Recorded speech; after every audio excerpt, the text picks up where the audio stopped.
If there's one thing Brazil loves more than samba and sunshine,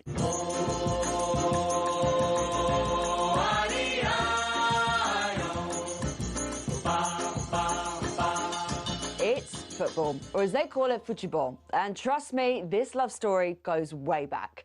It all started in 1884, when a young Brazilian named Charles Miller returned from England aged 21, carrying a pair of footballs and a Hampshire FA rulebook. He was basically the original influencer, bringing back trends from abroad. And just like that one mate who insists you have to try their new obsession, Miller convinced everyone to give this little English sport a go. Spoiler alert, it caught on. The entire nation fell head over boots for the game. And fast forward a few decades, it was time for Brazil to start playing in the World Cup. Then came 1958, the year a 17-year-old kid named Pelé showed up and said, "Don't worry, I got this." Brazil won its first World Cup and respectively put down its mark on the global football stage. From there, Brazil kept adding stars to the jersey. 1958, 1962, 1970, 1994, 2002, making it the only country with 5 World Cup titles and the only country to participate in every tournament. Not that they like to brag or anything. Okay, maybe a little. And the style? Pure magic. Jogo bonito, the beautiful game. It became Brazil's signature. Think dazzling footwork, joyful play, and the occasional move that makes you wonder if gravity just took the day off. Today, football isn't just a sport in Brazil. It's part of the national identity. From street games played with anything even slightly round to packed stadiums exploding with colour and noise, Brazil lives and breathes football. So, the next time you see that iconic yellow jersey, just remember, it all started with one guy, 2 footballs, and a nation ready to fall in love.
Good morning, everyone. It's 4 minutes past 6. You're waking up to the World Cup Breakfast Show. It's me, Andy Goldstein, and a man who was relegated 3 times with 3 different clubs in his career. Embarrassing.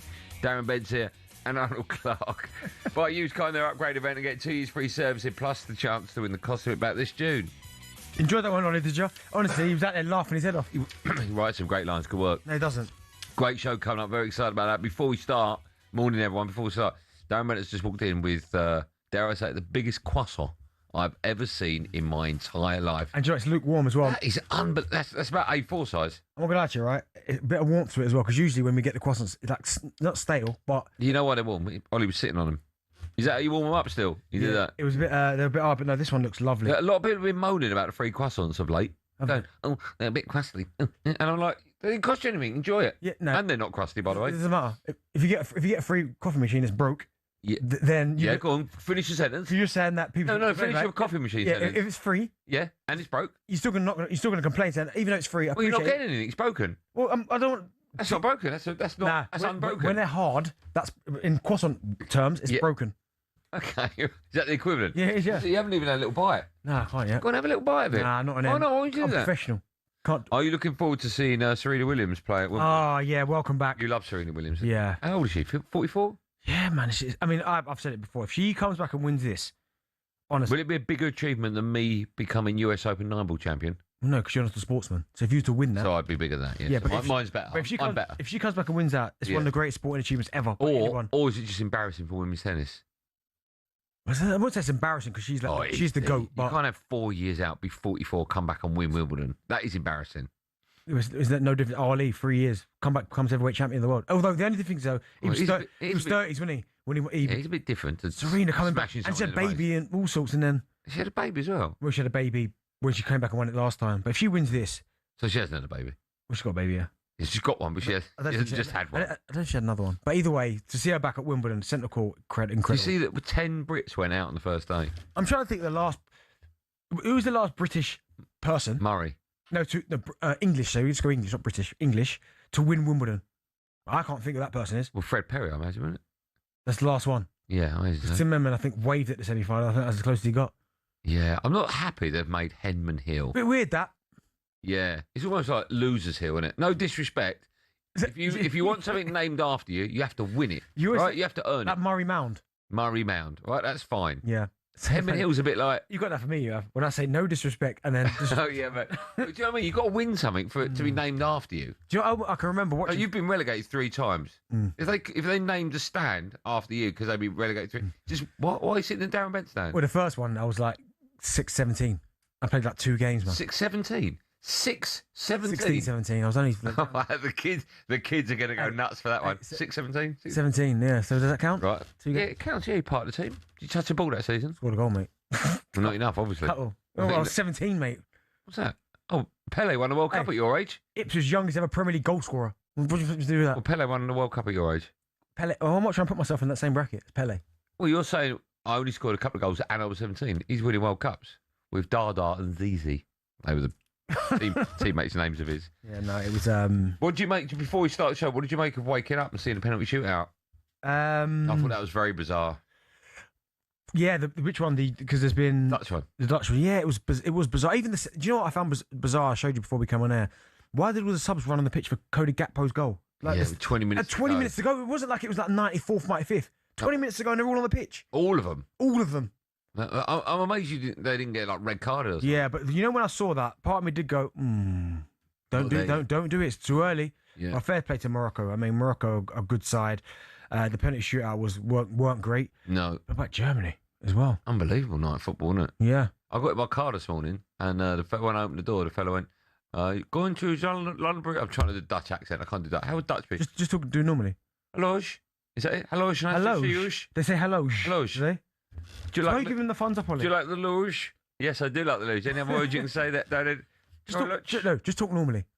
Yeah, but he was Dutch. That's my point. No, if I talk normally, you're not Dutch. No, but when I got in and I went hello, and he went, "Do you like the luge?" And I went, "Are you from Holland?" But no, yeah, the Dutch going and I was never sold on the Dutch, and I said that to Jimmy yesterday. And the Germans, I said Brazil would win 2-1. By the way, yesterday got that right, bang on. Yeah, I said that Morocco would beat. You didn't say any of this on our show, did you? I did actually. Yeah, I did. Oh, okay. Did you say that? Okay. But I was convinced that Germany would beat Paraguay. Convinced. Yeah. I quite like the fact the big heads are going out. Ollie wasn't a fan. Ollie, our producer, very posh, Polly, we call him, wasn't happy because, now we won't get France, Germany. Doesn't matter, does it? You get the better teams going through. Well, okay. I don't think we bother watching it. Well, don't watch it then. Watch Wimbledon. Jeez. Honestly, wakes up here, comes in with an attitude. Right, should we start today's show? If you're just waking up, wow, what a night it was of World Cup football. And, of course, it was live right here on talkSPORT. Left-footed, big chance, the winner, Gabriel Martinelli. Brazil have got away with it. A day that looked as though it could be an ignominious World Cup exit for Brazil. Now, surely, destined to end with victory. Brazil 2, Japan 1. Here is Vietz, though, off the left touchline, curling cross, and it's flicked in by Kai Havertz. Boy, they needed that. It's going to be penalties between Germany and Paraguay. Canale score. Here he comes. He does! Paraguay are through to the last 16. And for the first time in World Cup history, Germany lose the penalty shootout. Whips in a right-footed ball. The header's in! It's a Diop! Equaliser! Our second penalty shootout of the night. Saibari up against Verbruggen, right-footed, finds the bottom corner, and Morocco move through to the round of 16.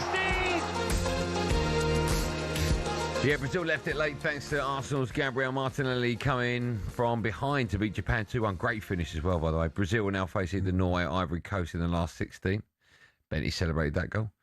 He was okay to celebrate that one, by the way. That was fine. Germany lost their first ever World Cup penalty shootout. Wow, against Paraguay, ranked 43 in the world, into the last 16. Paraguay will take on the winners of France and Sweden. And we alluded to it earlier on. Netherlands' awful record in penalty shootout continued as Morocco held their nerve to book their spot. Morocco will face Canada. So, since winning the World Cup in 2014, Germany's record looks like this. 2018, out in the group stage. 2022, out in the group stage. 2026, round of 32. Just a quick thing about the Netherlands celebrations. Oh, yeah. Of course, no, listen, completely forgot. Cody Gakpo, great goal. You didn't forget. You didn't know. Yeah, okay. Didn't know. Why you put me like Ella? Well, because I thought it makes no sense when you told me. No. I didn't remember some awful Yeah, news. but no, yeah, the celebration makes sense now. Because obviously, sadly, Cody Gakpo lost his child. Right. But still, the celebration. When I think about it like that, I like it. Okay. Because- that's fine, is it? Yeah, of course it's nice. Oh, okay. Because you know when he scored the goal, right? Yeah. And he stayed down. I'm thinking he's injured. But obviously now it all comes together. Right. Yeah. My thoughts and prayers go out to Cody Gakpo and his family. Okay. And everyone connected to the Netherlands. It's early in the morning. Sometimes people make mistakes, right? So we apologise for that.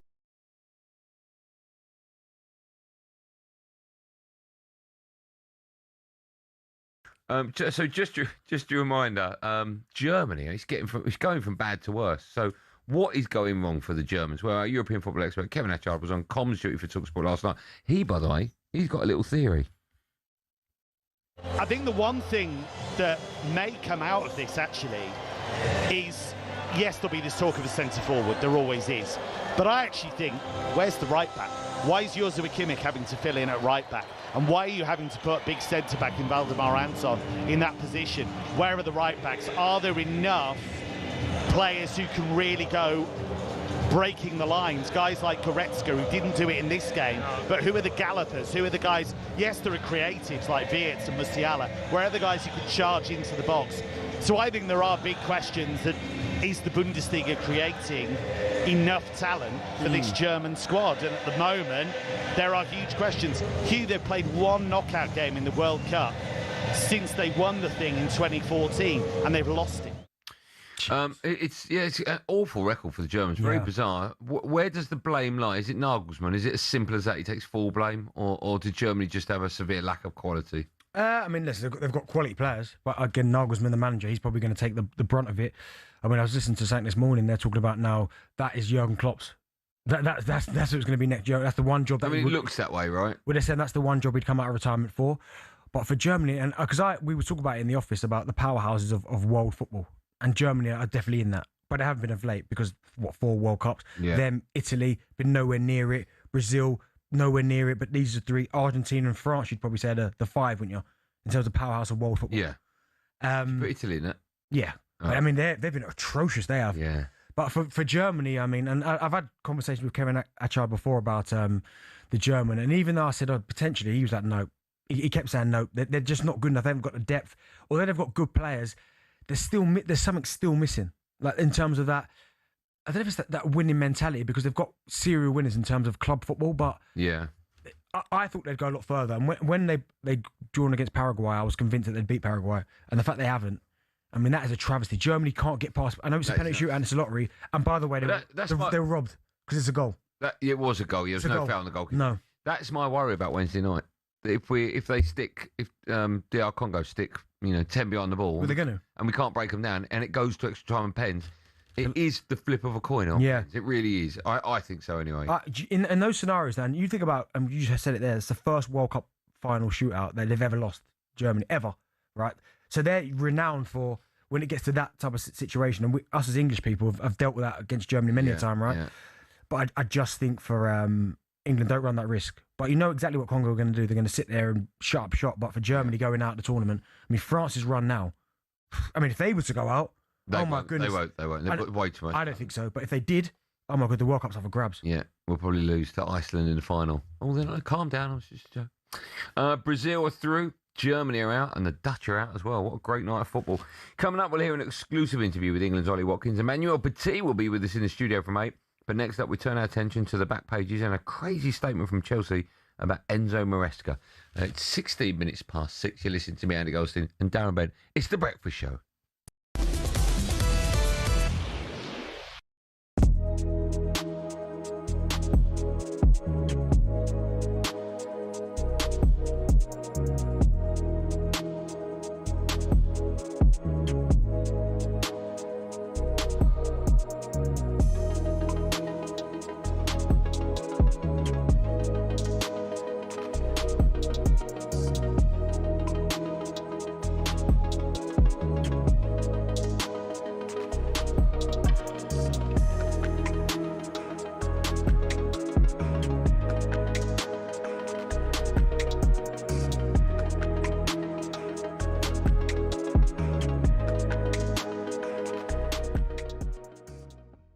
Jimmy, do you think behind Kane, Bellingham is our most important player?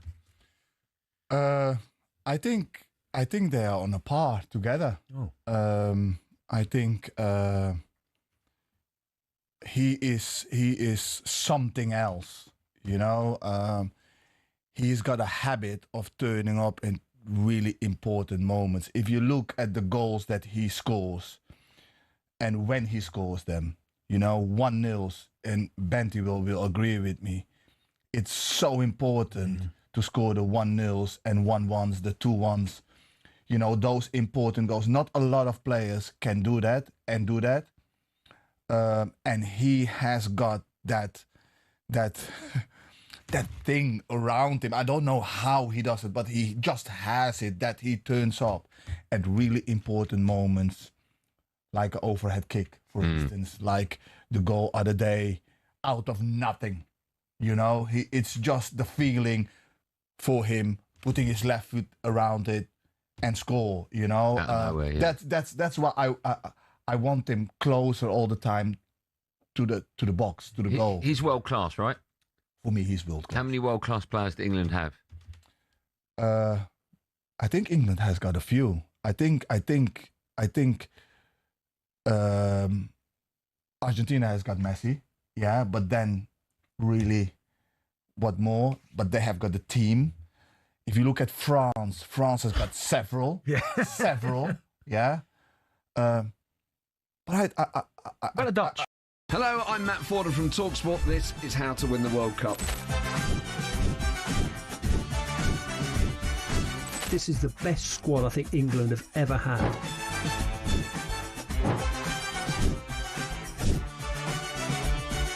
He used to love America, now he doesn't. It's very sad. It was so important to succeed because of all the pressure we received. Don't jump for this one, I'm going to knock his head off. Warning, this podcast does not guarantee England will actually win anything.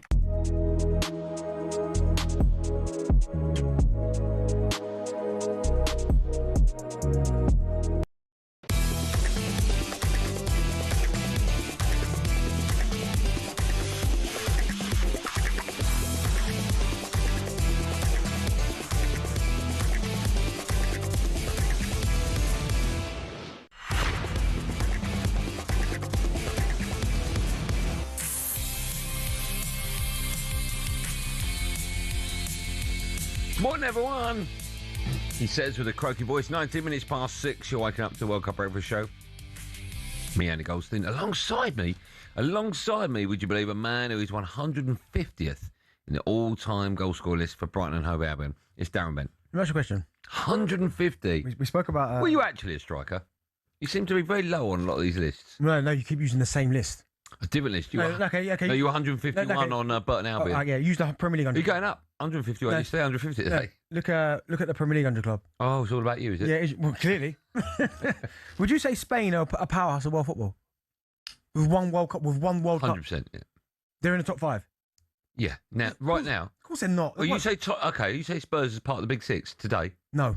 Well, so you're updating it? No, but still. Spain are? So who drops If out? you did a breakaway tournament, yeah, Spain are in it. So who drops out of the 5 then? So you got Brazil? 5 World Cups. And then Brazil? Yep. You got Spain. You got Argentina? Yeah. Right, 3 World Cups. Right. France. You got France, right? Germany. They've won 4 World Cups. Germany have to be in it. Okay, Germany. Italy, 4 World Cups. That's what I'm saying, yeah. Have you gone on previous World Cup lists? You just go on stars on the shirt. Yeah, it's very difficult to do that list. Yeah. Why? You have an argument with the office?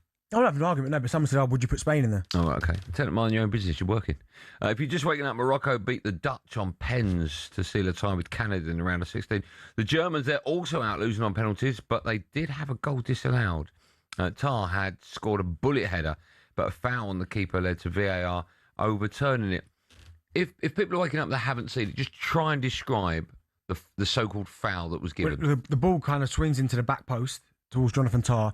I can't remember who the defender is in front of the goalkeeper, but he essentially just stands his ground, really. The goalkeeper kind of brushes him, falls over, then gets up to try and make the save, and Jonathan Tah powers the header in. But the goalkeeper doesn't even appeal. No one appeals. Everyone just gets on with it. So it's VAR coming to that decision on their own, going, we don't like that. Even though the players haven't kind of disputed it, we'll just give the decision anyway. Yeah, it's very bizarre. But I was having a conversation again in the office, and I said that I think the officiating, in terms of letting the game flow, I think it's been really good. Yeah. Even the ones where players are throwing themselves to the ground and they get up and getting on. But some of the VAR decisions have been atrocious. Some of the worst we've seen.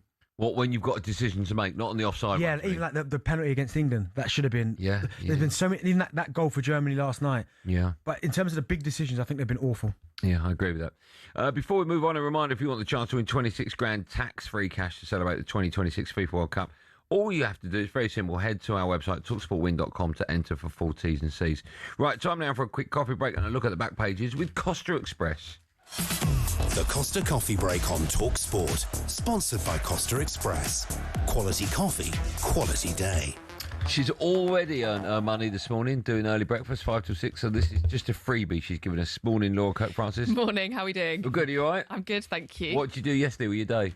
I watched a lot of Wimbledon yesterday. Oh, you like your tennis? I do, I know yeah. you play it, you like it. Yeah. Is tennis a bit in the doldrums at the moment? It's not popular as it used to be, right? Well, I think the failure of the Brits is definitely not helping British tennis, certainly. Yeah. But I think one thing that will help is Serena being back today, actually. Today. So she starts Afternoon, today. right? Yeah, she's 44 years old. Too old? Never too old. Never too old, no. And supposedly she could be eyeing up the Olympics in a couple of years as well. So in a couple of years? A couple of years, I'm pretty sure she's got a couple of Olympic golds. Yeah, probably. Few. She's got. I think she's the most decorated. I've said that very confidently, but yeah, she's won so many with her sister as well. So yeah. Wow. 24 Grand Slams. Good luck. That's just solo as well. That. Wow. Yeah. And solos, eh? What are we doing today? Back pages, right? Yeah, back pages today. There's lots of coverage. Continues the Stokes fallout. Looking ahead to kind of new captain, both the Mirror and the Sun reporting that Stokes is tipping Harry Brook to be the skipper.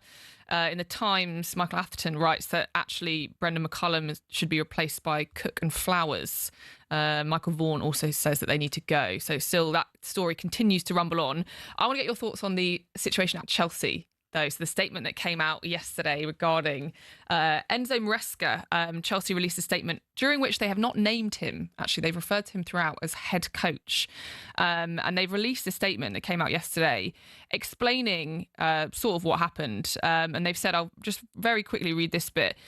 In autumn last year, the club was informed by our former head coach that there might be an opportunity for him to succeed Pep Guardiola at the end of the season. It became clear to us that it was his strong desire to succeed Guardiola and that he was fully committed to pursuing the opportunity, despite the fact he was under a long-term contract, which he had no right to terminate. So quite strong words from Chelsea in the statement there. It's now being reported that Maresca has paid some of the compensation to Chelsea, so now that he's taken the City job. So all in all, a bit of a mess that could leave even a bit of a bitter taste in the mouth. Who do you think looks worse in this situation, Benty? Is it Man City for approaching Maresca during the season, or is it Maresca for essentially saying he handed in his resignation and then a couple of months later, here he is at City? It's Maresca, 100%. Chelsea haven't done anything wrong in this situation. I mean, listen, clubs poaching managers mid-season is not a new thing. But it's almost the way Maresca, it sounds like, it's just down tools and gone, what? Pep's leaving? Yeah, that's me. I don't care what. There's nothing wrong with that, D. There isn't nothing wrong with that, but I think there's a way to go about it. I think if you went to Chelsea and said, listen, I want to leave, like managers are never being stopped from leaving. Do you know what I mean? We've spoken about it before. Players they can't do anything about Yeah. it. Managers always seem to get the move, so he would have got the move anyway. But the fact he's almost down tools and gone, do you know what? Nah, I want to go to Man City. We also don't know what's gone on behind the scenes. He might have been treated, or he felt he was treated really badly by Chelsea, right? Well, there was a statement after he left at the start of the year, the kind of generic, we're going in a different direction, we want, etc., etc. Obviously, behind the scenes, we now know what was happening. I think a lot of it has been made worse by how Chelsea finished the season and kind of the poor situation that they then went into. But are you saying, Benty, that Man City have done nothing wrong? I don't think they have, because, listen, clubs and managers speak all the time. And I'm sure Henry's got a connection with that club anyway, because he was there with Pep, so he knows them. He knows the club. Yeah. Knows the club. Very important, that. Yeah. I just think for Maresca, it doesn't look great for him. It just looks great, because now when you read the statements and you look at Chelsea's form and the kind of the timeline, and then when he was coming out in the media with some crazy statements as well, almost like he was trying to get fired. I think he said it was the worst 48 hours of his life. Yeah. Before. I've got no problem with it. No, you got a problem with it, but Maresca, out of everyone, looks the worst. Okay. Yeah. Speaking of the worst day in British tennis, all 10, nearly 11 Brits out on the first day. Have we got 11? We've got Katie Bolter in action today, and there's one other Brit as well. So 10 of 12 went. There is one hanging in there this morning. Jack Draper's injured, isn't he? Jack Draper's injured. Obviously, Raducanu out as well on the eve of the tournament. Not a great day. All hopes really on Katie Bolter, who's today. Not a great day for British tennis. We should bring the Brits in as late as possible. I don't mean like 4 p.m. I mean like as late in the... I mean, first day, everyone out. No good. At what stage would you parachute them into? Semis? Semis? Yeah. So new rule, when it's your home Grand Slam, you enter we just win it. Yeah? We just win it. We're just giving it. Something like that. We're no good at it. Are you going to watch it today? I'm going to watch it today, yeah, absolutely. I'll be waiting for Serena. Yeah, I think everyone will. It'll be great for tennis. You going to watch it? No. No, I'll be on the golf course. You'll be on the golf course. Yeah. Good work, Laura. I'll be back for a full roundup of Wimbledon in a little bit as well. Okay, good Arnie impression. I like it. That was all thanks to our friends at Costa Express. Coming up, if you're just waking up, the Dutch and the Germans have been knocked out on pens. But up next, we celebrate Brazil scraping through and ask the question, can Ancelotti lead them to glory? That's up next. The Costa Coffee Break on talkSPORT. Sponsored by Costa Express. Quality coffee, quality day.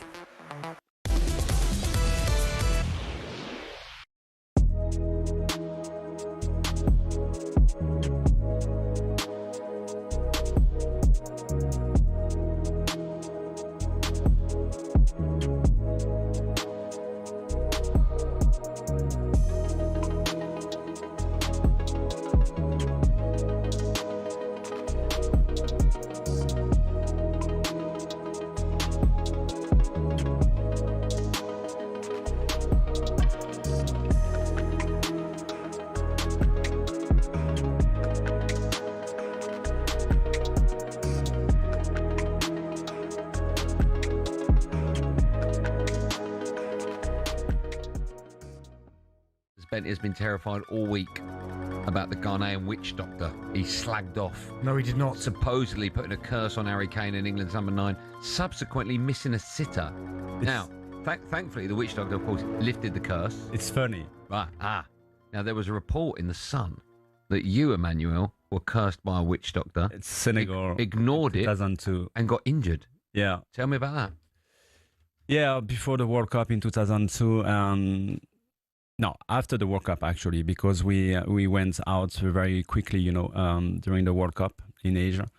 And when I came back, I was in holidays in south of France, and I had a friend, he was selling watches, on the beach, and he was expecting me. He was waiting for me for days. And then when he saw me, he came to me straight away and he said, I'm so happy to see you because I have something important to tell you. And I said, what is it? And he said, you have to be very careful because... you have how can I say that? Curse? A curse, yeah, on you, and you have to follow exactly what I'm going to tell you. And I said, what is it? He said, you have to go in Africa and you have to buy a cow and you have to kill it, and you have to follow. Bit detailed and extreme, that one. Yeah, but I said, listen, I understand, and I really appreciate that, but this is your traditions, and I'm not into it, so I won't do it. And 6 months later, I had to stop. But is it...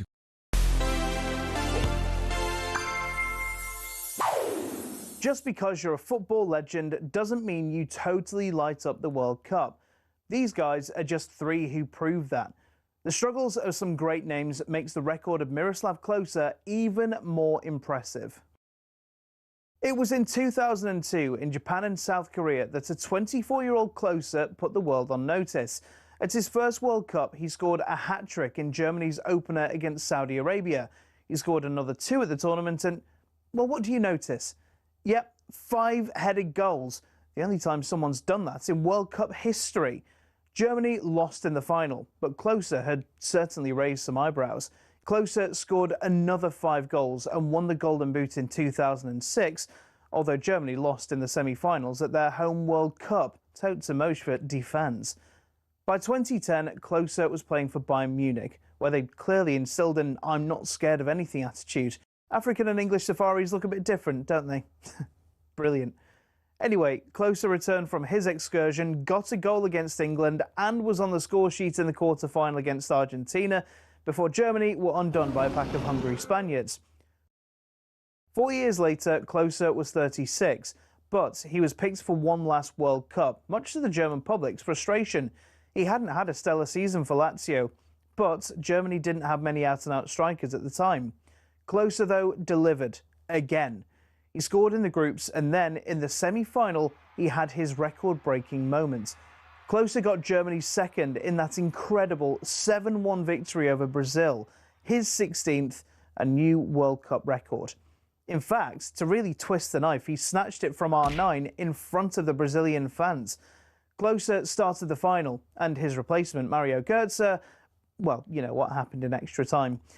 And with that, Klose called it quits, taking with him the record for the most goals in tournament history and the most match wins in tournament history, as well as 2 bronze medals, a runners-up medal, and that winner's medal. The dream of every single World Cup footballer he fulfilled.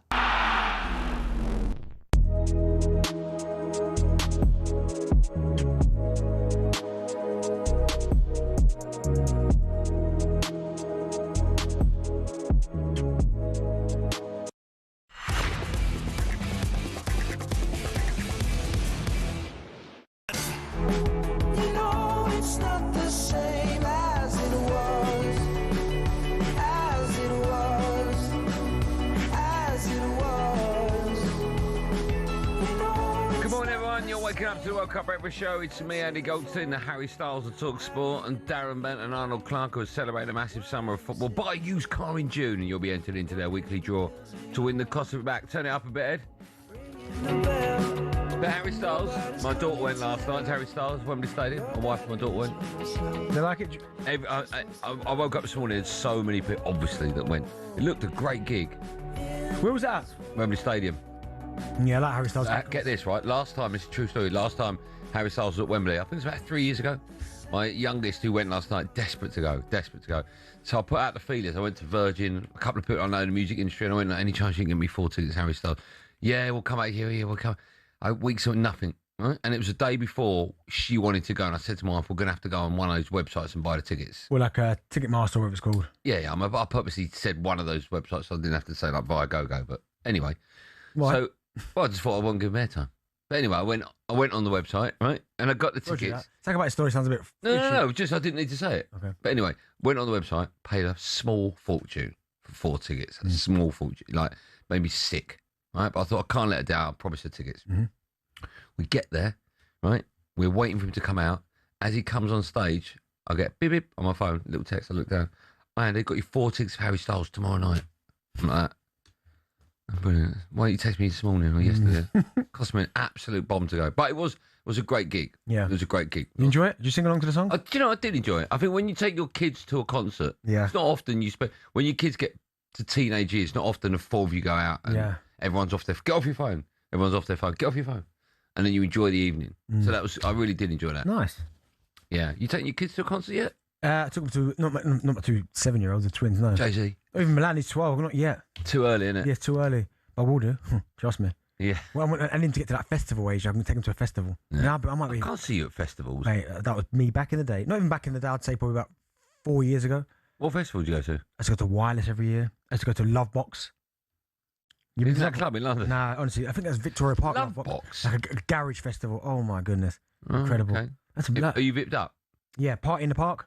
Loads of them. Vipped up though, so you're not mixing with the listeners. And people who've seen me there. Yeah. What I tend to do is start in the VIP part, get your drinks in that, and then just wander through the whole park, man. Just with your Hennessy in your hand, yeah. Yeah.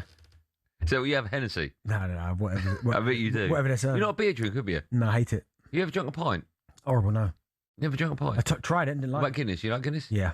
You know that? Okay. Right, now, if you're just waking up, the Dutch and the Germans, get this, have been knocked out on pens to Morocco and Paraguay. Nuts night. Morocco will now face Canada in the round of 16. Paraguay will face the winner of France against Sweden. Benny, you missed 2 penalties in one game. What's it like when you've got that penalty? You know, the whole stadium, the whole world is watching, in this case, obviously for World Cups. Yeah, I mean, that's my scenario was a bit different there because I'd scored 2 before that, but I only didn't want to. What, in the game? Yeah, I only didn't want to write the lick. You scored 2 goals, not 2 penalties. No, I scored 1 pen and missed the other 2. But no, do you know what? It's one of those where you've got, because I took penalties regularly, you don't think about what's going on anywhere else. You just think, put the ball down. You know where you're going to put it. Because I was always somebody that, when I put the ball on the spot, I knew exactly where I'm putting it. It wasn't one of those where, as I'm walking up, I'm thinking, oh, where's this going? Where am I going to put? No, just. What do you make of the stutter? I hate it. Because as you've seen, listen, I think we're both in agreement, the greatest player to ever lace a pair of boots is Lionel Messi. Yeah. His penalty the other day was awful. Yeah. And look at Badger. Do you remember Badger missing it? Yeah. Costing. Over the bar in 94. It's one of them where I think when you do that started run up, if the goalkeeper's brave enough that doesn't move, then you're in a world of trouble. Because you've started so much, you then can't generate the power to go really beat him. So the goalkeeper, and it happened in the Champions League final with Eze, he tried to started run up, goalkeeper didn't move. Then Messi won the other day. We even saw Havertz hit one for Germany, like a kind of a similar started run up. Couldn't generate the power. It was almost a nothing penalty, get saved. Yeah. I don't like it. There are some people like Ivan Toney are great at it. I totally agree with you. Ivan Toney's great at it. Was it the one this morning? I've lost track of where we are now. Was it one this morning that missed it, the Dutch one, who stood directly behind the ball and at the last minute went to the side? Yeah. All of that. Just take a penalty. Yeah. And do you know what? These guys in training will be practicing them, and I'm pretty sure in training because I've been at clubs, right, where we're practicing penalties and doing stuff. They're scoring the penalties and they're whipping it in the top corner. It gets to game day and it goes to a penalty shootout, and the manager looks at them and goes, "Do you fancy it?" They're like, "No." And you're like, "Well, hold on, in training, when you're wasting my time, taking pens left, right, and centre. Yeah, this is what you practice for." I don't get that he didn't fancy it. I don't get that. No, you have. I think we spoke about it before. You have to. I think for the manager, you have to what? You have to be up for it. No, yeah, you have to believe in yourself that you want to take the penalty. If the manager, if one of your teammates says, "I just don't fancy it today," leave him. He can't take a pen then. You don't fancy it. No, that's the reason why you're paid copious amounts of money. It's not to play Derby away on a Wednesday or whatever. No, but it's to take a penalty when everyone. No, but that's the thing. You have to believe in the player that's taking the penalty. So if I said to the manager, "I don't fancy this," and he said, "No, you're taking it," and I missed because I wasn't confident enough, then the manager goes, and I go, "Well, I told you that." So you can never ever force a player. No, I get that. You need to be positive. Yeah, you have to be. Okay. Right, let's turn our attention to 5-time winners Brazil, who beat Japan in dramatic fashion, thanks to Gabriel Martinelli's last-minute winner. Here's how it sounded live on talkSPORT. Defended by Tanaka. Oh, he's then given it away. Pokes it back inside his own penalty area. Bruno Guimaraes, left-footed. Big chance. The winner. Gabriel Martinelli. Brazil have got away with it. A 96-minute goal from Martinelli after a mistake from Tanaka. And a day that looked as though it could be an ignominious World Cup exit for Brazil. Now, surely destined to end with victory. Yeah, Carlo Ancelotti's side progressed to the next round, but the boss celebrated in trademark fashion by remaining absolutely calm. After the game, he praised Japan's performance, saying they gave absolutely everything and fought with incredible courage. For more on Brazil's dramatic victory, I'm delighted to say that our South American football expert, Tim Vickery, joins us now. Tim, good morning to you. Morning, gents. How you doing? We're good. We're very well. I'm seeing you every time I turn my telly on. You must be super famous at the moment. No, it's a good thing. Do you know, but my first question is that when I see you on, what are you doing? Is it you're doing a lot of BBC stuff, right? I'm doing anyone who'll have me. Well, everyone wants you. That's the great thing. But I'm noticing always the La Dolce Vita thing behind you. What's the relevance of that? Why have you got that on your shelf behind you? I just like kind of late 50s, early 60s. There's a Vespa thing as well. There's a thing from Roman Holiday. You know, something. It's things to get me away from football. And you know, other cultural things that I like. That you know. If I could be reborn, I would go back to kind of late 50s Rome, I think, and I'd be wrestling with a decision. Am I going to date Sophia Loren or Gino Lollobrigida? That's where I want to be. By the way, I do notice that when you do the TV stuff, you've got a shirt and tie on and a jacket, and for us, nothing. Yeah, it is. You have just got me up at 2:30 in the morning, to be fair. All right, so it could be pyjamas. Okay, let's quickly move on so we can let you get back to bed. Right, the quarterfinal could see Brazil face England. Good. Well, who's it good for? Do fans back home, are they fearful of this tie? Who would be favourites if that did happen? Well, firstly, let's not count any chickens. Firstly, they've got either Ivory Coast or Norway. And that's, whatever happens there is a winner. Because if they're up against Ivory Coast, they're facing that kind of humiliation that they were facing against Japan. You know, for Brazil to go out of the World Cup in the last 32 against Japan, that's a bit harsh because Japan are not bad at all. But Brazil, because they've won the World Cup so many times, there's an air of them, of tradition snobs. You know, loads of even experienced journalists were saying before the game, we have an obligation to win this game. And they're in a similar situation if it's Ivory Coast. If it's Norway, you know, they've never beaten Norway, ever. And like Norway have beaten them. It's an extraordinary statistic.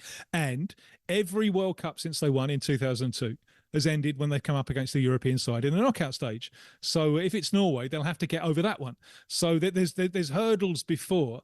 And if it is going to be England, if it is, that will mean that England, because they've got to climb Everest the hard way, because getting past DR Congo, you're taking on either Mexico or Ecuador at altitude. That's the one. That ain't good.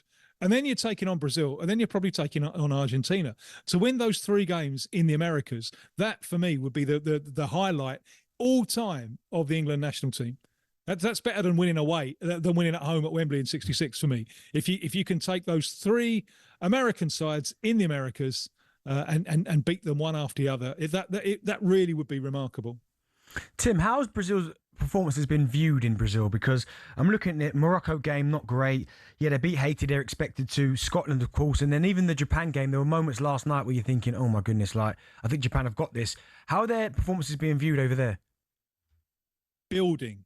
Now, there's an interesting clash here of cultures, because for Brazil, you're expected to start the World Cup hot.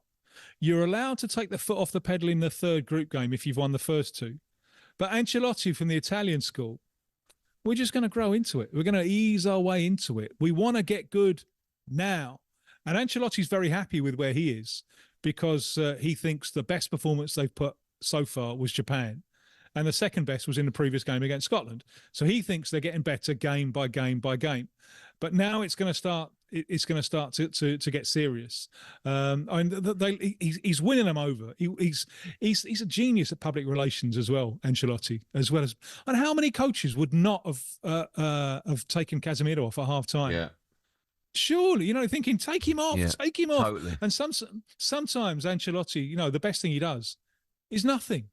We'll leave him on. We'll show some belief in him. And he very nearly scored twice, didn't he, in quick succession, Casemiro. So Ancelotti is very, very popular. He's great at PR. He does as much as he can in Portuguese.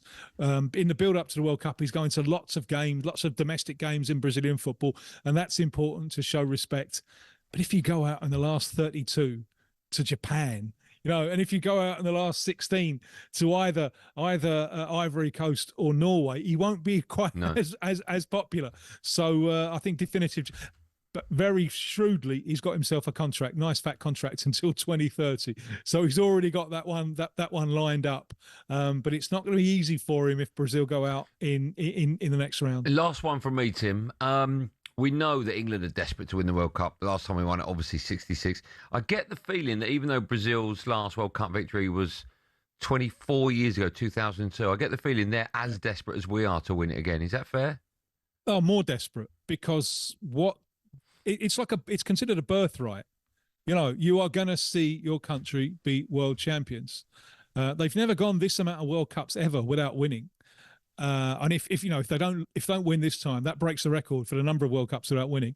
And there's a whole generation of young adult Brazilians who've never seen their country be champions. It's like being a birthright being stolen from you. And you know, we English, we kind of see it as a bonus, don't we? You want to enjoy the ride. And I really remember 2018 because I was here in Brazil until they went out. They went out quarterfinals against Belgium. And the place you always feel when they get knocked out, it feels like a death in the family. It's this carpet of gloom descends. And then I was back in England for the semi-finals when England lost to Croatia.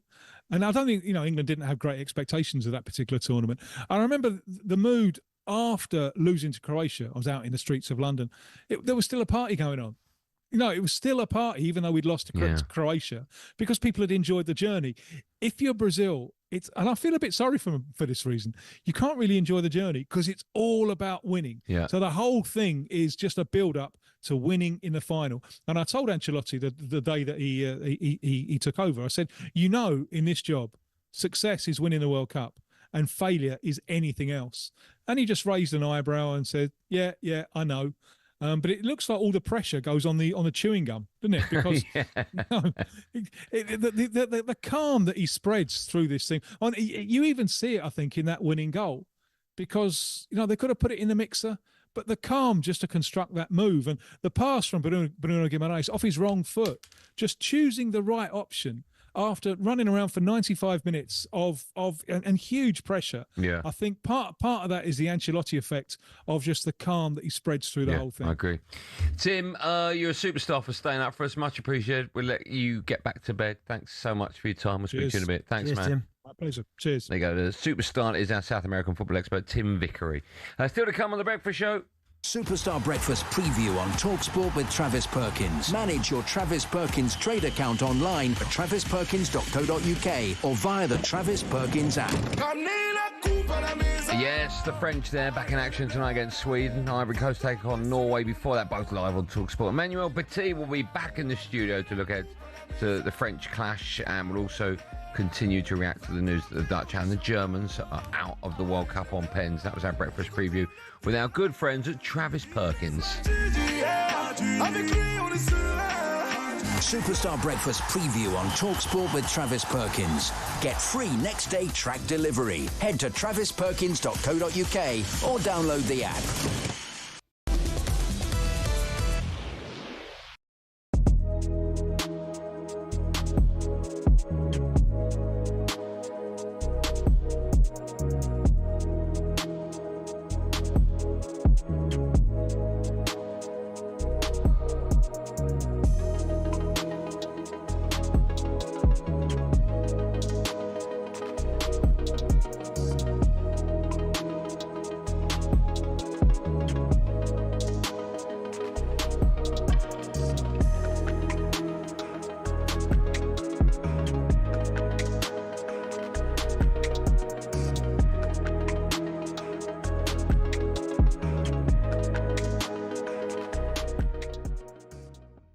Maresca himself has issued a statement, obviously off the back of what Chelsea are saying.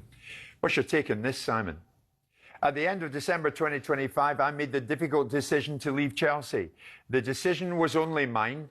My resignation from Chelsea opened a path for me to join Manchester City, which is a club I knew very well. I'm ecstatic I've joined City. I recognise that my departure from Chelsea in the middle of the season caused disruption for the club, and I apologise for that. It was neither my intention nor my wish. I was treated well by everyone at Chelsea, and together we achieved great success and memories that I will always treasure. I'm grateful to the club, the owners and the fans for giving me the opportunity. The standout line in there, Simon, I recognise my departure from Chelsea in the middle of the season caused disruption for the club. I apologise for that. Well, he's been advised, I would suspect, when someone goes low, you go high. Right? So he's taken the statesman point of view and saying to Chelsea, aren't you supposed to be the leaders and the dignified ones? Here I am, having orchestrated the situation, having created disruption, having been disloyal and lacking integrity, and having potentially been approached or made himself available to another club whilst under contract, and a raft of other things that I know that were tantrums going on inside dressing rooms. Is he right? But I'm going to play the high ground. Is he right to do that? No, I think he's a saucy sod, and I think Chelsea's attitude is actually more on the money. But I would. Hello, I'm Matt Fordham from talkSPORT. This is How to Win the World Cup. This is the best squad I think England have ever had.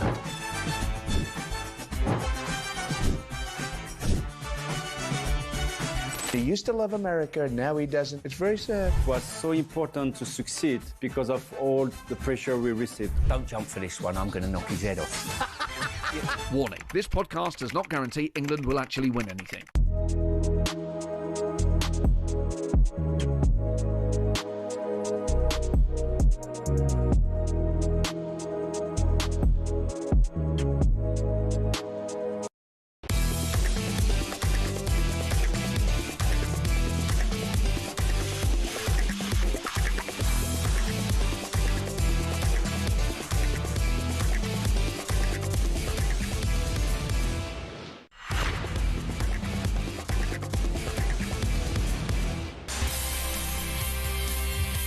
Good morning, everyone. It's 6:51. You're waking up to the World Cup Breakfast Show. It's me, Andy Goldstein Darren Bent, alongside me. If you've just turned talkSPORT on, you might not be aware. It's a crazy night last night. Germany knocked out on pens against Paraguay. They did have a controversial goal disallowed, though.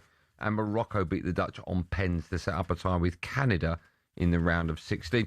For more reaction on this, we're going to be joined by a man who played for Germany in the 06 World Cup, Robert Huth, and a Dutchman who played at the Euros, Mario Melchior, later on in the show. But now, English cricket is waking up this morning in a right old mess. Their first three-game series defeat since 2012, and arguably their best ever cricketer has hung up his bat. Ben Stokes has, however, backed Harry Brook to take over as captain, a man who our next generation called a complete idiot on national radio. Our next guest, I should say, talkSPORT cricket reporter Sam Ellard is with us to discuss more. Yeah, hi. Can I just clarify? Yeah, no. Can I just clarify on that? That word did come. No, that word did come out of my mouth. But I was talking specifically about his batting innings 2 nights ago, and the way he batted during that innings was like a complete idiot. So you did call him a complete idiot? Yeah, no, I'm not denying that. Oh, fine. But Okay. I want to make it clear I wasn't calling him as a person. A bit context. I like that, Sam. Do you know what I mean? Like I'm not denying it, Andy. Did you call Harry Brook a complete idiot? Yes, correct. Okay, that's all I need. That innings that he played, he batted like a complete idiot. So you did call him a complete No, he didn't call him an idiot. He said the way that he batted was idiotic. Did you call him a complete idiot? I think I said idiot. Did I use the word complete? Yeah. Okay, I might have done. No, he was. Why are we wasting time on this? Okay, fine. Let's move on then, shall we? You made yourself ironically look like a complete idiot. Well, I mean, it wouldn't be the first time, would it? No, it wouldn't. The next England Test captain is an interesting one. Yeah. Ben Stokes says it should be Harry Brook. I don't think it is going to be Harry Brook, just simply based on the fact that he's already the white ball captain.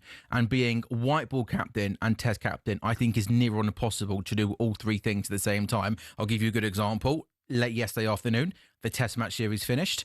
Day off today, the white ball series against India starts tomorrow. So if you play all three formats, that's difficult enough as it is. You're literally playing cricket, feels like every day of the year. And then if you have the captain as well in all three formats, it is a lot for anybody to do. Has anyone ever done it? In recent years, it's been done before, but I think in recent years, with how much cricket England are playing, they go away from that. Like, I'm trying to think off the top of my head the last person that did all three at the same time. It's certainly in like the last 10, 15 years, England have always split it up. And that's why it just can't be Harry Brook. Can I say one thing? Michael Vaughan. Say whatever you want. Gone strong today on McCullum and Key, the former England captain, Michael Vaughan. Of course, there's no Ben Stokes. We know that. Rob Key, the director of cricket. Brendan McCullum, head coach. Under pressure, Michael Vaughan. Now Stokes' wave goodbye. McCullum and Key must go. There needs to be a wholesale clear out to stop England wasting talent. I think I mentioned it on yesterday's show. The start of the basketball era was fun. It was good vibes. Results are bad. Off-field antics are bad. The preparation's been atrocious. I really, really find it almost impossible to see how, certainly the next time England play Test cricket, that Rob Key and Brendan McCullum can be in situ. I agree. Okay. What else have you got for us? I want to ask you... Sorry. What are we doing? Your top 5 sports people? I want to ask you guys a question because I'm obviously. You just ignored me. Yeah, I hope I so. just asked you a question. Oh no, now I'm doing that. Yeah. No, top Why 5 would you do that? English, Yeah. Well, no, I Just don't. asked you a question. I love it, Sam. Just keep going, Sam. Just keep No, I did the opposite. You asked me about and I was literally about to do that, was I not? Well, you didn't answer it. I'm sorry. You went off on this rant. No, Sam, continue. It sounded great. Ben Stokes is done. I want to ask you both the question, and Well, I'm not going to answer it. If okay? you're gonna... No, please. I want your opinion, okay? Right, because Ben Stokes' legacy is literally the definition of delivering in the big moments. High pressure, big moments. He is that clutch player, okay? So I want to put it out there. In the 21st century, best English sports person of all time. Now, again, I appreciate that I'm biased because I love cricket. I love Ben Stokes. He makes me feel happy and special watching him do some of the things that he's done. But you think he has won 2 World Cups as a player, and in both of those finals, Ben Stokes got England over the line. The 2019 World Cup final at Lords was one of the most ridiculous sporting games ever done. Was that the dive where he dived and it come off his back before? Exactly that, mate. Yeah. He finished unbeaten on 85, got England over the line. Then 3 years later, this probably gets forgotten about because it maybe wasn't, the game wasn't as good as the 2019 World Cup final. He then does the same thing for England again in the T20 World Cup final. He gets England over the line. You forget about stats, you forget about facts, forget all of that. I want my number one sportsman to be the guy when the going gets tough and you need your guy to step up to deliver. Right. And Ben Stokes is the definition of that. How would you guys see Ben Stokes? Is Ben Stokes the best English sportsman of the 21st century? Fair enough. No. Where would you sort of, is he top 3? Is he top 5? Would you have him in the top 10? Is he your favourite? For me, he's my favourite. I would have him nowhere near top 10 for that reason. That's bang out of order, mate. I think that's an impossible question. It's a hard question, of course. Yeah. I think he potentially, for me, floated about the top 10, maybe, because I think about sportsmen, certainly English sportsmen. I'm looking at Sir Steve Redgrave. I mean, 5 Olympic goals is nuts. You can practice in your lounge. What? Was there water in your lounge there? No, you get a rowing machine from Argos. Have you row on carpet? Yeah, on a rowing machine. You can exactly that. You can sit in front of the telly. You can even eat an apple. You can't hit sixes, can you, in your living room? That's what I'm saying. You can't practice cricket in your lounge. Steve, okay, who's your number one? Here you go. You. No, do you know what he's going to say? David Beckham. No, Ronnie O'Sullivan. Oh, right. No. Can't now. Phil Taylor. Phil Taylor's got to be up there. 16 World Championships, a lot of World Championships. My kids do that in the garage. Yeah. So, well, they should turn pro. Yeah. Make their dad retire. But do you think there's any argument? Can you understand what I'm saying about Ben Stokes? He's definitely in the conversation. He's okay, happy with that. You're throwing people in like Lewis Hamilton, who's unbelievable, but he's got a car. And you stick him in another car and he might not be successful. I think when it's just you against the world, like you're alluding to with Stokes or I'm alluding to with Ronnie O'Sullivan, then it makes a difference. Yes, Steve Redgrave. Mo Farah. 5 Olympic. Has he got 4 Olympic golds? Yeah, he's up there. It's an impossible question. Yeah. Do you think it may be mainly just come down to your own personal preference? And of course. I like cricket. What I will say about O'Sullivan, he's the most natural sportsman ever. And by that I mean ever. By that I mean he can do right and left-handed. No, like Djokovic can't serve the other side. Sure. Right? Redgrave can't row going forward. He can't row going that way, yeah. But do you know what I mean? Yeah. I don't know any other top sportsman that can do it the other way around. Do you think Phil Taylor can throw 180 left-handed? No, of course not. We don't know, but that's just what he does. But that's unbelievable. Like Redgrave, unbelievable. Yeah. 5 Olympic goals. Yeah, no, it's a lot. Yeah, but it's in a boat. Yeah. Yours on the table. Mate, there's a geezer in front of him, the Cox. He gets a medal just for going left, right. That's hardly. Chris Hoy? All these. I just went Ben Stokes because in a team sport, he always seems to be the one who stands up at the biggest moments. And again, in 2 World Cup finals, he was the man that got England over the line. And that's why he's in the conversation. He's in the conversation. Beckham, you got Beckham in there as well. Even though he didn't win the big one with England? Yeah. For what he did for sport. And because he's your mate as well? No, they're like friends. He just loves him. No, mate. A bit of both. You'd be up there, Sam. Would I really? Yeah, I just needed a segue to get you out. Thanks for coming in. Yeah, that would do. Are you done for today? Yeah, I'm actually done for the day. Good? Yeah, do you know what? I really, really enjoyed doing the show with Laura. You sounded tired today.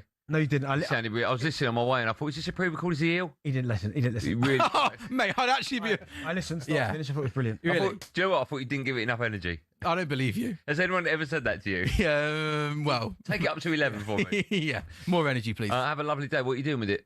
Get blown out by someone? Do you know what, Andy? You're bang out of order. He's out of order. Yeah, do you know what? It's constant, isn't it? Right. Like when it's down in Brazil, I don't mind. But do I know you? Do I know you well enough, Andy? For this? Yeah, you do. Yeah. Do you think we're getting there to that level? I'll tell you what, we'll get to a level. I'll buy some new trainers like Bentley does, but I'll buy them, not just give them my leftovers like Bentley does. Terrible. I bet you. Mate, I love your leftovers. By the way. I bet you that never happens. No, I know. I don't. Sorry to go over. You're talking to a man who said at a charity auction he would give a pair of trainers that we would sell at auction so the money raised will go to children in need. He still hasn't done that. No, Benty, that can't be true. I gave him to a family. Yeah, You're such a liar. He wouldn't do that. He wouldn't do that. He did that. Yeah, come on, have some. You can't accuse him of that on national radio. I'm not Swear your kid's life. There you go. Reminder, the Dutch were knocked out by Morocco after a horrific penalty shootout. Morocco faced Canada in the next round. Meanwhile, Paraguay set up a game against the winner of France against Sweden after knocking out the Germans on penalties. Next up, we'll ask the question, is Jurgen Klopp destined to be the next German manager? It's 7 a.m. It's the breakfast show on talkSPORT.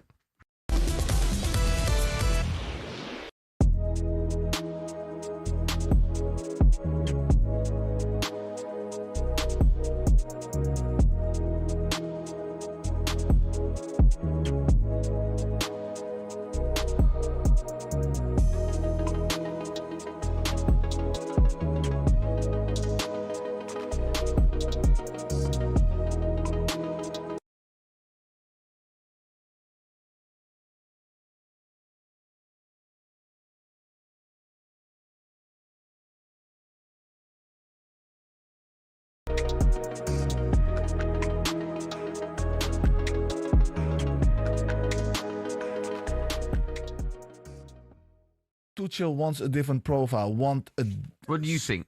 Something. What do you it think? doesn't matter what I think. No, it does, Jim. No, it doesn't matter what I think. I'd like to know what you think. Do you think that Quansah is a better option than Trent? He's a better option for Tuchel. But do you think because how Tuchel wants to play, he plays. I know, but I want to know what your opinion is. No, but what's your opinion? I have a different tactic. I would have wanted to play maybe a little bit different. What would you? But that's why I'm sitting here with you, and Tuchel is there in America. I know, but because we can't get to him, we can't get to you. What would you do? Do you think it's the right thing to do or not? For Tuchel, it's the right thing to do. For you?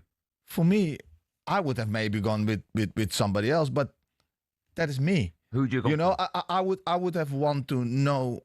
I would have want to talk to Tuchel and understand where he's coming from, and then I would say, okay, yeah, I understand, and yeah, Quansah is the on paper you think it's wrong, yeah, as I do. No, but football isn't played on paper. No, I know, but and that's where we go wrong. I know, but that's where because there are so many more things. No, but here's the comes thing, with it. There are so many more things coming with it. We get you in the studio like we do all ex-pros to get their opinion, right? I'm giving you my opinion. I want to learn from you. Yeah. So do you think that was right or wrong to put Quansah over Trent? I think that is the wrong question.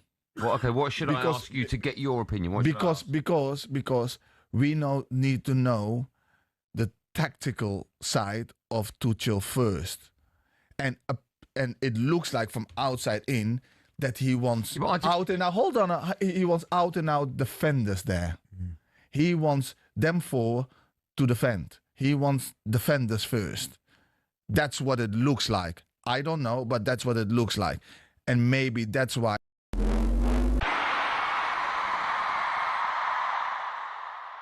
If there's one thing Brazil loves more than samba and sunshine,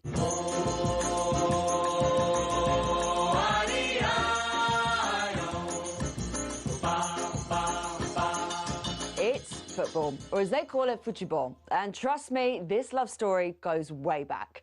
It all started in 1884, when a young Brazilian named Charles Miller returned from England aged 21, carrying a pair of footballs and a Hampshire FA rulebook.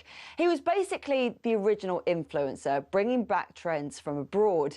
And just like that one mate who insists you have to try their new obsession, Miller convinced everyone to give this little English sport a go. Spoiler alert, it caught on. The entire nation fell head over boots for the game.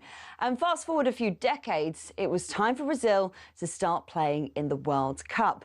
Then came 1958, the year a 17-year-old kid named Pelé showed up and said, "Don't worry, I got this." Brazil won its first World Cup and respectively put down its mark on the global football stage. From there, Brazil kept adding stars to the jersey. 1958, 1962, 1970, 1994, 2002, making it the only country with 5 World Cup titles and the only country to participate in every tournament. Not that they like to brag or anything. Okay, maybe a little. And the style? pure magic. Jogo bonito, the beautiful game. It became Brazil's signature.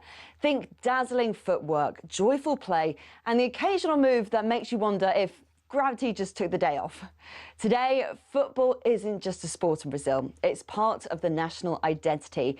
From street games played with anything even slightly round to packed stadiums exploding with colour and noise, Brazil lives and breathes football. So, the next time you see that iconic yellow jersey, just remember, it all started with one guy, two footballs, and a nation ready to fall in love.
Good morning, everyone. You're waking up to the World Cup Breakfast Show with me, Andy Goldstein. No World Cups. Alongside Darren Bent. Also been to no World Cups. And Arnold Clark by a used car now upgrade event. Get 2 years free servicing. Plus a chance to win the cost of it back this June. Busy show on the way. Busy show for you this morning. Get this, 98 World Cup winner, our mate Emmanuel Petit, will be live in the studio ahead of France against Sweden, asking if Le Blues already through to the quarterfinals with Paraguay waiting next.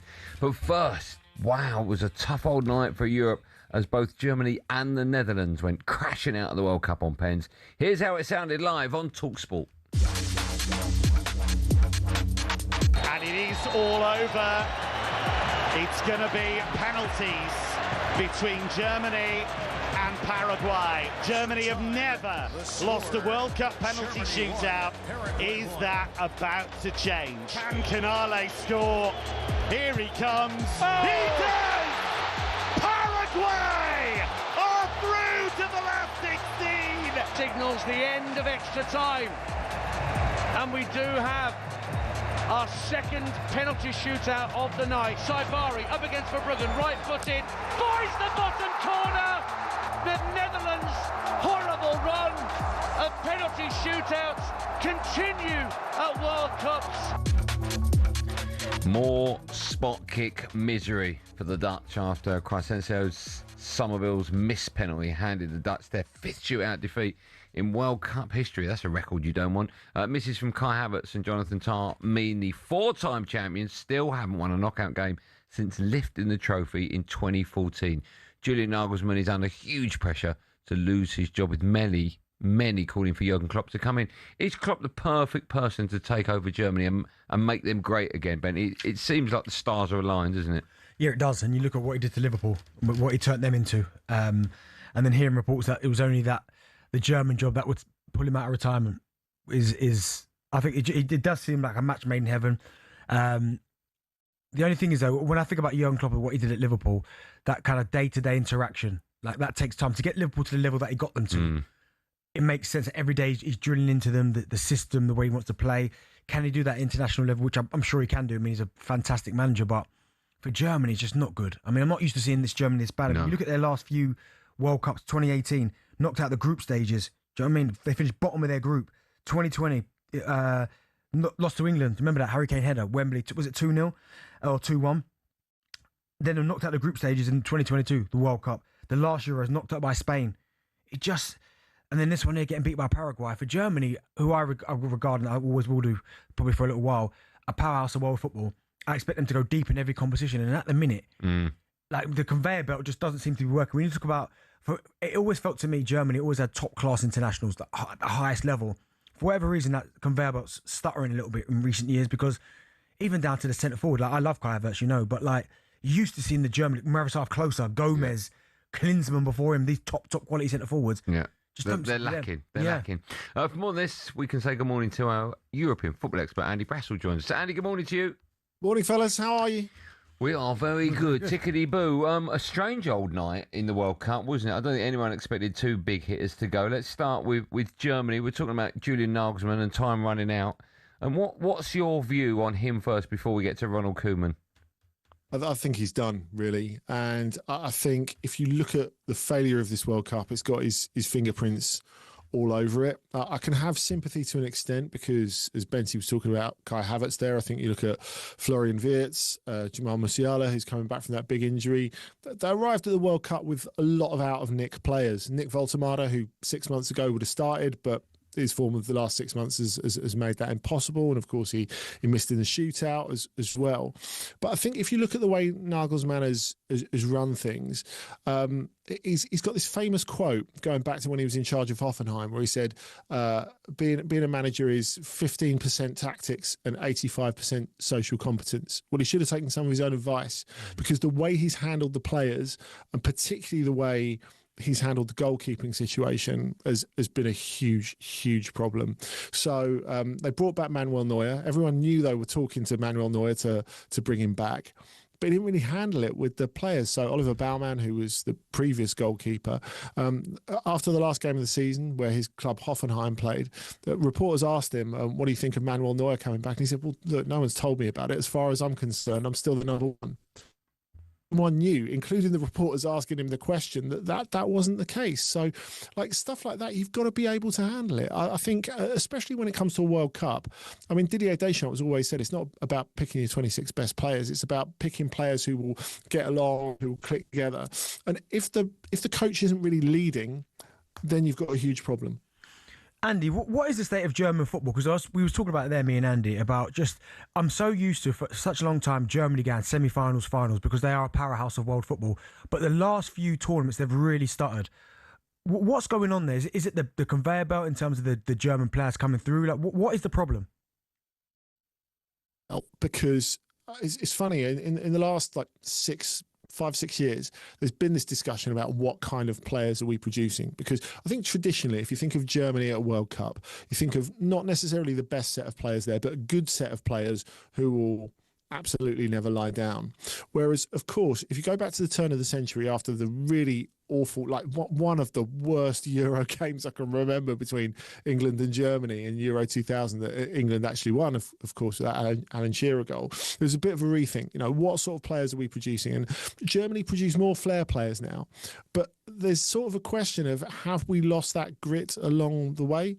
Now, of course, there are exceptions like Antonio Rudiger, again, another player who hasn't had an exceptional season, but there has been a bit of a rethink about, what sort of players are we producing? And, German football is quite good at looking at itself. But look, I think if you look down the squad list, like I said, you've got an issue in terms of form, but there are the players to do better than they have done. And at this point, it's becoming a bit of a phobia. Like you say, you're going back over 10 years to have won a World Cup knockout game for one of the most prestigious nations in world football. And I agree with you. I think it is the moment for Jurgen Klopp. And I think it will be perfect for him because, well, firstly, the DFB, the German FA, have had off the books talks with him for a while, it appears. So this wouldn't be cold. If he was announced like in a week, it wouldn't knock me over, although I would expect something to happen nearer the end of the tournament, of course, because he's working at it.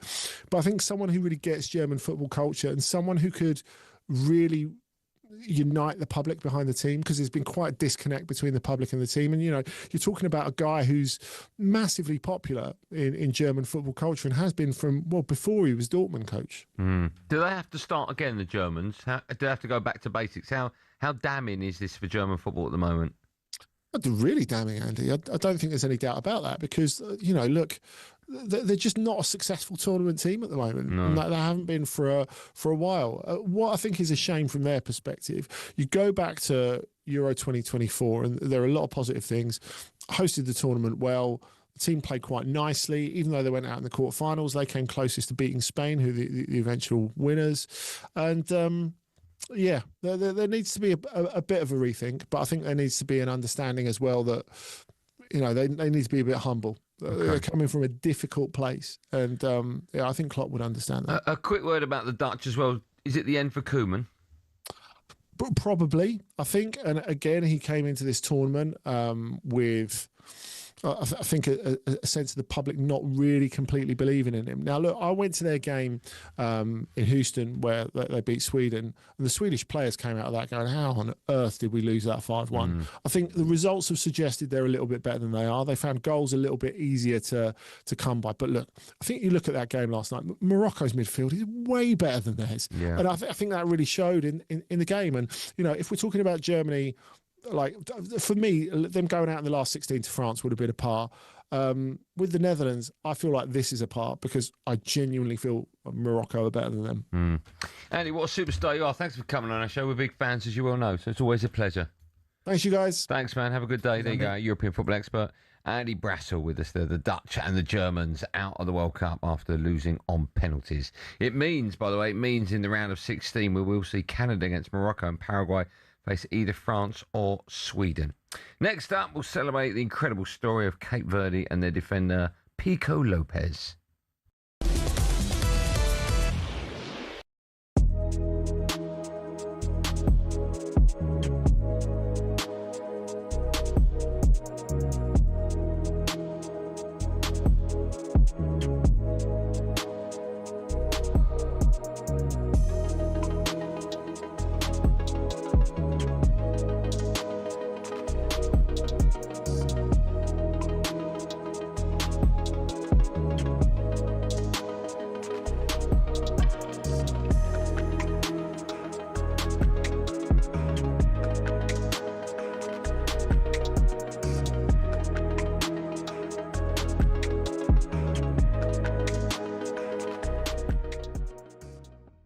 Simon has been saying what he means and means what he says, as always. And such was the case just a few days ago when we got onto the topic of, Erling Haaland.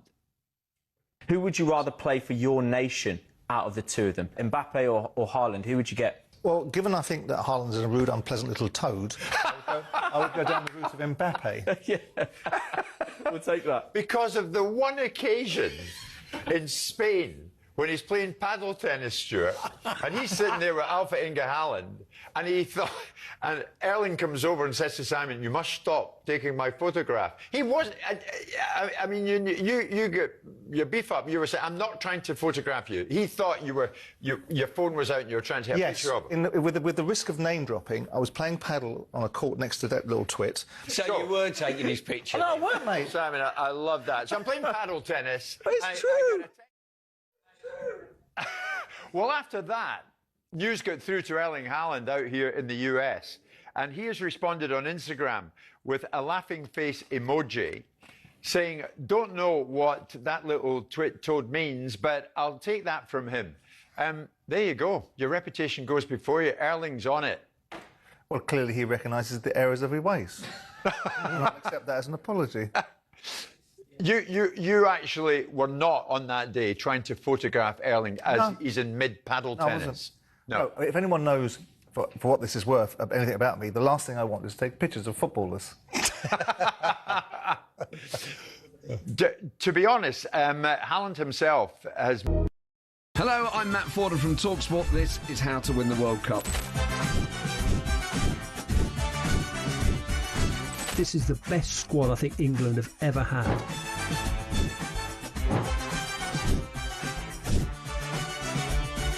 He used to love America, now he doesn't. It's very sad. It was so important to succeed because of all the pressure we received. Don't jump for this one, I'm going to knock his head off. Warning, this podcast does not guarantee England will actually win anything.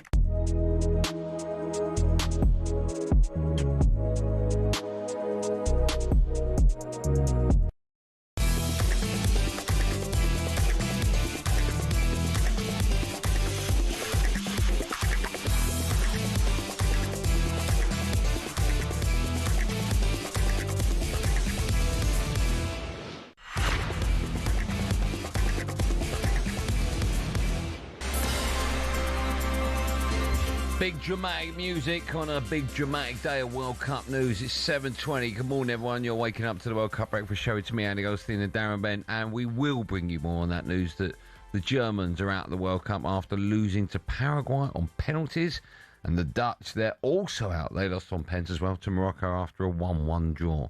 Quite a bonkers night of football. Now, the battle for England's number 10 shirt is fiercer than ever after Thomas Tuchel handed Morgan Rogers the start against Panama, dropping Jude Bellingham into a deeper role. Rogers' Aston Villa teammate Ollie Watkins caught up with talkSPORT's Faker Others to lift the lid on the competition for places inside the camp. No, maybe the competition, I think there was a lot of talk of Jude and Morgan and so many names being thrown around the 10 position. Obviously, the press want to talk about that, and rightly so, because there's so many talented players in that position. But I think, competition is always a good thing. I think complacency, maybe before in the Euros, Jude wasn't at, there was no doubt that Jude would play. I think so. Having that little bit of edge, am I going to play? It keeps you on your top game, and I think he's showing, why he's so important for England and why he's a superstar. There was, I think, a bit of a problem with the audio there. It wasn't your radio, it was us, so don't keep whacking it.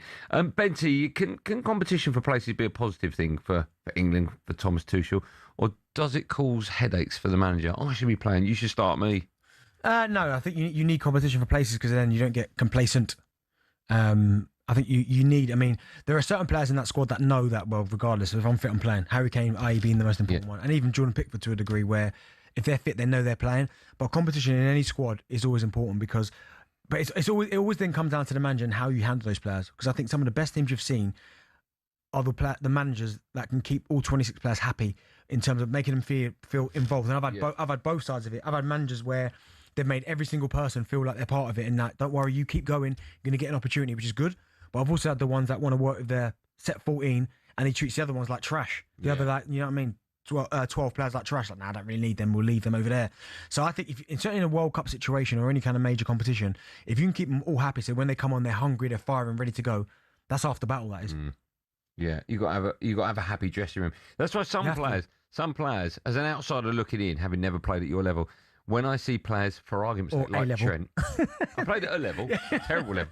When I see players like Trent, who I would take, not there, I wonder if, and I'm using him as an example, I know nothing about this, but if he's not good for the camp, and that's why he's not there. A player like that, I don't want to bring him in. But you know what? I fully agree with what you're saying, because we don't know the ins and outs, but some of the selections would suggest that he's taken them because of how they are. Like Henderson, right? Right, yeah. So he was the example I was going to use. Like, he probably won't play any minutes. He might not play any minutes. He's played already. But no, in terms of like I'm talking about maybe a half or starting. Oh, okay. Right? Like if someone gets injured, I don't think he's the next in line, right? Right. But I think sometimes you need that player that knows they're not going to be playing many minutes, but I've still got that positive atmosphere. Whereas you might get some guys in the squad, and again, I'm not pointing a finger at Trent or Cole Palmer or Phil Foden, anyone like that. But there might be an issue that if they're not playing, they're not really helping anyone else about. They're not the cheerleader. They're not really going to be getting involved in training, doing the extras for some of the other players. They're going to be like, well, no, I should be playing. So maybe Thomas Tuchel, and an element to that looks like he's gone down the route where they're good characters as opposed to just good players. Yeah, I get that. So we know that Paraguay will face either France or Sweden in the round of 16, and Canada will face Morocco, and one team who are dreaming of joining them are Cape Verde. The Blue Sharks are in uncharted waters. Cape Verde, in their first ever World Cup, have made the round of 32. They've drawn all 3 games. They are unbeaten. An extraordinary achievement. The fans can barely believe it. Oh, my goodness, that's what the World Cup's all about, right? The nation with the same population as Bristol. That's incredible. Through to the last 32 with a tie against Messi's Argentina to come live on talkSPORT on Friday night. Quite a remarkable story. Now, Pico Lopez is a defender playing for Shamrock Rovers, but is now, of course, a star for Cape Verde at the World Cup. And so I'm absolutely delighted to say Judy Lopez, mum of Pico, joins us now live on The Breakfast Show. Good morning, Judy. How are you? Good morning, Darren and Andy. Delighted to talk to you. Thank you so much for coming on. You've got a big smile on your face. How long has that smile been there? Oh my God, as long as the tournament has kicked off, it's just been a marvellous story. So yeah, absolutely thrilled the way it's gone so far, and long may it continue. It's an unbelievable story as to how your son even got the call up. Can you just explain to everyone how Pico ended up playing for Cape Verde? Yes, indeed. It is a remarkable story, all right. He was actually recruited through LinkedIn. He was in college at the time and set up a LinkedIn profile as part of that. And the manager of the Cape Verde team at the time, Rui Aguas, contacted him, but it was in Portuguese, so he ignored the message, thinking it was spam. And it's only when they contacted him again about 6 months later through English that he realised what it was all about and profusely apologised when he got back to them and asked them if the invitation was still there, and it was, and he was able to join the squad. That was back in 2019, and he's been playing with them regularly ever since. Did he even know he was eligible to play for them up to that moment? No, and they didn't realise themselves that his father was actually from Cape Verde. He thought they might have been a second generation, but we had all the documents here, and once they got the paperwork done, which didn't take that long really, a couple of weeks, he was able to make his debut with them in Marseille a couple of weeks later. Can they quite believe what's happening to Cape Verde in this competition? Because I'm pretty sure when they turned up, they would have looked at the group and thought this is a really tough group. Can you believe they found themselves into the knockout stages?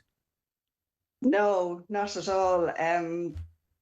Like at the start, I think they had like a 1% chance of getting through. I mean, coming up as they did against Spain and Uruguay in their group, previous World Cup holders, no one expected them to get the results that they did. And yeah, it's just been fantastic. And even though Argentina coming up next are probably the favourites and are the current champions, I think Cape Verde are the darlings of the tournament. Everybody's taken them to their hearts.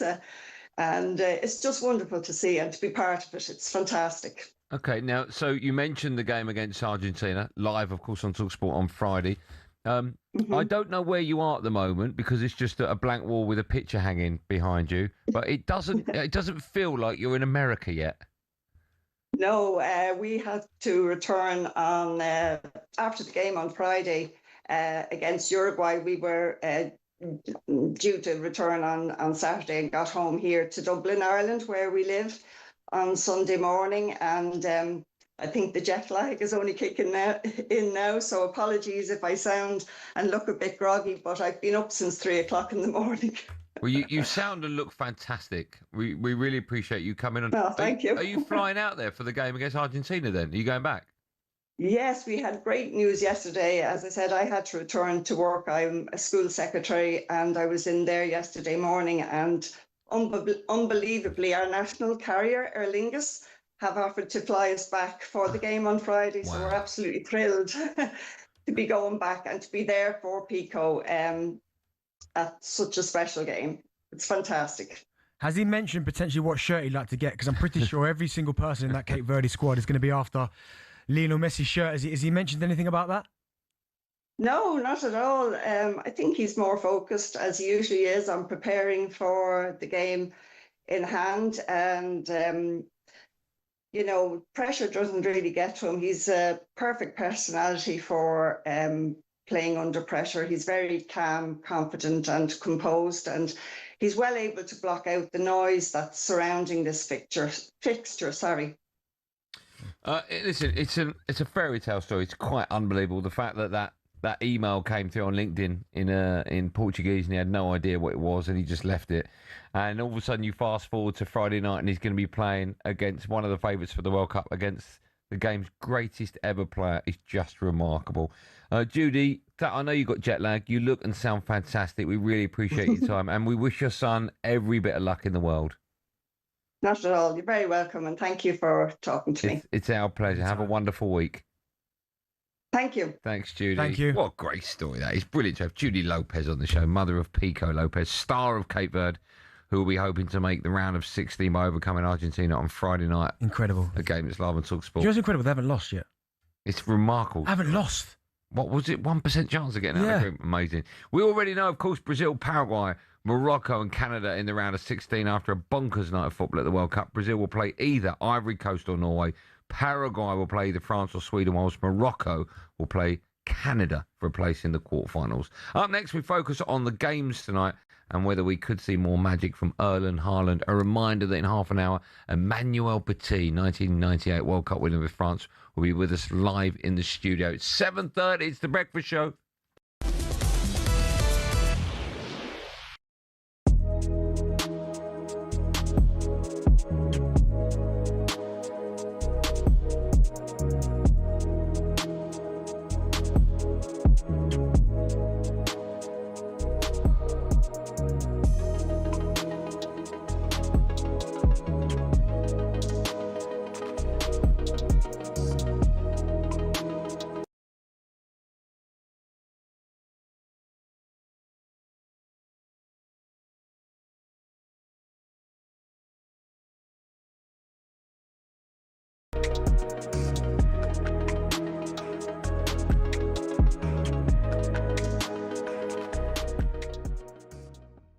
Jude Bellingham, 3 games, 2 goals, 1 assist.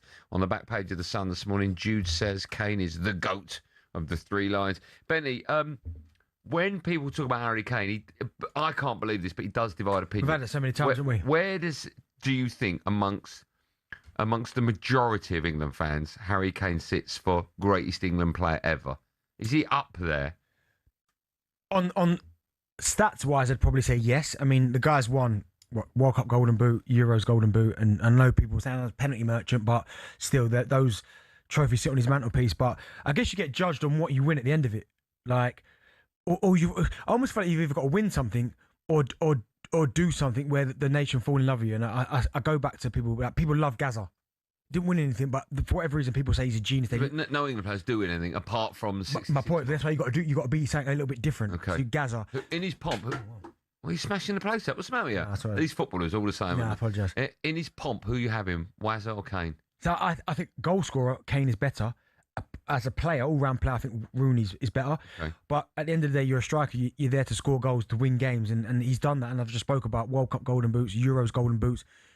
I'd find a way of getting them both in if I had the choice. Yeah, Rooney and Kane. Of course, you would have to. Yeah. Last question, then we move on to our next guest. Who's more important right now to England? Is it Bellingham or Kane? I still say Kane, man. He's still the guy that's in charge of putting the ball in the back of the net. Is Harry Kane England's greatest ever player? I don't know if you heard our little chat just now. Yes. I threw Wayne Rooney into the mix as well.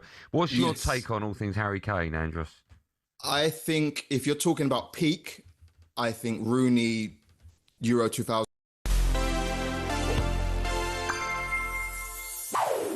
Just because you're a football legend doesn't mean you totally light up the World Cup. These guys are just 3 who prove that. The struggles of some great names makes the record of Miroslav Klose even more impressive. It was in 2002 in Japan and South Korea that a 24-year-old Klose put the world on notice. At his first World Cup, he scored a hat-trick in Germany's opener against Saudi Arabia. He scored another 2 at the tournament and, well, what do you notice? Yep, 5-headed goals. The only time someone's done that in World Cup history. Germany lost in the final, but Klose had certainly raised some eyebrows. Klose scored another 5 goals and won the Golden Boot in 2006, although Germany lost in the semi-finals at their home World Cup. Totes emotion die Fans. By 2010, Klose was playing for Bayern Munich, where they'd clearly instilled an I'm not scared of anything attitude. African and English safaris look a bit different, don't they? Brilliant. Anyway, Klose returned from his excursion, got a goal against England and was on the score sheet in the quarter-final against Argentina before Germany were undone by a pack of hungry Spaniards. 4 years later, Klose was 36, but he was picked for one last World Cup, much to the German public's frustration. He hadn't had a stellar season for Lazio, but Germany didn't have many out-and-out strikers at the time. Klose, though, delivered again. He scored in the groups, and then in the semi-final, he had his record-breaking moment. Klose got Germany second in that incredible 7-1 victory over Brazil, his 16th, a new World Cup record. In fact, to really twist the knife, he snatched it from R9 in front of the Brazilian fans. Klose started the final, and his replacement, Mario Götze, well, you know what happened in extra time. And with that, Klose called it quits, taking with him the record for the most goals in tournament history and the most match wins in tournament history, as well as 2 bronze medals, a runners-up medal, and that winner's medal. The dream of every single World Cup footballer he fulfilled.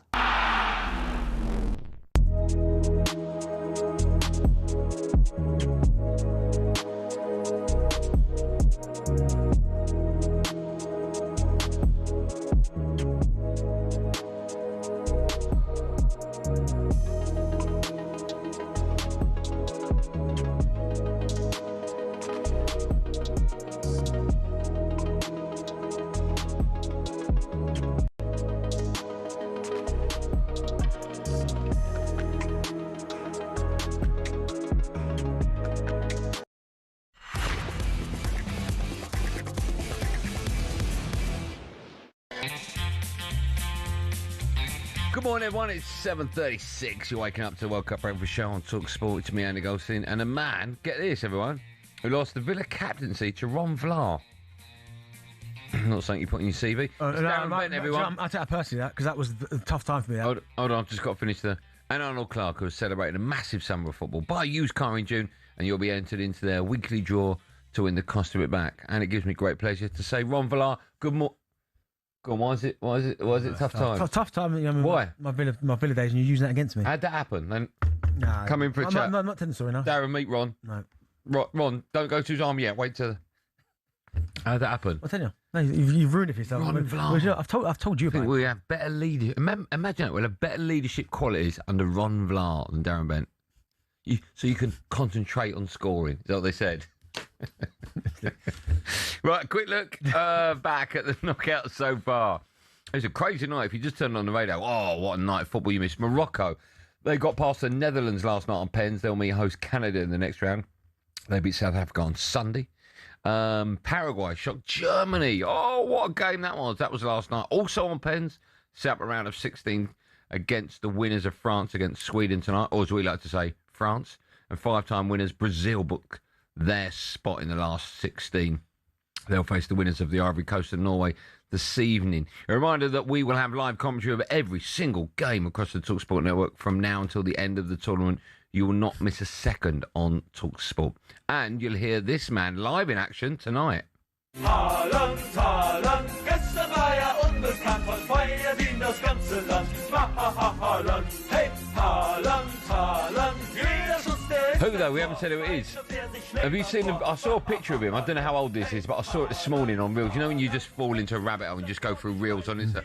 Of him eating his dinner next to a mirror. Have you seen that? No. Anyone seen that?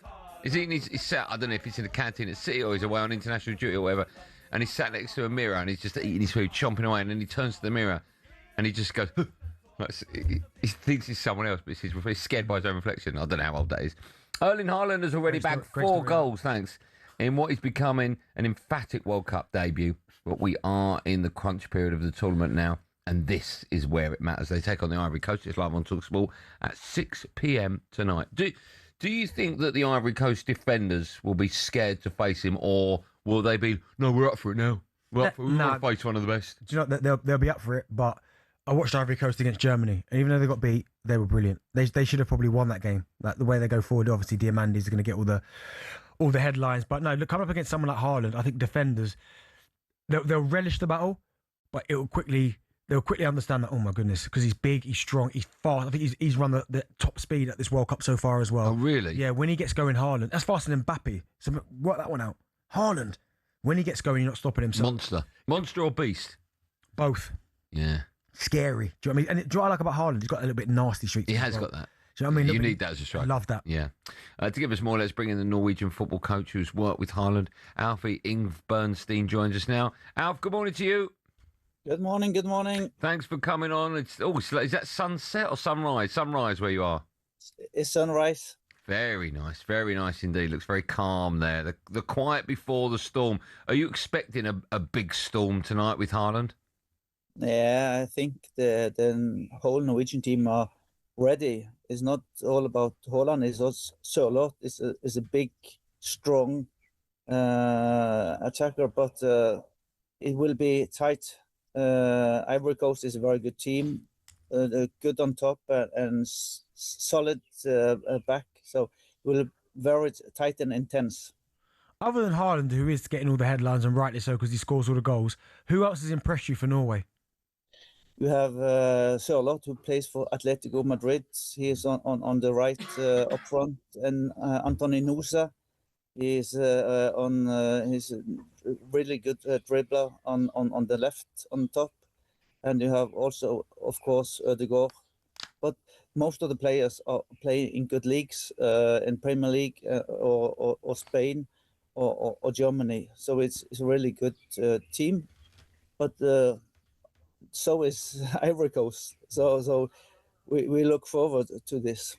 How do you think, you said it there about Martin Ødegaard, because obviously watching him a lot this season and for the last couple of seasons at Arsenal, the last couple of years he's had the ankle injury, which I don't think he's quite recovered yet.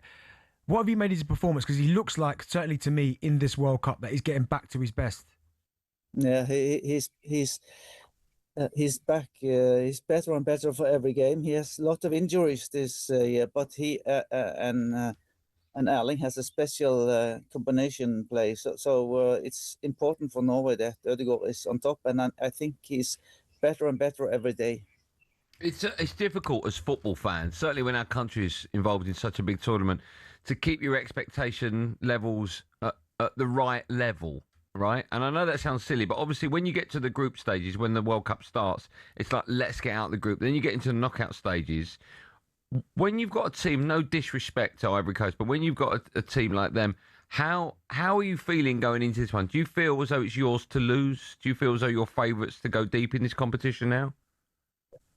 I think if we lose, I think the Norwegian people still are happy because we went through for the first time in the World Cup since 28. But of course, we want to win. So I think the players and the coach and the fans think we might win this. That will be good.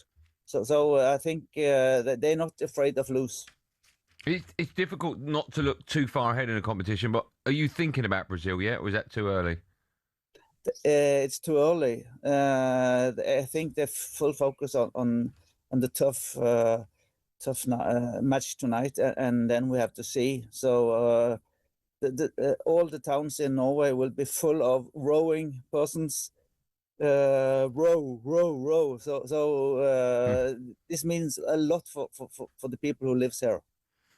Again, we spoke about Haaland and how good he's been, and he's been brilliant in the Premier League ever since he got there, scoring goals. I think he's won 2 or 3 golden boots now. But you worked with Haaland. What do you see in him that makes him so great, and how is he able to score so many goals? From early age, he was not that tall when he was younger. So he had to be clever in the box first, and then he developed technical and technical skills. And then his physics grew, and he got very strong and fast. But then already the smartness in the box, it was there. So in fact, he plays now just like he was 12 or 13. It's amazing to see. Is he the best striker in world football at the moment? Yeah, I think he's with Messi and Ronaldo and Mbappé. I think they are among the best. But there are a lot of good players on top. But Erling is one of several players who are on top. I know she didn't mention Harry Kane. I think Harry Kane is brilliant. He always scores. He doesn't. In Norway, Harry Kane is rated very high. Yeah. It seems to be a World Cup for strikers at the moment. Alf, thanks so much for coming on. Always a pleasure. Yeah. Thank you. Thanks, we look forward to it tonight. Bye-bye. I'm sure you do. I was going to ask for a prediction, but of course you're going to say a home win. There you go. That was our Norwegian football coach who's worked with Haaland. Alf Bernstein joins us. Still to come on The Breakfast Show. Superstar Breakfast preview on talkSPORT with Travis Perkins. Go big on landscaping with Travis Perkins. Find everything you need at travisperkins.co.uk. Yes, loads coming up on today's show. Soon we'll be saying bonjour to the 1998 World Cup winner Emmanuel Petit with us in the studio to look ahead. I can't keep out France's clash with Sweden and discuss whether they've been handed a huge boost to reach the quarterfinals, with Paraguay awaiting them in the next round. Plus a man who came third the 2006 World Cup with Germany, Robert Huth, will be with us to explain what has gone so badly wrong for his national side. That was our breakfast preview with Travis Perkins. 7:45, everybody. Superstar Breakfast preview on talkSPORT with Travis Perkins. From fence panels to decking or paving packs to topsoil, Travis Perkins has all your landscaping needs covered.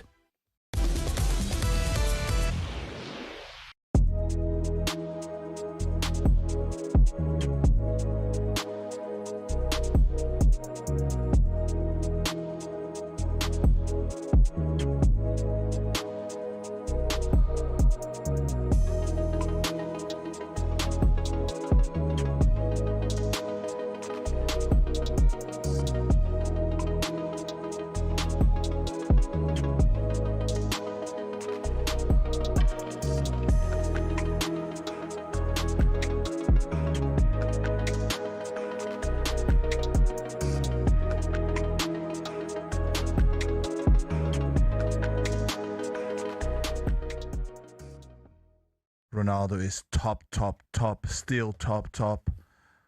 But Haaland, for instance, is a better finisher. Let me ask you this. In world football, I said this, Bentley, on yesterday's show, and I got a little bit of criticism.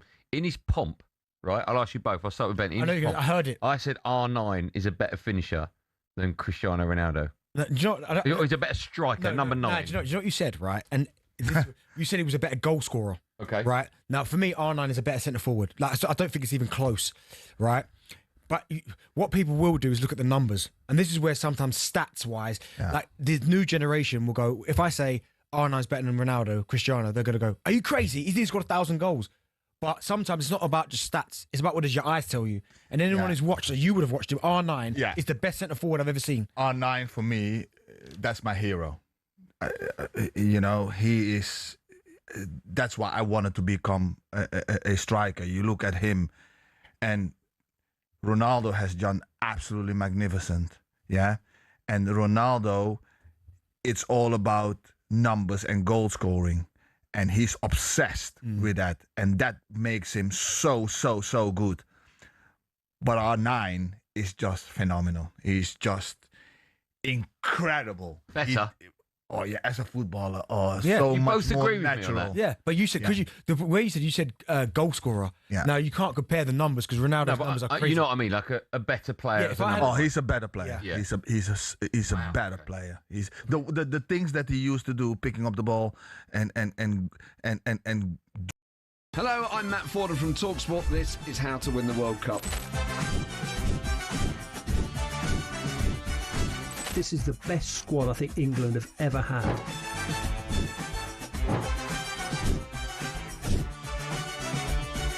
He used to love America, now he doesn't. It's very sad. It was so important to succeed because of all the pressure we received. Don't jump for this one, I'm going to knock his head off. Warning, this podcast does not guarantee England will actually win anything.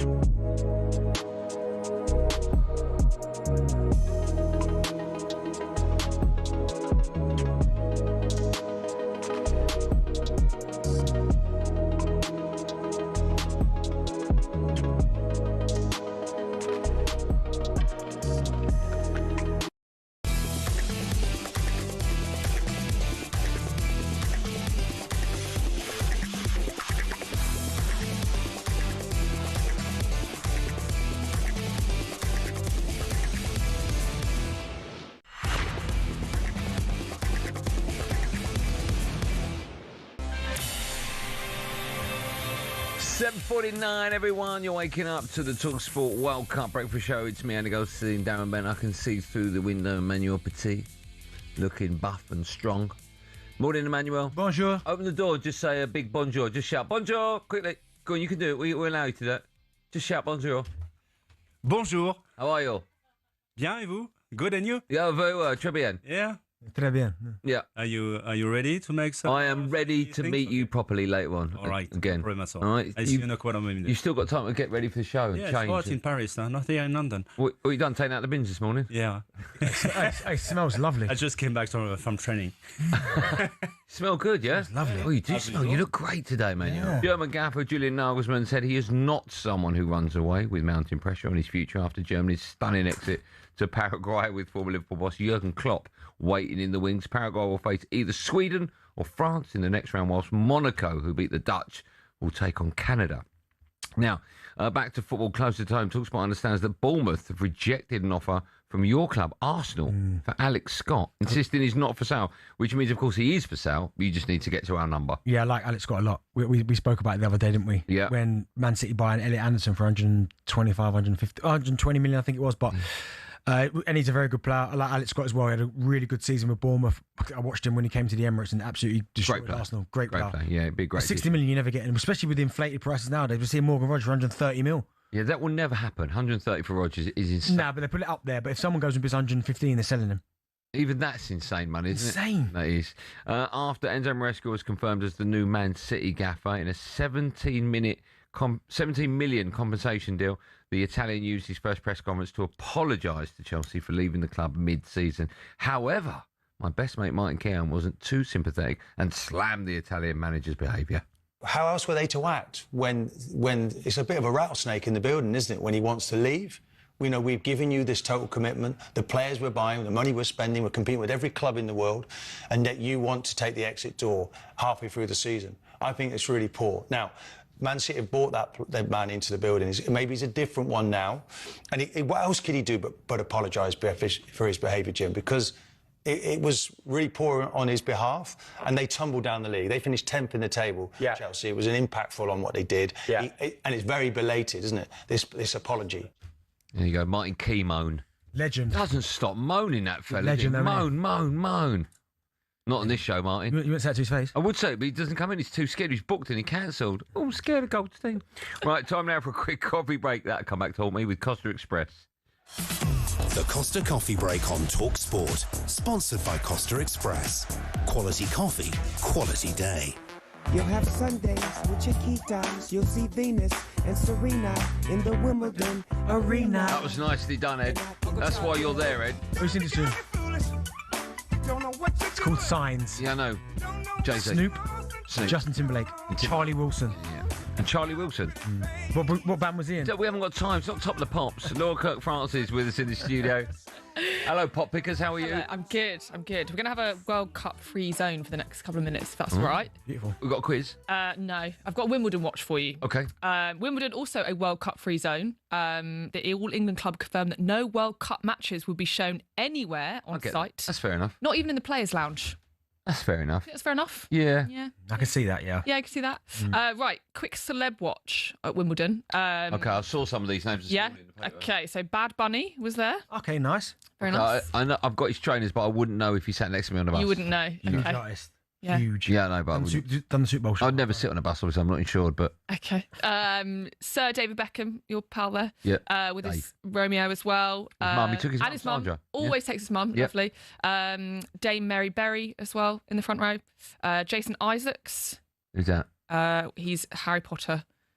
He's not Harry Potter. That's no, he's not Harry Potter. He's in Harry Potter. Oh, right. Amongst other things. Did you say Mary Berry? Mary Berry. The baby Mary woman? yeah. Yeah, okay, nice. Dame Mary Berry. Love Yeah. that. Yeah. Tess Daly and Sir Cliff Richard as well spotted. Together as an item. Could be. She's newly single. She's single, isn't she? Yeah, is, so why not? Could be. Although they were quick to point out in the newspaper she still wears her wedding ring. Oh, okay. Yeah. Okay. I didn't need to know that information. Just show me a picture. That's enough. Question for you then. Is there a better spectator sport in the British calendar than Wimbledon in terms of pageantry, celebs, etc.? Out in the sun. Yeah. Anything about it? Strawberries and cream. Yeah. I know, I've been to Wimbledon before and it rained all day and I got to see one game. Oh dear. Yeah. Laughter track. And that was before the roof. So imagine that. Yeah, that's annoying. Yeah. Nice to get photographed there. If you could be front row at any event in the world, what would it be? Boxing. Yeah. Yeah, heavyweight clash. In the front row, looking Yeah. Yeah. It's a great shout. Because you're hearing the thuds. You're in front row for that? It's proper. Yeah, do you know what? It's a bit bizarre, but and it's probably not even a thing. But I quite enjoyed being at the finish line of the men's 200-meter final when it was Olympic in London. Usain Bolt. Yeah, that was cool. Yeah, that'd be good. I'll tell you where's awful front row. F1. Yep. So it's football. What? The front football. We couldn't have. You're seeing it. F1. Yeah, you got the subs. You got the F1. linesmen. You got 5 seconds every 3 minutes, and that's it. Honestly, I found out the hard way. I went to Barcelona, and they went past me, and I went, "Is that it? Is that?" Yeah, and my mate that's was like, "Yeah, I think so." That's Yeah, it. do you know what? In America, when we went to the NBA, that's cool. Yeah, that was cool. Yeah. Yeah, That was cool. front row at the NBA, I think it's probably I the mean, best. we did watch the worst team in the NBA. Yeah, but only you know that. I didn't know that. I mean, I was just You should there for the vibes. and the hot Yeah. dog. Yeah. Yeah, that's what we did, didn't it? Free hot dogs as well. They were giving away. I mean, not to everyone, just because me. Either of you ever queued for Wimbledon? I think I know the answer to that. No? Never queued? What's the queue? What's the queue? What's the Weird queue? question. The first person to arrive at the queue arrived at 7:30 on Saturday. Bearing in mind the tournament started on Monday. So, can I ask a question? Yes. When he got there was no queue. No, but you got to get right to the front. You got to camp basically. Oh, okay, yeah, fine. 7:30 on Saturday, and then 10,000 people had joined yesterday by 8:30. Not something that either of you are ever going to experience, I can tell. But the queue for Wimbledon it's historic. Well, yeah, you say that. I do say. Sorry, Right. Darren Bent, you're not queuing for Wimbledon. No, I didn't queue to go to Wimbledon, but back in the day, and people that know me, I'm a huge sneaker collector, right? So there was this one time, this really rare pair of trainers were coming out. And What one? I can't remember. It'll come back to me. yeah. My mate will be listening. He'll message me, right? And I did camp there for like a long time. Wait, hold on. When you say camp, Say they were releasing at 2. he said the word camp. Yeah. Now listen to the story. I was there for about, I think I got there about 4 a.m. We weren't camping. You didn't take Camping, a tent. Yeah. Okay, I'm not taking a tent, but I was sitting on the street. I was playing What was Premier it League outside football like at the a time. Foot Locker? Like, what are we talking here? I think it was Supreme, I think. Was it? Yeah. Locker. Yeah, I Supreme. ran outside a Foot Locker. JD Sports. Fair enough. Direct. Well, that's great practice for the queue. I expect to see you there tomorrow morning then at 4 I can't. Mentally, like even when you go to Disney World and you're queuing up, I don't know how people do that. Well, that's what life's about. Normal people. That sounds so terrible. I just don't know how normal people queue up. But you understand what I'm saying? Man of the people. Like if I had to queue, I couldn't do it. So when I go to Disney, if it's 2.5 hours, Yeah. no, You're not doing it? No. You I'll let just your kids down. You just be like, I'm too good for this. Correct. Yeah, I'm too much. No, of a star for this. I just haven't got. My brain can't cope with standing still for 2.5 hours. I just couldn't do it. I just can't do it. There was one ride we went to, Avatar, right? And we didn't have any fast track stuff, and it was 2.5 hour ride, and we're queuing up, and then there's this app you can go in where you keep trying, and every so often they release a fast track ticket, and I eventually got one after about 40 minutes in the queue, and I went, we got it, let's go back. And so we went all the way back and then into the fast track. I just can't do 2.5. It's insane to be able to do that, right? Well, not really. As the normal person, That's has a to do normal, that. very normal, especially at Disney. It's not. Yeah, but it's not normal just to stand for 2.5 hours and just slowly edge forward. That's not normal. Yeah, but at a theme park, it is. It's not for me. Not for you. Not for Okay. me. That's why I don't do theme parks. Don't do theme parks. Can't Don't do- do the Wimbledon queue. Fair enough. Just doesn't do people. Don't do people. Yeah, fair enough. I'm not insured to be with the public. They know that, and I know that, and that's why we get on. Very quickly, looking ahead to today, then centre court Iga Swiatek starts her defence against Taylor Townsend. Then Zverev off the back of his first Grand Slam at the French Open, and then the big one at about 5 o'clock. But TBC, Serena Williams, first time in 4 years. She is against Maya Joint, who's the 87th seed. So Good first game for you, isn't it? Very Coming good back. first game. You got a feel for her opponent. What was her name? Maya Joint, You got 87th. a feel for Maya. Australian. Yeah. and I the mean- crowd- She'll win that probably. Who, Maya? Yeah. Do you reckon? Potentially, yeah. No, I can. Potentially. Yeah. How's that an answer for a sport? No, because I just think Potentially. I think she should be the favourite. Well, she probably is. Yeah. Crowd will be behind Serena though, which Yeah. at Wimbledon is a huge factor Yeah. as well. So She's got a forehand as well. As soon as that first point comes in with a... Yeah. We shall see. Thank you, Laura, for coming in. Always a pleasure. We'll see you tomorrow. See you tomorrow. Bright and early. Good stuff. That was all thanks to Costa Express. Now, if you're waking up, Paraguay, get this, have declared a national holiday after beating Germany on pens. Meanwhile, it was a Dutch disaster. They lost to Morocco on pens as well. Morocco will play Canada in the next round. Meanwhile, Paraguay, they'll play either France or Sweden. And we build up to that game next with a man that knows what it's like to not only score in the World Cup final, but win it as well. Emmanuel Petit in the studio right after this. The Costa Coffee Break on talkSPORT. Sponsored by Costa Express. Quality coffee, quality day.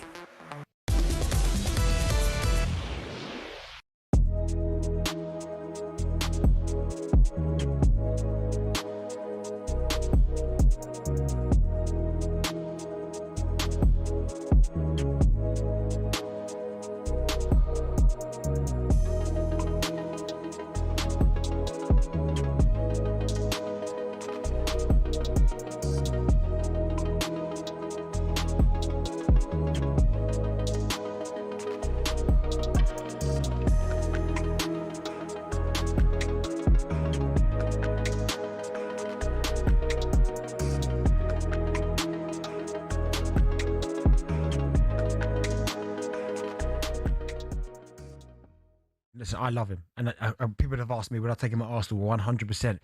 But you look at the last 2 seasons, Real Madrid, and then you look at the last 2 seasons for PSG, the 2 Champions Leagues. They were chasing the Champions League for so long. He moves out, they win back to back. It just doesn't look well. Yeah, Mbappé, does it? You could say that he's responsible for that. But in the meantime, when you see what Luis Enrique, the Paris Saint-Germain manager, has changed, the way the team has changed, the unity, everybody is playing for each other, they're fighting for each other, on the pitch. And that's why, in every team they've met, they're beating because of that. They have the quality, but they show, real mentality, unity all together, the togetherness, But Kylian Mbappé, I think I won't be the guy who will say that he's the one responsible for the mess at Madrid.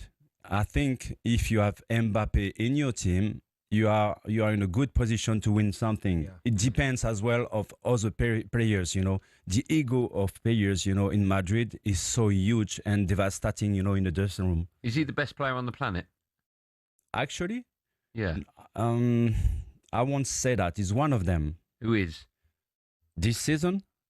Or you're saying? Right now. If you're going to maybe write a list of your top 5 players, who would be number 1 best player in the world right now? I really love Olise.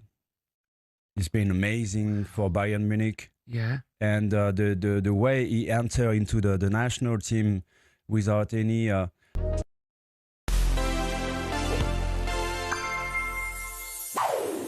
In the history of football, there may never have been a better player than Edson Arantes do Nascimento. This guy, the most decorated player in World Cup history. Imagine being 17 and playing at a World Cup. Well, not only did Pelé achieve that, he was probably Brazil's best player in 1958, even with a baby face like this. He scored 6 goals in their run to what would be Brazil's first World Cup triumph. Pelé was the talk of world football and was swamped everywhere he went. He was expected to be the main character in Chile 1962 as well, but in just the second group stage game, he tore his calf, and that was his World Cup done. As you can see, Brazil still won it all. 4 years of recovery and rediscovering his magic form in front of goal led to 1966, another tournament that for him wouldn't go to plan.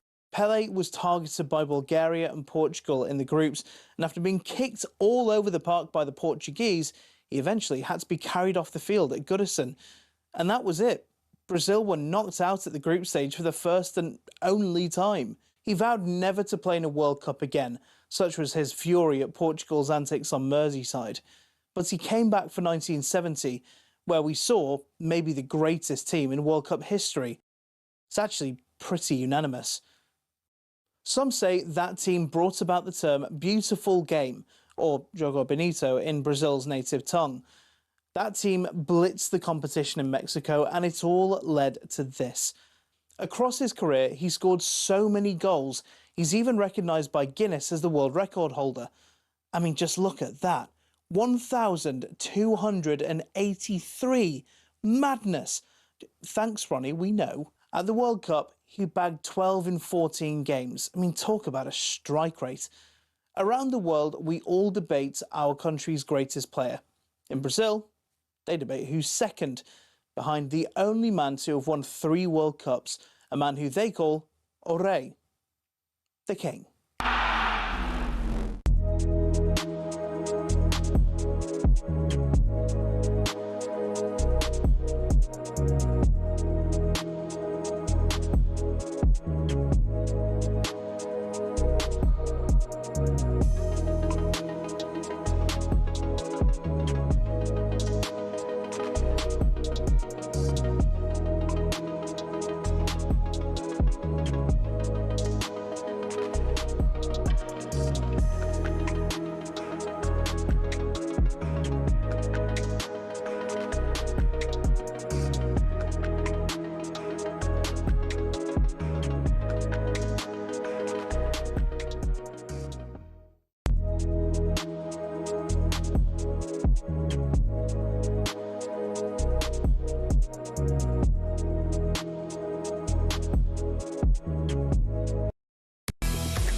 Good morning to you. It's 8:05. This is the World Cup Breakfast Show. It's me, Andy Goldstein, and a man who was released by Derby County, Darren Bent. You're no good, sorry, son.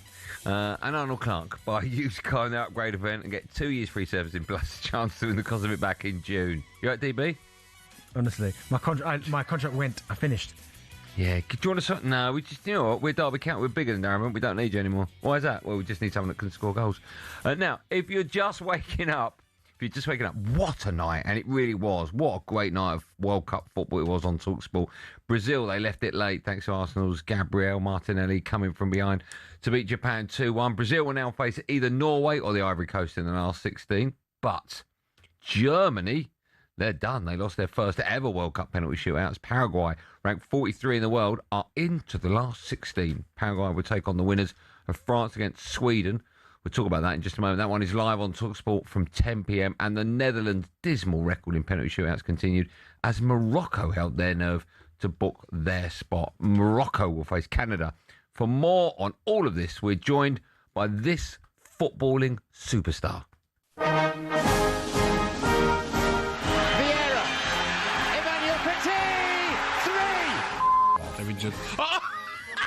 The first reaction, from the people is always the World Cup, When you win something important with your national team, we don't talk about sport anymore. That's probably the ugliest goal I ever seen. We have this weird taste, still in our mouths because of the World Cup final, the last one, against Argentina. Even those people who don't like football, don't like footballers, they stop you in the street because they are proud of what you've done for your country.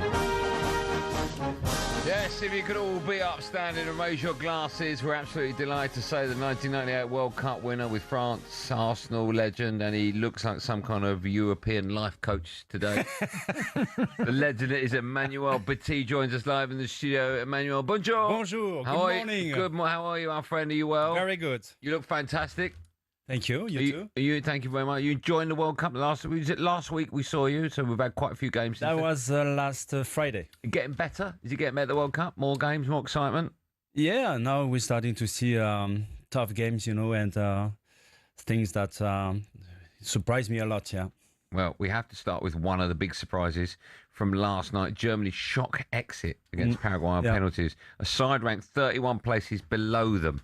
So get this, I don't know if you're aware of this, since winning the World Cup in 2014, Emmanuel, Germany's record is this. In 2018, out in the group stage, 22 out in the group stage, 26 round of 32. Unbelievable. What is going on with German football at the moment? I think Gary Lineker have to change what he said about the Germans now. Because he used to say that football is a game that Germans always win, Okay. At the end of the game, it's always Germans that win, but they are not winning anymore. No. It's a mess. It's a crash. It's a big failure. So I think today, within the next few days, I think it's gonna be a huge fight, in the newspapers, and people will want, some head to fall down. So I'm very, very sad for the Germans, but in the meantime, I'm very happy because honestly. I don't have a big link with Germans, but what I saw last night reminds me what happened to us, during the World Cup 1998 against Paraguay. Remember, back in days we had the golden goal, scored by Laurent Blanc, and we qualified, and the game stopped straight away. But I saw exactly when I was watching the game on TV. That remember exactly what happened against Paraguay. They wanted to go to the penalty with Chilavert, the goalkeeper. Yeah. He was the star man, for this team.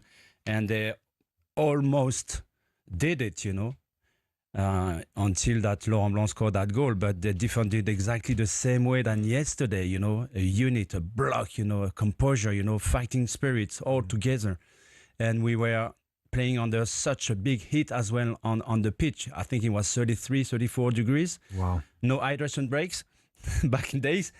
And we had to control our nerves until the end because we knew that they wanted to go to the penalty shoot. Well, what do you think is missing from this German team? Because they've got good players. They've got players that play for top clubs. But still, something is not there. I think something is broken, you know. Nagelsmann, you know, he was the former Bayern Munich manager, you know, a couple of years ago, and he had many fights with many stars, you know, into the team, and those guys were into the team actually, you know, in that World Cup. It didn't work.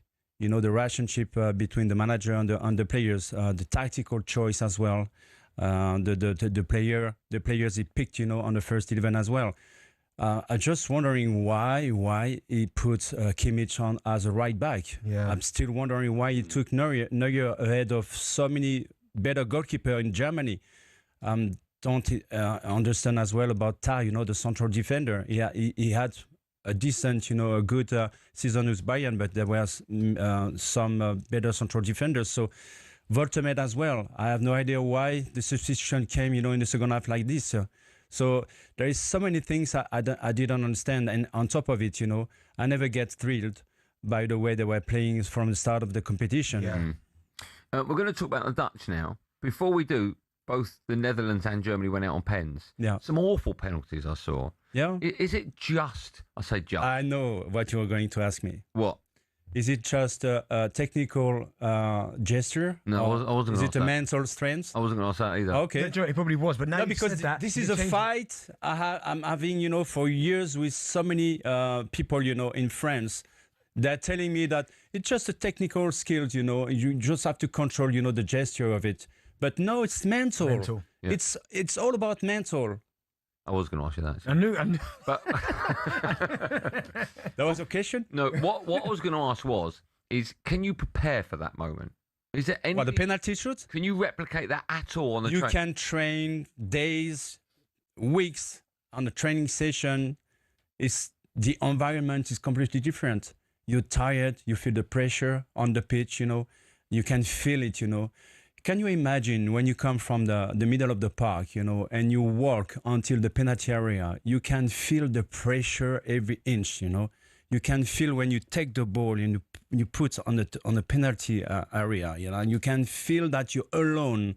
You know that the whole country is looking at you. Everybody thinking it's easy, you know, you're going to score. But no, it's not easy. It's not just that it's easy, you should score, hit the target.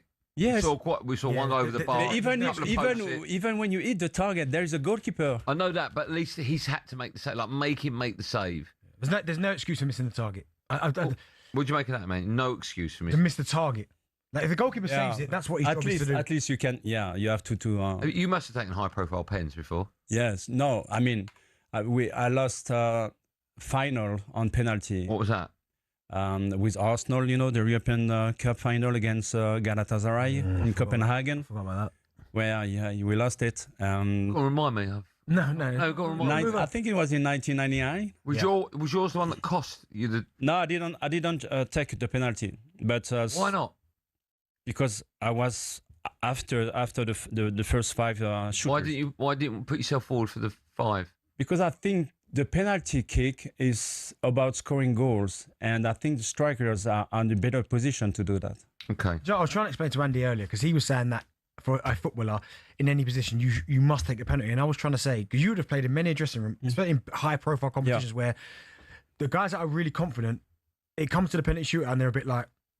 I don't want to. I'm going to give you an example. 1998 against Italy. I think it was quarterfinal, Stade de France. And I remember at the end, you know, the manager, Aimé Jacquet, asked the whole team who wants to take the penalty shoot. Because not usually, you know, it's decided before, you know, it happens. There is a priority, you know. But I remember he looked at ourselves and he asked, who wants to take the penalty? And I remember so many tough guys looking at the grass or somewhere else, you know, thinking, is he looking at me? Is he asking me?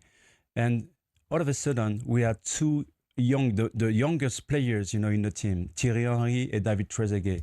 They stood up like this, said, Gaffer, I want to take it. I was looking at them thinking, what the hell? They look so confident. Maybe it's because they are young. Yeah. But you can feel the pressure. Even experienced players, they are scared about it. Who didn't want it? Sorry? Who didn't want to take the pen? Well, I won't say name. You want names for me, but make it rhyme with something. I'm gonna start with myself first. You didn't want to take it? No, I hate that. Okay. Who else? Just give me one. Give me one. You want to put me in trouble, yeah? No. I don't want to put you in trouble. If you don't want to say it, don't. No. If you want to be a coward, that's fine. Yeah. I'm just French. Well, we're delighted. Oh, just a quick word, by the way. We're talking about Germany. Do you think it's all set up for Klopp to take over now? I think it's time for him to retire, Nagelsmann. Yeah? Yeah, definitely, There's so many troubles, with so many players. And tactically as well, he was so wrong. And the way he managed the team, from the start of the competition, I was not even close to be convinced about what he decided. And Klopp to take over? I don't know. I was surprised what he said after the game about Arsenal. Yeah. Yeah. Did you see that? Yeah, about the set plays. Why? Yeah, I really like Klopp. I have a huge respect. I like the man as well. But what he said after the game, I didn't appreciate it. Okay. I think it's set up perfectly for him to take over. I think he will be. We shall see. We've got Emmanuel Petit with us till we come off at 10. Is that right? Yep. Can't wait for that. We've got some translations coming up in just a minute as well. We'll also talk France. They face Sweden tonight. It's live on talkSPORT. And if they win, they'll take on Paraguay in the round of 16. So can anyone stop the French? We'll talk about that right after this. 17 minutes past 8.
Hello, I'm Matt Forden from talkSPORT. This is How to Win the World Cup.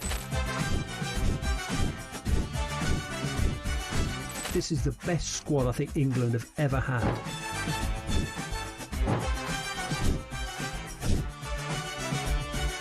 He used to love America, now he doesn't. It's very sad. It was so important to succeed because of all the pressure we received. Don't jump for this one, I'm going to knock his head off. Warning, this podcast does not guarantee England will actually win anything.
Oh, I remember this. Vanessa Paradis.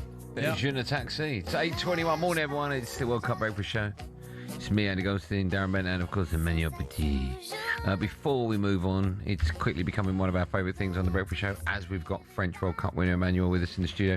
Should we have? I've done a couple of translations. Right, is that your favourite feature, is it? Yeah, can we leave the mics on just so we can hear? Okay. So, Emmanuel, this is the first one I've done. Have a listen to this. Saviez-vous que Darren Bent a un ami imaginaire nommé John, mais qu'il prétend qu'il s'agit d'un fantôme pour que cela paraisse moins bizarre? Oh, you didn't hear it because you didn't have your headphones on. Do you want to hear it again? Do you want me to play it again? Yeah, do it again. Okay, wait till they're both in, all right? Okay. Here we go. I'll play again. Here we go. Saviez-vous que Darren Bent a un ami imaginaire nommé John, mais qu'il prétend qu'il s'agit d'un fantôme pour que cela paraisse moins bizarre? Weird, isn't it? Don't you think that's weird? You're so sick sometimes. What are you talking? For a grown man, that's weird, isn't it? I mean, yeah. Yeah, strange. Doesn't surprise you, though. Of course, does it's strange. Doesn't surprise you, though, does it? Yeah, but there is a doctor for that, you know. There is a doctor for that. Yeah, yeah. I've got another one as well. No, we don't need any more. Huh? We don't need any more. Move on with the show. I've got one more. You do one later on. I've got one more I'm going to play. All right? I'll play this one, Darren. Okay. Right, so, okay. No, wait. Now, earlier on, you're so useless. I was about to earlier on in the break, I said to Benny, there's going to be I was two. about to Just do it. staring at me, honestly. I was about to. I thought Honestly, there's nothing going on in there. I thought you were going to play your second one, then I was going to come in as you were laughing. But I've got one for you. Oh, have you, Darren? Oh, yes, I have, got yeah. one? Oh, hold on. Really? I didn't know this was going to happen. Go ahead, Darren. Here we go. Darren Bent s'est entretenu en secret avec la direction de talkSPORT pour exiger de ne plus jamais avoir à jouer au padel avec Andy Goldstein, tant l'expérience avait été désastreuse. Right, I have no idea what that is. Really? Who gets out of that worse, me or him? It's so bad. See? Should one of us be arrested? Do you do sport now sometimes? Sometimes, yeah. Yeah. What kind?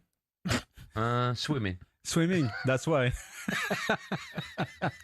If only I knew what joke I just made. Right. What joke was Should we that? move? I don't know. Should we get the latest odds with Coral and John Hill? The Coral Daily Download on talkSPORT with Coral. We're here to reward the fans this summer. 18 plus gambleaware.org. My God. John Hill is with us. Good morning, John. Good morning, gents. What a dramatic night we've had, haven't we, in the World Cup? 2 penalty shootouts there. It's really come alive, hasn't it, this tournament now?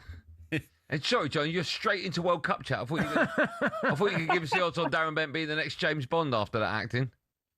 Also, I'm quite surprised. You said swimming was your main sport, Andy. Is it not pool? I thought it was pool. Yeah, swimming pool. Different kind of pool. Swimming pool. Swimming pool. Right, let's jump straight back into where you were, the World Cup. Yeah. It's getting very exciting. We've seen a couple of big hitters go out, right, overnight. We have, yeah, absolutely. Yeah, Germany, obviously beaten by Paraguay. I thought they were awful, Germany. I really did.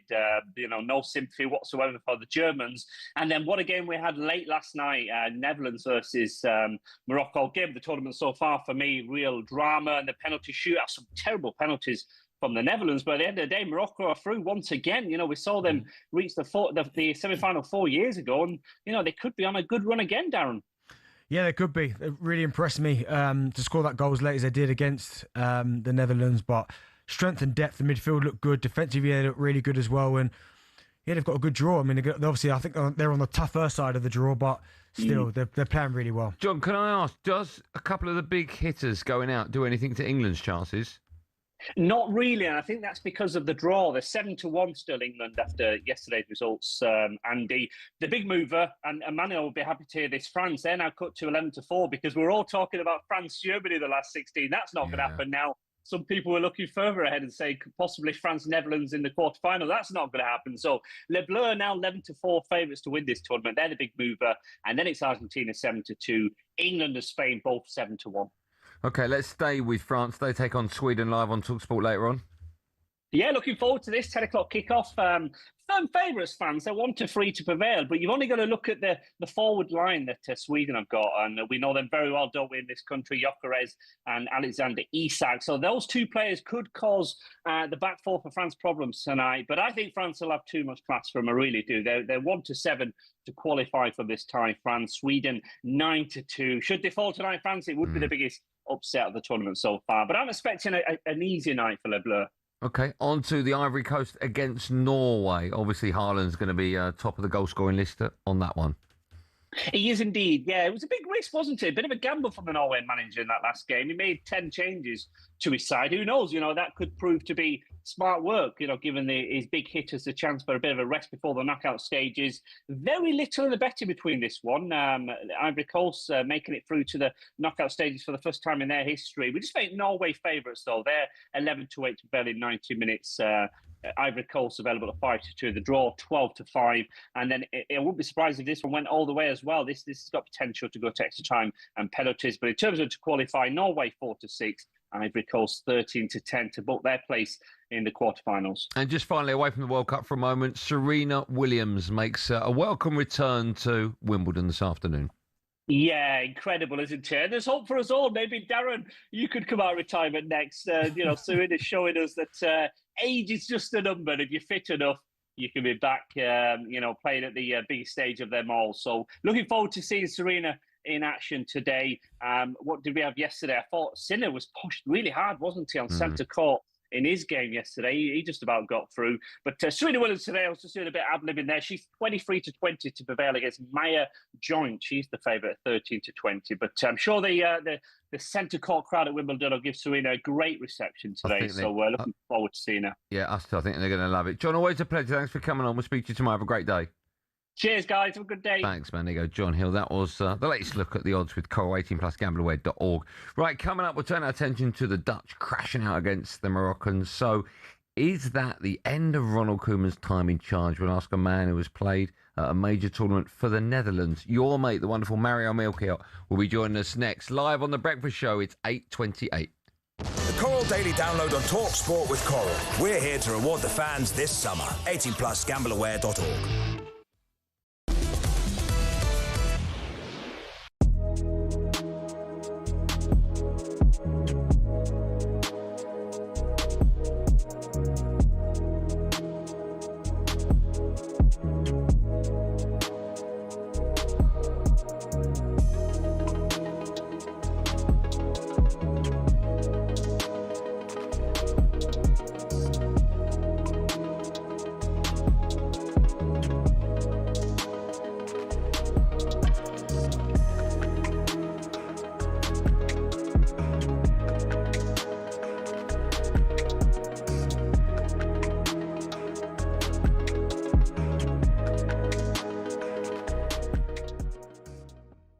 Jimmy, do you think behind Kane, Bellingham is our most important player?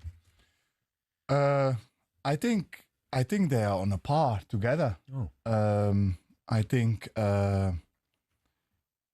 he is something else. He's got a habit of turning up in really important moments. If you look at the goals that he scores, and when he scores them, 1-0s, and Benty will agree with me. It's so important to score the 1-0s and 1-1s, the 2-1s. Those important goals. Not a lot of players can do that. And he has got that thing around him. I don't know how he does it, but he just has it, that he turns up at really important moments, like an overhead kick, for instance, like the goal other day, out of nothing. It's just the feeling for him, putting his left foot around it and score. That's why I want him closer all the time to the box, to the goal. He's world class, right? For me, he's world class. How many world class players do England have? I think England has got a few. I think.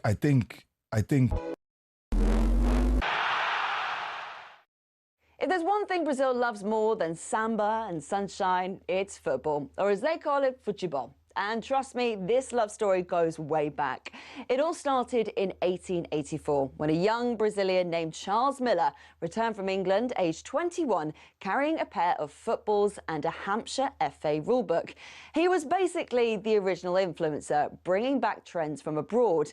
And just like that one mate who insists you have to try their new obsession, Miller convinced everyone to give this little English sport a go. Spoiler alert, it caught on. the entire nation fell head over boots for the game. And fast forward a few decades, it was time for Brazil to start playing in the World Cup.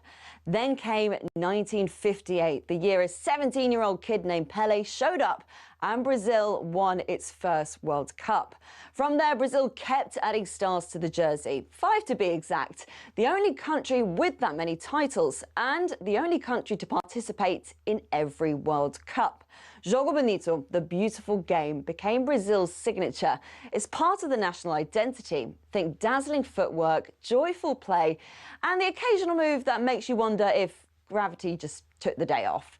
So next time you see that iconic yellow jersey, remember, it all started with one guy, 2 footballs, and a nation ready to fall in love.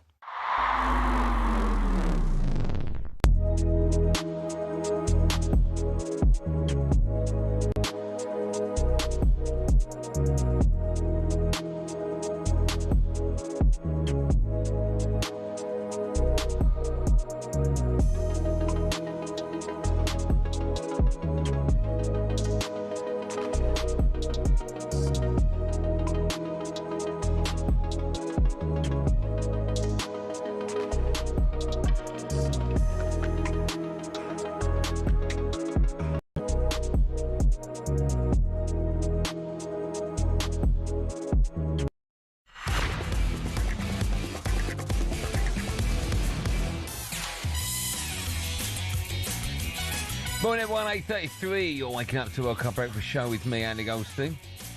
A man alongside me, by the way, has won the Premier League, the World Cup, and the Euros, and Emmanuel Petit. I mean, that's legendary status. And the other member of our gang, someone who's been relegated 3 times with 3 different clubs, Darren Bent. We're with Arnold Clark, who's celebrating a massive summer of football by a used car in June, and you'll be entered into their weekly draw to win the cost of it back. Now, in case you missed it in the early hours of this morning, the Netherlands crashed out of the World Cup on penalties to Morocco. Somerville's onto it, up to the edge of the area. Defender in his back, but Gakpo drives it home, and the Dutch lead. Puts in a right-footed ball. The header's in. It's the Diop. Equaliser as stoppage time starts, and we do have our second penalty shootout of the night. Somerville moves to his left, comes up right-footed, and it's saved. Saved by Bono! He scores this. Morocco are through. Saibari up against Verbruggen, right-footed, finds the bottom corner, and Morocco move through to the round of 16. Yeah, how about that? What a night of football. The Dutch getting this out yet another World Cup on pens. 2026, obviously. Round of 32 beaten on pens, we know that. 4 years before that, lost in the quarters, beaten on pens by Argentina. 4 years before that, 2018, didn't qualify. And 4 years before that, they got to the last 4, but they were beaten on pens by Argentina again. The Dutch have now lost 4 shootouts out of the 5 they've had at the World Cup. As for Morocco, well, they are through to face Canada in the last 16, but it will most probably be France after that. Emmanuel, France could face Morocco in the quarters. Would you be over the moon with that, or is that a concern? It's a concern, yeah. Why? Why? Because we know that they are really good. They've been improving for years now, and it's no surprise that the last World Cup they reached the semi-final, and they reached as well the final in the AFCON, recently. We know the players, most of them, because some of them were born in France or raised in France or play in France, and we know them very well, and they have quality. They play great football. And remember what they did against Brazil the first game, the first half. They trashed them, they should have scored so many goals in the first half. And the unity, the quality of this team, the mental strength, I think with everything that is happening actually in Morocco, because if you know exactly what has been done so far for years now, they have improved on the pitch, but off the pitch as well. So it's not a surprise that they are at this level, actually. Do you know what's crazy is that there's almost an element to people almost thinking to themselves, it's just Morocco. And I think eventually... 100% right. Do you know what I mean? So people are looking at Morocco going, okay, it's like... So for some people last night, them beating the Netherlands wasn't a surprise. I predicted 3. I was not surprised. No, see, but a lot of people would have been like, really? But when you actually look at it, I mean, the last time actually... Yeah, but is that because the Dutch aren't that great or Morocco are? No, like Morocco are a really, really good side. I think it's the perception as well of Africa. Yeah, 100%. Can they win the World Cup? Sooner or later, I think an African team will win the World Cup. Yeah. But it's I won't say that it's kind of arrogance, from European countries, but somewhere it's linked with that. Yeah. The last time they got beat in 90 minutes was August 2025, Morocco. Okay. Is that good? What? It's not even a year. I mean, the way you were saying that, I was like 22 years. In that time, they played like 30 games. Oh, okay. Yeah, that is impressive then. Here to explain where it all went wrong for the Dutch. Again, delighted to say former Dutch defender Mario Melchior joins us live on The Breakfast Show. Mario, good morning to you. Good morning, guys. Good morning, Mario. Oh, Mario, the last time we spoke to you, you had a big smile on your face. What's gone wrong over the last 24 hours? I'm still smiling. Don't worry. No one can take my smile away. You're so right. Even if I'm down that we lost the game, of course, I'm a little bit sad on that one. Yeah. Listen, great to have you on the show, and it's sad that we have to start off talking about your team being knocked out of the World Cup. You obviously watched the game. What was the biggest problem, apart from obviously the penalties? What went wrong last night? I think we played against a team that the Moroccan side, like how Manu explained it. Look, they are now coming into this game. They were the underdog, and I think the Moroccan team is very good. When you see them as the underdog, they are. You cannot see them like that anymore, but people still see that. But they don't have the certain, like maybe they're still building because they invested, a lot of financial capital in trying to build the youth and getting it to the first team. Away from that, Holland played 5 at the back. That gave you an answer already how they thought about them. 5 at the back, 2 in the middle, and 3 up front. And what happened then is that the battle became very easy for the Moroccans in the middle of the park. And that's where they normally have a lot of strength. So for Koeman to make that decision and changing the system, it became a really crucial moment. And you couldn't see the Dutch side, how the tradition is built in saying like, we control the tempo, we have the ball. It wasn't like that. First half, they had some moments, but when they came in the second half, the first 5 minutes, it took Holland 5 minutes to get the ball back from Morocco. So that said enough already to you to say like, wow, this is a whole different team. Mario, just how good is this Netherlands side? Because on paper, you look at some of the players in the squad, the likes of Van Dijk, De Jong, Gravenberch. You've got players, experienced players playing at top clubs. But yet again, they've gone out of another major tournament. Are the Netherlands team that strong? Or did you expect this, or this was going to come? The thing is, like, this is a good question from you. Why? Because we also have to make our team strong. Like, if you're going to play, if you change the system, look, if you play a whole new system with a team and with the individuals that are not used to playing like that, it's always going to be a change for them. Okay, then you play 3 at the back, 3 in the middle of the park and then 2 wing backs. Okay, Dumfries, easy for him. But for Van der Ven, it's different because he's a centre half, plays at Spurs in the center of the defensive line, and then he plays on the left hand side. He's not a wing back. He's not going to dribble. He's got the speed, but his speed is something that comes later. It's not like a starting. Then you play in the middle of the pitch. You play 2 players. They are very good when they have the ball. But now I can ask you a question. What happens with those 2 players when we don't have the ball? And that's exactly how the Moroccans hurt us. Mario, my question is simple. What's next for Netherlands? For the Netherlands, what is next? Like Koeman, I don't know, because of the personal situation and his family situation, I don't want to go deep into it, but I think he might make a decision and say like, hey, this might come to my time. I did it twice. And so we have to wait for his decision. He will make it and tell us.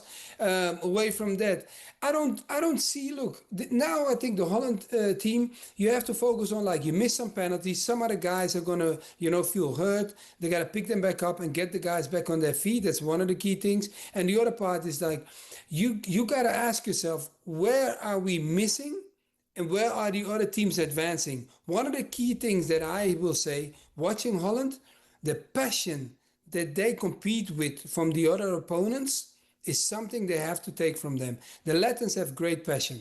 But if you saw what the passion the Africans are bringing now, it's a different league. And you know it too, because you mentioned it. You have a lot of Moroccans in France. You have a lot of Moroccans in Holland. That's why I talk about it. But away from that, I think passion sometimes goes missing in the Dutch side. Mario, the Dutch have lost 4 shootouts out of the 5 they've had at the World Cup. Is that a mental problem now? I mean, if you have a coach that he was known for scoring so many, penalties, so it's not like he doesn't know how to do it, and I'm sure he brought his experience over. But of what kind of reason, I have to be honest to you, we are not comfortable with it. You understand? Because it's a different mindset. When you take a penalty, and you can ask the guys next to you, when you take a penalty, you have to have a certain level of confidence. And some people think it's easy because it's only 11 meters. But it's not about taking the penalty, it's by walking up to put the ball down. I think that journey already will clap. A lot of players will go like, oh my God. And they might not say it to you, but believe me, walking there, 70,000 around you and put the ball down, you need to be cold as ice. Mara, I've got to ask you about Cody Gakpo. Obviously, we heard the tragic news about his little boy or his relative. It's one of those where his performance in this World Cup, I think, has been outstanding. And the fact that he was out there yesterday and scored a really good goal, and the celebrations afterwards, it was really special to see. No, it was special to see, and I totally agree with you. You understand? And to see the camaraderie of the team and everybody together. And this is not the first time something like this happened, because when I was in the national team with the Euro, something like this happened prior to it. There was a similarity of it. So for Gakpo to be there, and as long as they made the right decision together, because you cannot make it as an individual, because you don't want to have the effect on the team. And for him then to score in the goal, it was beautiful to see. The only thing is what I ask myself, sometimes do you celebrate too early? And you understand, and emotionally you could see that there was a relief for him. That was the only beautiful part. If you look at everything, I think the beauty was there, that maybe the emotional side that had to come out, it definitely came out. And I was happy that he scored that goal, and he took it really well. But one of the key things in that goal was Summerfield, because the way he, that's why I was sad for him to miss a penalty, because he had a great tournament. Yeah, he did. That first goal he scored, was unbelievable. Wow. When you look back at the Dutch team, you've had some unbelievable players. Obviously, Johan Cruyff, Ruud Gullit, Van Basten, to name but three. Are your best chances of becoming World Cup winners, are they behind you? Do you ever see a day where Holland will be the best, or the Netherlands will be the world champions? No one plays the game thinking about that. No, that will never happen. It doesn't matter who you are. I think, you understand, as an individual, like me, as an individual, and also how we've been built. We know we are a small country. We have to respect that. And sometimes, how it goes. I have to be honest to you. Smaller countries think they are bigger sometimes. And they have to, because if not, they're not getting noticed. You know that? You guys don't have that problem because you got a very great number. You understand? But away from that, I think we always develop quality.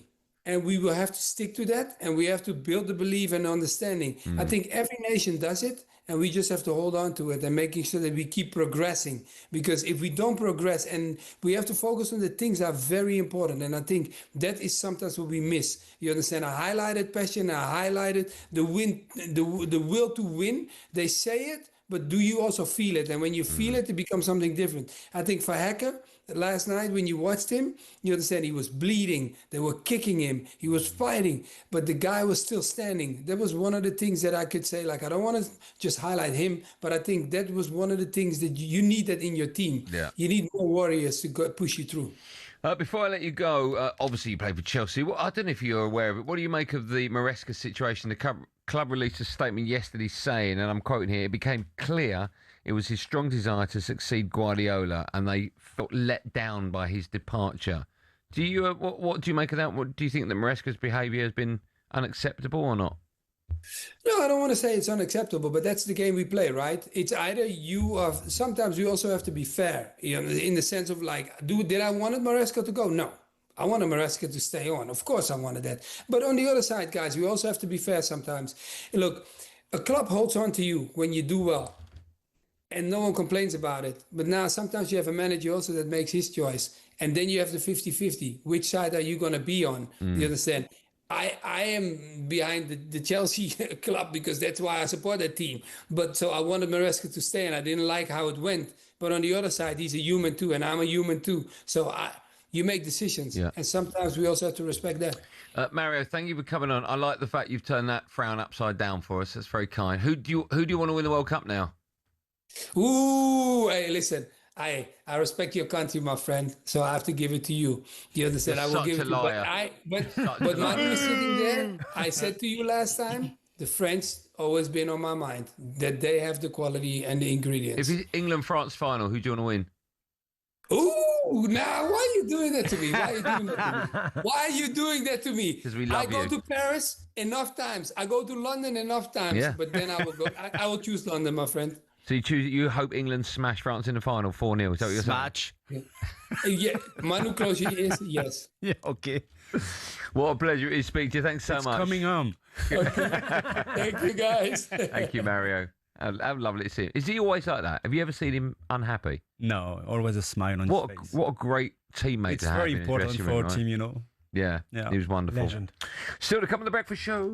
Superstar Breakfast preview on talkSPORT with Benchmarks Kitchens and Joinery. Get trade prices on kitchens to suit all styles and budgets at Benchmarks. Right after Germany became the latest World Cup shock at the hands of Paraguay, a man who represented the Germans at the 06 World Cup, Robert Huth, will be on our show in just a moment, and we'll look ahead to Les Bleus' last 32 clash with Sweden tonight with the 98 World Cup winner Emmanuel Petit. A reminder, every game at the World Cup, of course, is live right here on talkSPORT. That was our breakfast preview with Travis Perkins. Superstar Breakfast preview on talkSPORT with Travis Perkins. With pay-as-you-go hire from Travis Perkins, you can get straight on with the job. Available nationwide at all hire branches.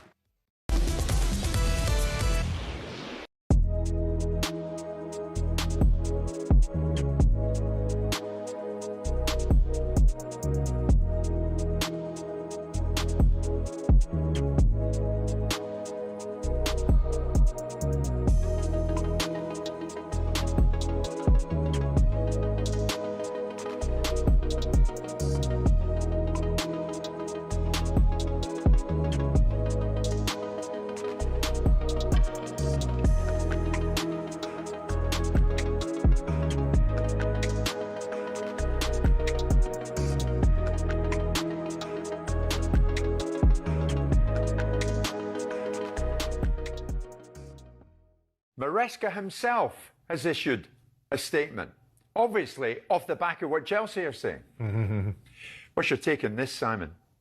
At the end of December 2025, I made the difficult decision to leave Chelsea. The decision was only mine. My resignation from Chelsea opened a path for me to join Manchester City, which is a club I knew very well. I'm ecstatic I've joined City. I recognise that my departure from Chelsea in the middle of the season caused disruption for the club, and I apologise for that. It was neither my intention nor my wish. I was treated well by everyone at Chelsea, and together we achieved great success and memories that I will always treasure. I'm grateful to the club, the owners and the fans for giving me the opportunity. The standout line in there, Simon, I recognise my departure from Chelsea in the middle of the season caused disruption for the club. I apologise for that. Well, he's been advised, I would suspect, that when someone goes low, you go high. Right? So he's taken the statesman point of view and saying to Chelsea, aren't you supposed to be the leaders and the dignified ones? Here I am, having orchestrated the situation, having created disruption, having been disloyal and lacking integrity, and having potentially been approached or made himself available to another club whilst under contract, and a raft of other things that I know that were tantrums going on inside dressing rooms. Is he right? But I'm going to play the high ground. Is he right to do that? No, I think he's a saucy sod, and I think Chelsea's attitude is actually more on the money. But I would, because I'm coming from the. Hello, I'm Matt Fordham from talkSPORT. This is How to Win the World Cup. This is the best squad I think England have ever had.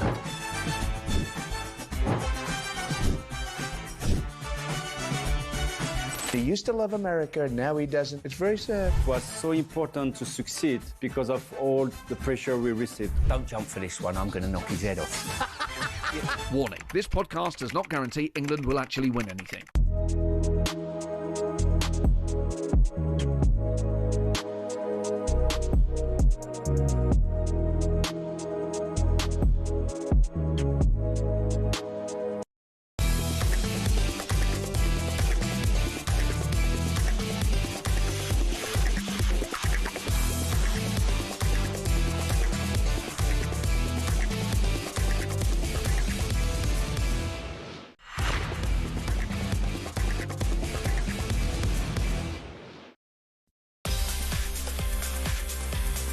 Nope. 8:51. It's the talkSPORT World Cup Breakfast Show. It's me, Andy Goldstein Darren Bent, and World Cup winner and Euro winner Thank you. Emmanuel Petit. No, you won all that. Would you win? Would you play in that you won? I don't know. You molded the question. Victory Shield, England. Okay, well done. High five. Thank you, yeah, well done. Yeah, victory. And how old were you? I think it was about 16. And that's your claim, is it? No, but I'm just taking it way back. Every section, I'll bring one forward. Okay, yeah. Good luck with that. You want the show to end about 6:05. Right, time now for a bit of this. No, rien de Vieira. Emmanuel Petit. 3. When you win something important with your national team, we don't talk about sport anymore. That's probably the ugliest goal I ever seen. Even those people who don't like football, don't like footballers, they stop you in the street because they are proud of what you've done for your country. Grand or petit. Yes, bonjour. Bonjour. Très bien. This is our news feature where we put the 98 World Cup winner, who is France, and star of the British TV show, The Bill. The Bill, yeah. You in The Bill? Yeah, since then they stop it. Yes. You played Emmanuel Petit in that. I know. Yeah. You know? Emmanuel Petit. Such a popular, TV show, and then it was back then. Did you know what it was? I made an appearance, and afterwards, they stop it. Did you know what it was? No, really. Do you know what this show is? Yes. Yeah, okay. I've been told, before I went there. Oh, they said we're going to put you on ITV, The Bill. Yeah. Can you play a footballer? Just be yourself. Well, that's my advice for this section, because we are playing grande or petit. Okay. All right? So we give you a topic, and you have to declare whether it's a grande or petit problem, or big or small. Okay, très bien? Très bien. Okay. First up, there's been a lot of talk about the right-back position for England after Reece James pulled up injured. Livramento is out of the tournament, of course, and Trent is still sunning himself in Madrid after not being picked. So, Emmanuel Petit, is this right-back issue a grande or petit problem for England? I think it's not the most important problem for England. Okay. Is it a problem? It's a problem, yes. Okay. But it's not the biggest one. Is there a in between petit and grande? What's sort of cosy? What's in the middle of grande, petit? Like so-so. What would be so-so in French? Oui. No, oui, yes, medium. Yes. Medium. What's comme ci, comme ça? Comme ci, comme ça. Yeah, okay. So, now it's our time for our new show, Grande Petit, comme ci, comme ça. So that one's comme ci, comme ça, right? Yeah. Okay, what would be Grande for England then, if that's not? What, the biggest problem? Yeah, oui. For me, the wingers. Okay. Yeah. What side? The right or both? I mean, I'm still expecting them to do much more than they're doing, and I think playing wide, I think it's very important nowadays in modern football, and we can see that big teams, make differences, on the flank all the time, and I'm not really convinced on the right flank actually with Saka and Madueke, but on the left side as well, I was interested, with Rashford, but not with Gordon at all. Yeah. So it's always relying on the Bellingham and Harry Kane, some class height sometimes, and that can make difference. But if you want to go until the end, you need something more, What two would you start with wide? I would start with Rashford, on the left-hand side, definitely, because Gordon has been, for me, a failure from the start of the competition. And on the right-hand side, I'm still wondering if I pick Saka ahead of Madueke. If he's fit, you do. Is he fit? Is he? I don't think anyone. I don't think so. After what I've seen, I don't think so. Should we move on to question 2? Yeah. Mm-hmm. I can only count up to 6. Jurgen Klopp said on TV about Jonathan Tah's disallowed goal: if the goal is illegal, then Arsenal wouldn't be. Petit. I don't think you're allowed to interrupt me there. I know. I know what Arsenal, you're gonna ask me. They wouldn't be English champions. They scored 60% of their. Let me finish. Yeah, okay. So rude you are, Emmanuel. I know. I'm because it's Arsenal, right? Because it's Arsenal. Yes. That's why you want to. Why you are putting on table Arsenal? We're talking about World Cup. Just asking the question. Yeah. Okay. All right. So is it petit, grande, or comme ci comme ça? Petit. All right. Why? Why? Because I have no idea, no clue why it links. What happened yesterday with Arsenal. I mean, but he's got a point. If that was Arsenal, that goal stands. And so what? I don't know the way shout. They won, no? Arsenal. Well, so. I think the point he is making is that sometimes you get away with it, like Arsenal. Yeah, but the rule, during the World Cup, international games are not exactly what you can expect from English games. Come on, then, come on. Oh, you got to give it all the big one. This Manuel's right. Referee, here in the Premier League are not the same that when you come into the World Cup or European competition. Yeah, I agree. Yeah. That's what you agree? got for him. So, is it grande or petit? Comme si, comme ça. You absolute weasel. Tony Belly's right. No, I disagree. Manuel's giving it to him. Say something. I do think he's got a point because we did see Arsenal and other clubs. No, the point is so many people are annoyed by the fact that Arsenal won because of what they did, and they did it well. Simple as that. So what's French for cheat? Cheat. Really? Cheat. Yeah, what would that be, French? If I wanted to say like Arsenal cheats, what would that whole sentence be, Emmanuel? I don't know. I just want to tell you, Arsenal won the Premier League. This is it. This is history. This is the past. Fine, but I'm saying if I let's say I want to learn French today, yeah, and the first sentence I'm going with randomly is Arsenal cheats at corners. What would that sentence sound like? I don't even want much to answer what you're saying. This is ridiculous. Have we got one more? I'm looking at my producer. He says, of course we have. Next, Japan had Brazil on the ropes last night after looking the better team and taking the lead in the first half. But a defensive approach to the second half led them to being kicked out and Brazil progressing. talkSPORT's chief football anchor, Adrian Durham, was speaking after the game, slaughtered Japan's approach in that second half. Have a listen. Oh, no, we haven't got the audio. Manny, what do you make of whether or not it's a grande or petit problem, the way Japan approached the second half? Because the argument is there always that if you try and defend a lead by sitting back and inviting them on, you're going to concede. We see that during the Champions League final. Yeah. What happened in that game? Who lost that? Oh, see. You see that? Honestly, no, just ask him. I'm trying to educate our listener. They might not know. Lost his voice 2 minutes ago. They might not know. I know some good doctors, You know some doctors? What, some witch doctors? Is that what you're saying? Yeah, I know. Oh, I'm not going to have to fly to Africa and kill a cow, am I? No, but answering your question, I think this is not the best solution. When you score the first goal and then you sit down, and try to protect, the advantage. It's not that easy, And I think football, gives always awards to the team that attacks, most of the time, and it should be like this all the time. So is that a petit problem, a grande, or? It's a grande problem. Yeah. I do think you got to give Brazil a bit of credit though. They did push them back. Like Japan just didn't sit there. Brazil just started to dominate the ball. Yeah. So you end up dropping. The second part of the first half was when they were really pushing. Yeah. And that's why those water breaks or whatever you want to call them, they can be so damaging or they can be hugely beneficial depending on where you are in that game. You could see that coming, You could see that. Yeah. But sometimes if you get a water break after you've had like 20 minutes of pressure, it really does help you, doesn't it? All of a sudden it takes the pressure off you. Coming up, we'll turn our attention to Germany. They were, of course, knocked out by Paraguay on pens last night. They did it yesterday. What, they sat back? They scored, they sat back and it worked. It did work for them. Some it works, some it doesn't. A man who played in the 2006 World Cup for Germany joins us next, Robert Huth, right after this. 8:59.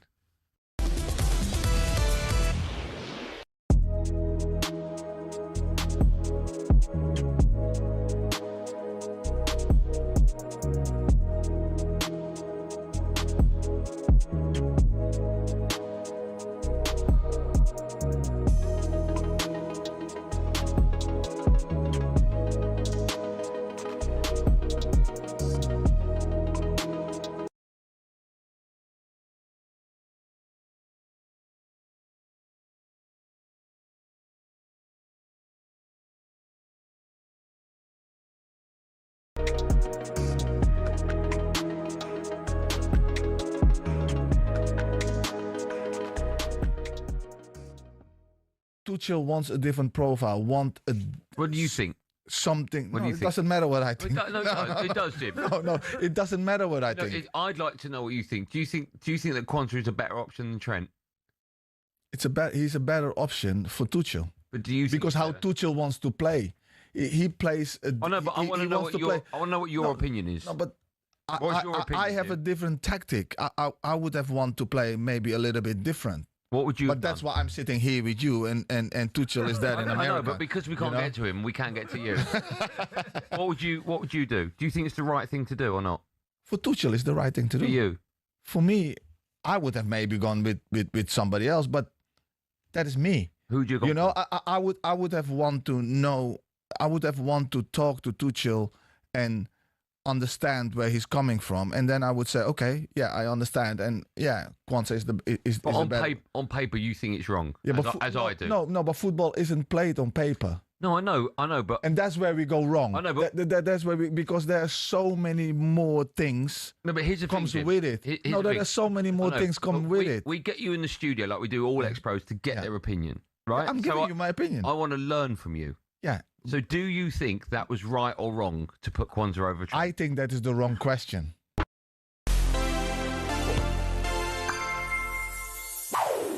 Just because you're a football legend doesn't mean you totally light up the World Cup.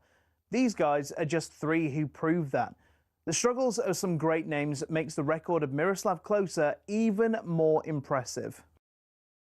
It was in 2002 in Japan and South Korea that a 24-year-old Klose put the world on notice. At his first World Cup, he scored a hat-trick in Germany's opener against Saudi Arabia. He scored another 2 at the tournament and, well, what do you notice? Yep, 5-headed goals. The only time someone's done that in World Cup history. Germany lost in the final, but Klose had certainly raised some eyebrows. Klose scored another 5 goals and won the Golden Boot in 2006, although Germany lost in the semi-finals at their home World Cup. Totes emotion for die Fans. By 2010, Klose was playing for Bayern Munich, where they'd clearly instilled an I'm not scared of anything attitude. African and English safaris look a bit different, don't they? Brilliant. Anyway, Klose returned from his excursion, got a goal against England and was on the score sheet in the quarter-final against Argentina before Germany were undone by a pack of hungry Spaniards. 4 years later, Klose was 36, but he was picked for one last World Cup, much to the German public's frustration. He hadn't had a stellar season for Lazio, but Germany didn't have many out-and-out strikers at the time. Klose, though, delivered again. He scored in the groups, and then in the semi-final, he had his record-breaking moment. Klose got Germany second in that incredible 7-1 victory over Brazil, his 16th, a new World Cup record. In fact, to really twist the knife, he snatched it from R9 in front of the Brazilian fans. Klose started the final, and his replacement, Mario Götze, well, you know what happened in extra time. And with that, Klose called it quits, taking with him the record for the most goals in tournament history and the most match wins in tournament history, as well as 2 bronze medals, a runners-up medal, and that winner's medal. The dream of every single World Cup footballer he fulfilled.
Just gone 9 o'clock this morning. You're listening to the World Cup Breakfast Show with me, Andy Goldstein, a man that has won the World Cup in Emmanuel Petit, and a man who's going to his first ever World Cup on Saturday, Darren Bent. And Arnold Clark buy a used car in their upgrade event to get 2 years free servicing, plus a chance to win the cost of it back on this June. Emmanuel, you good? Bonjour.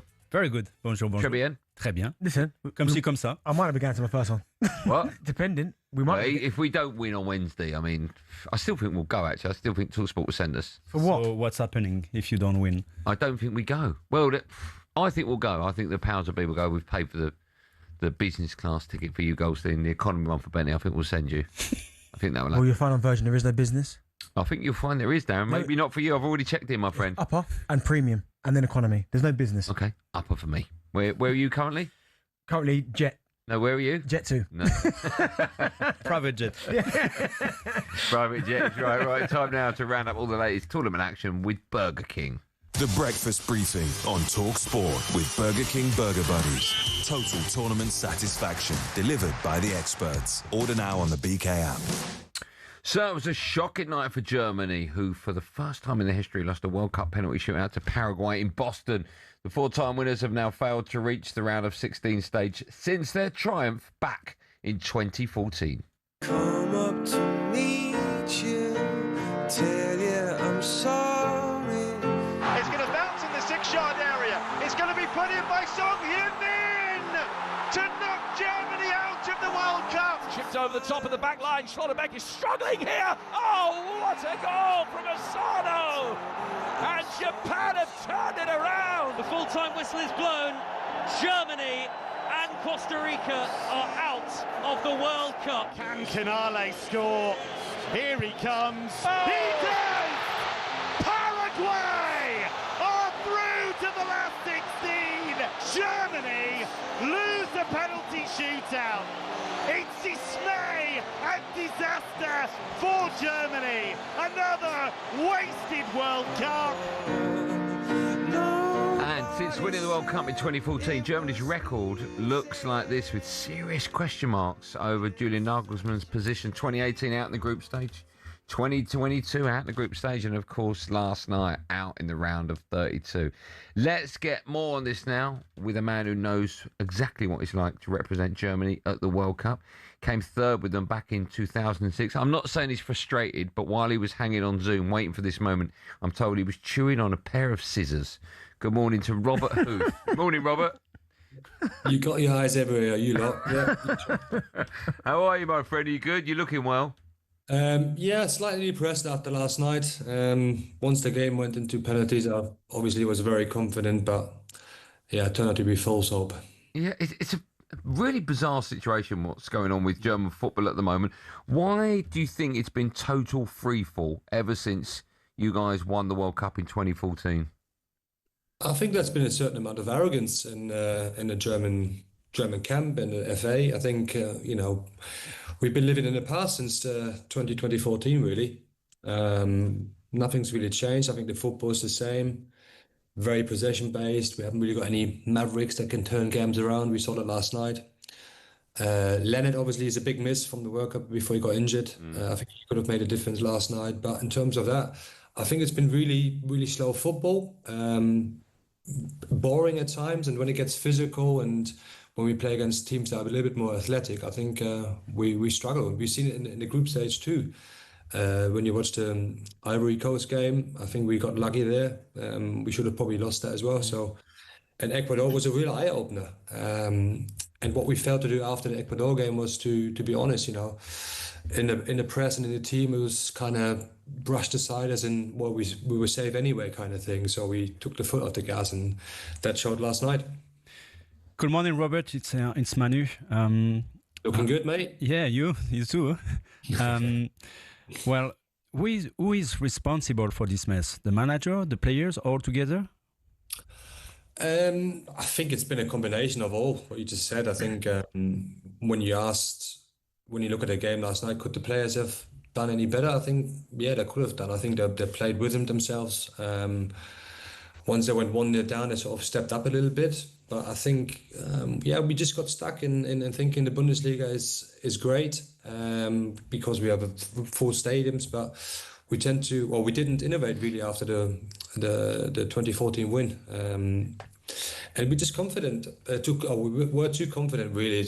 We always say, we're Germany. We're not anymore. We haven't been since 2014. And unless this kind of attitude changes, not just from the team, I think even from the nation itself. When you read the papers, you listen to fans. We still live in the past. We need to put that to the side and start working. Go back to what Germany was. Being an organised, hard-working team. These kind of attributes that we had, because at the moment against the lesser teams, we get outworked, outfought, and outplayed at times.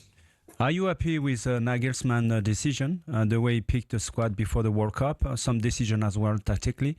I mean, Kimmich, for example, or Neuer in the goal, you know?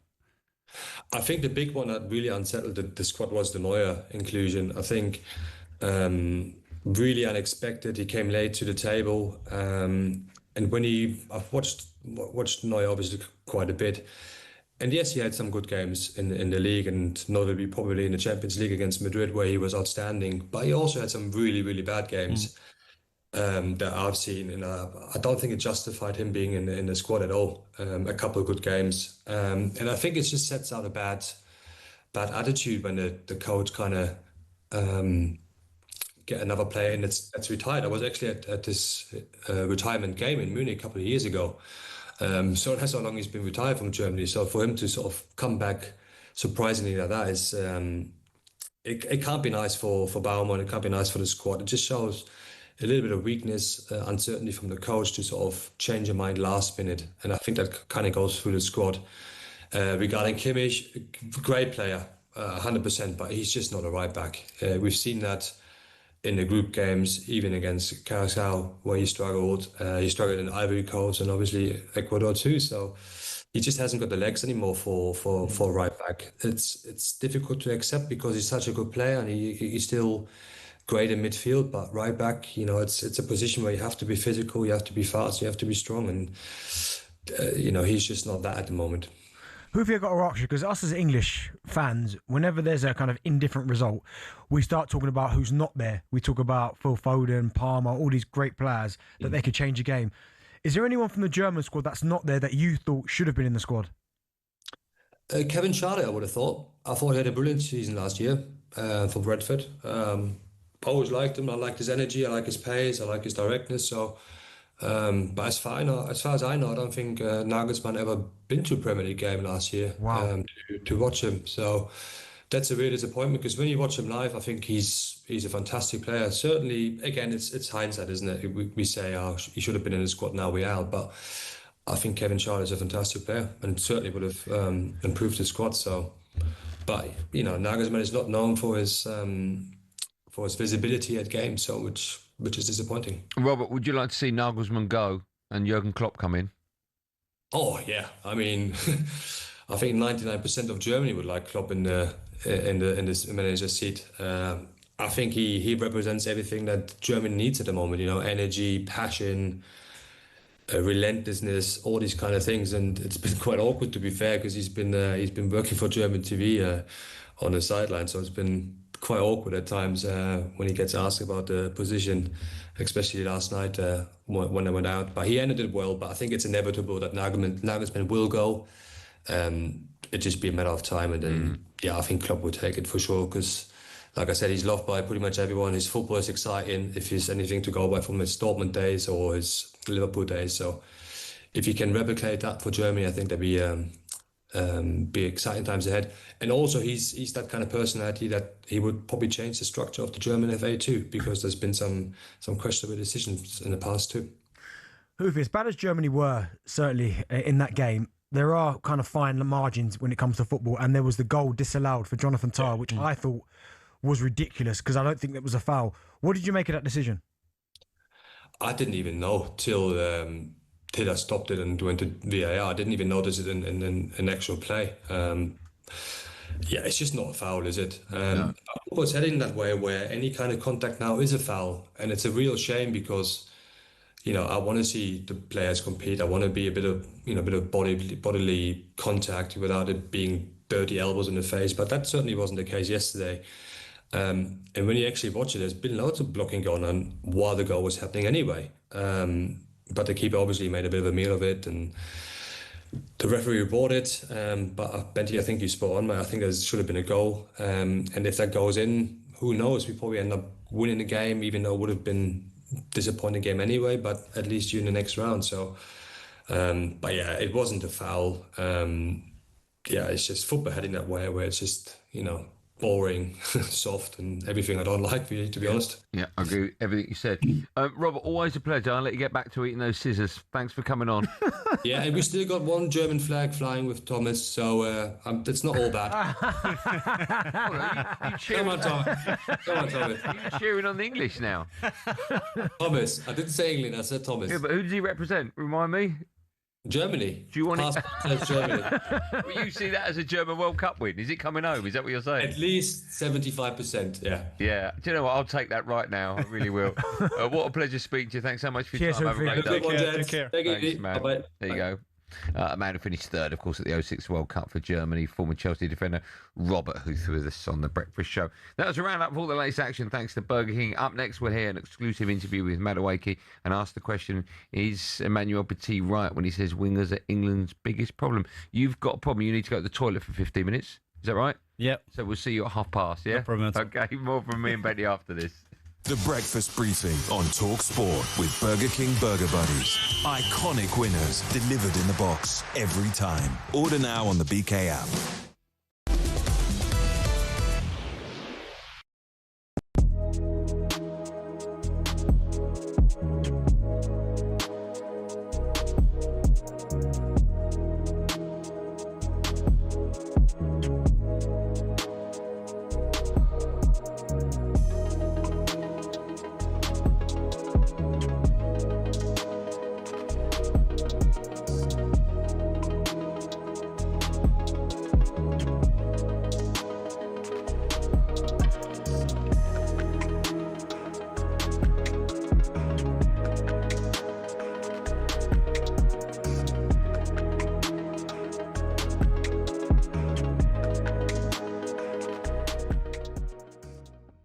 Simon has been saying what he means and means what he says, as always. And such was the case just a few days ago when we got onto the topic of, Erling Haaland.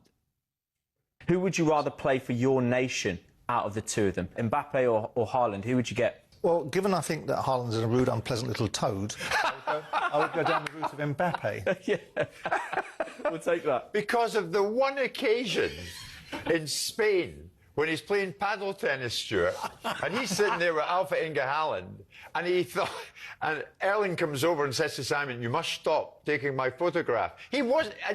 I mean, you get your beef up. You were saying, "I'm not trying to photograph you." He thought your phone was out and you were trying to have a picture of him. With the risk of name dropping, I was playing paddle on a court next to that little twit. So you were taking his picture? No, I weren't, mate. Simon, I love that. So I'm playing paddle tennis. But it's true. Well, after that, news got through to Erling Haaland out here in the US, and he has responded on Instagram with a laughing face emoji saying, "Don't know what that little twit toad means, but I'll take that from him." There you go. Your reputation goes before you. Erling's on it. Well, clearly he recognises the errors of his ways. I'll accept that as an apology. You actually were not on that day trying to photograph Erling as he's in mid-paddle tennis. No. If anyone knows, for what this is worth, anything about me, the last thing I want is to take pictures of footballers. To be honest, Haaland himself has made news out here, but he tells us himself that he can walk around New York City completely unnoticed. That is part of this place, Martin. I'm not so sure that it would be the same for Beckham walking down there, down in these streets in New York. But for Erling, it's an unusual set of circumstances, and he appears to be loving it over here. Yeah, a freedom. You know, he can walk the streets, you know, and of course he's here to make his mark. I'm pretty certain by the time the World Cup finishes, though, most people around the world are going to know him because he's an outstanding talent in front.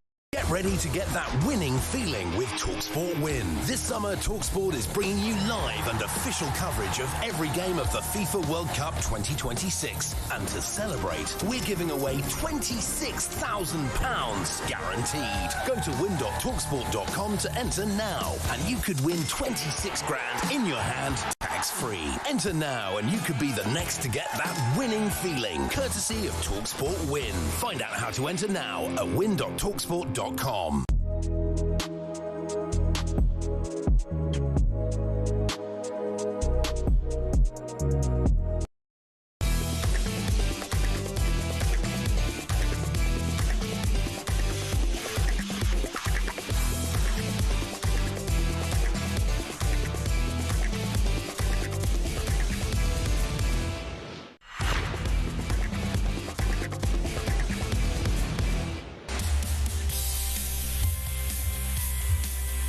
Morning, everyone. It's 9:20. You're waking up to the... Well, I hope you're not waking up. It's 9:20. You should be ashamed of yourself sleeping in this late. It's the World Cup Breakfast Show. It's me, Andy Goldstein Darren Bent, alongside. Now, the knockout rounds of the World Cup well and truly underway, and it's England's turn tomorrow night. And, of course, it's a game you can hear live right here on talkSPORT.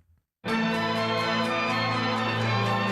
need the insurance blanket of a second goal. Will they be able to provide it here with Bellingham twisting left-hand side of the box, clipping it in for Kane?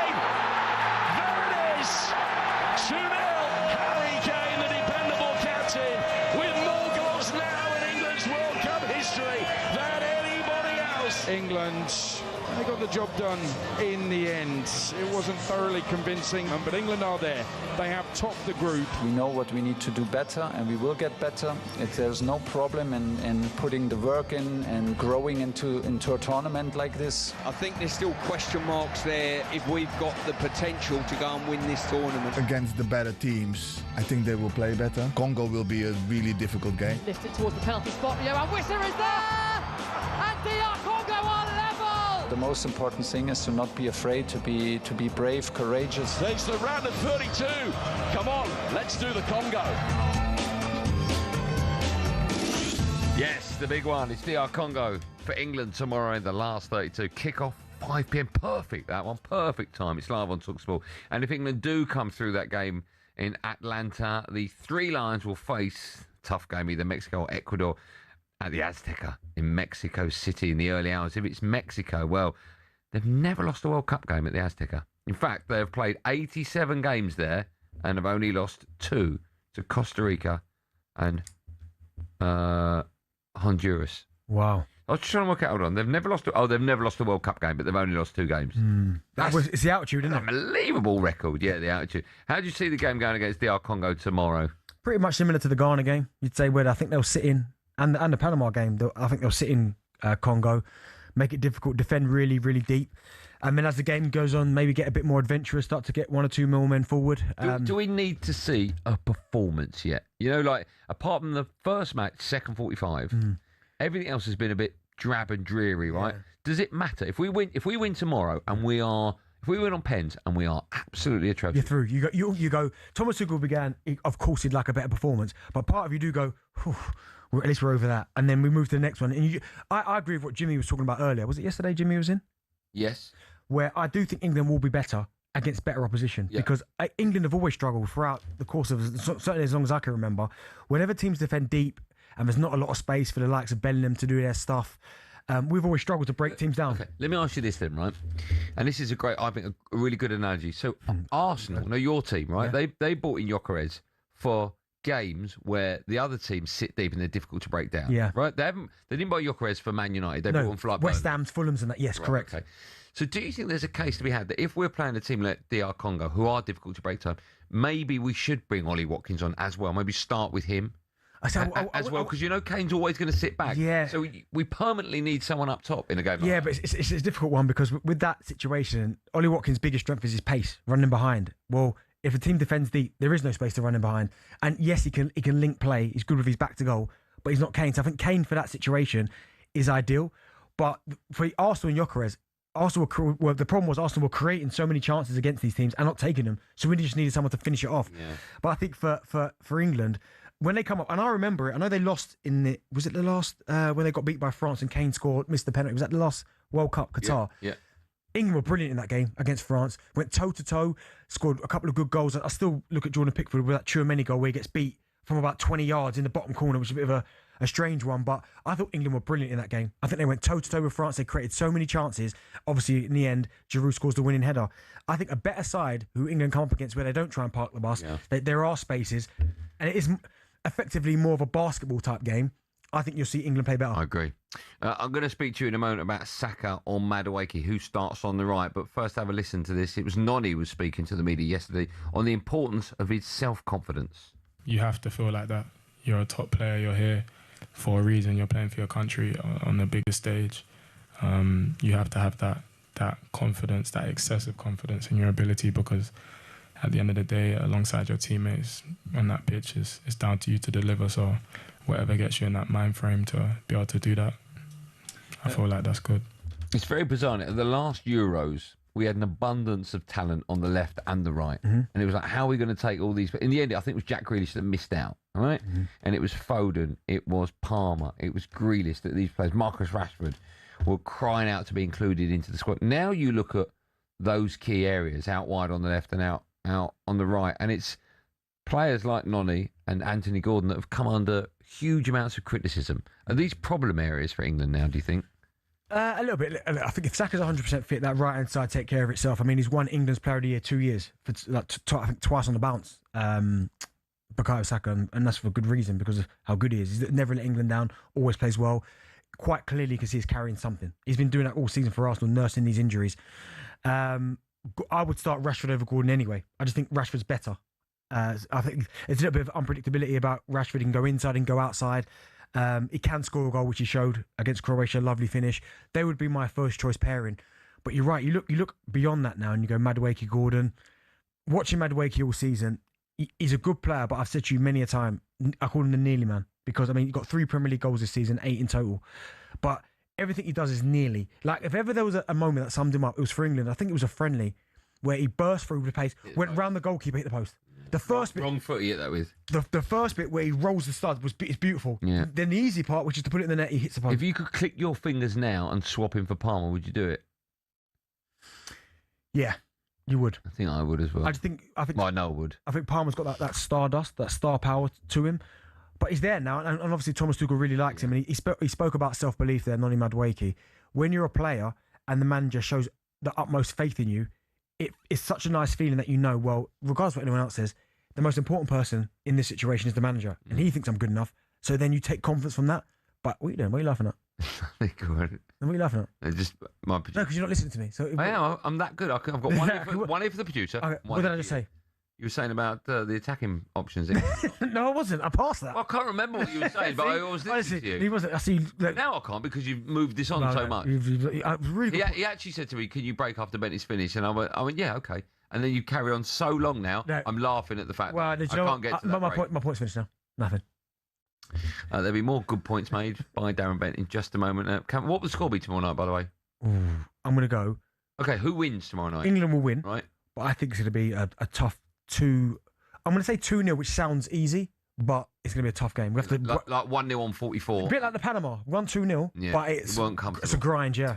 Coming up, we'll bring you more on tonight's games. Ivory Coast against Norway at 6 p.m. Then, of course, the French take on Sweden at 10 p.m. Both of those games live on talkSPORT. We'll focus on that when we come back. Emmanuel Petit will be rejoining us. It's 9:29.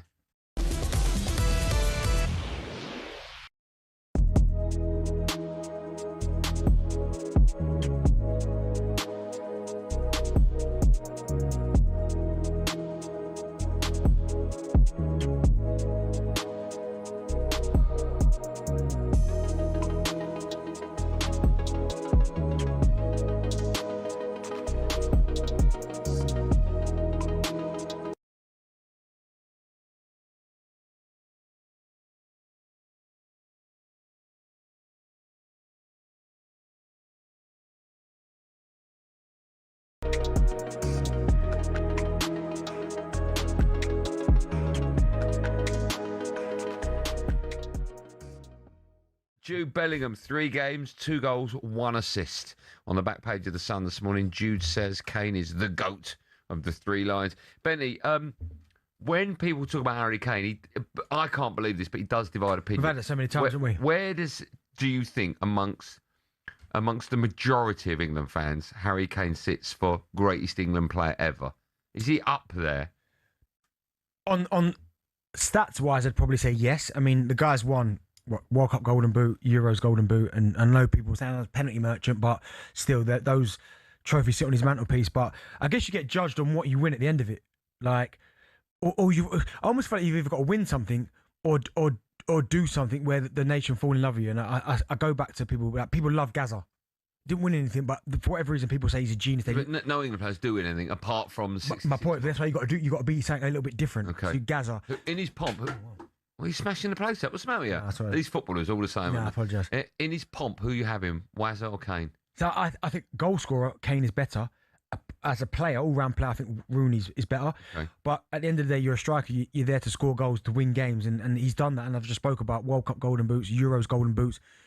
I'd find a way of getting them both in if I had the choice. Yeah, Rooney and Kane. Of course, you would have to. Yeah. Last question, then we'll move on to our next guest. Who's more important right now to England? Is it Bellingham or Kane? I still say Kane, man. He's still the guy that's in charge of putting the ball in the back of the net. Is Harry Kane England's greatest ever player? I don't know if you heard our little chat just now. Yes. I threw Wayne Rooney into the mix as well. What's your take on all things Harry Kane, Andros? I think if you're talking about peak, I think Rooney, Euro 2004, nobody, in my lifetime, nobody can beat that. But I think longevity, it has to be Harry Kane. Like the guy...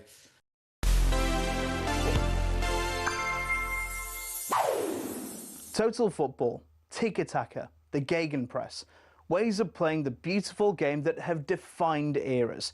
They're all, of course, team styles, but there's one player who invented an individual position which no one else has been able to play since. A man by the name of Franz Beckenbauer. His role became known as libero, which means free in Italian, because there was a similar position well used in Italy in the late 50s and early 60s. But he refined it and made it his own. Now, when I say he was a sweeper, you're picturing him marauding in front of the back line. But Beckenbauer covered the entire pitch. He was like Alan Hansen, Claude Makelele and Paul Scholes, all in one. Despite his success at club level, though, Beckenbauer was told to play as a more traditional centre-back by the West Germany manager Helmut Schön at the 1966 and 70 World Cups. After years of begging to be set free, Schön relented, and in 1974, Beckenbauer had the tournament of a lifetime. His libero role was put to the test when he came across this lot in the final with their total football. West Germany won, and Beckenbauer had this moment of pure joy. His style hasn't been replicated since. Players have tried, but it's testament to just how good he was that no one's even come close.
Bet you wouldn't get that with Wenger, would you?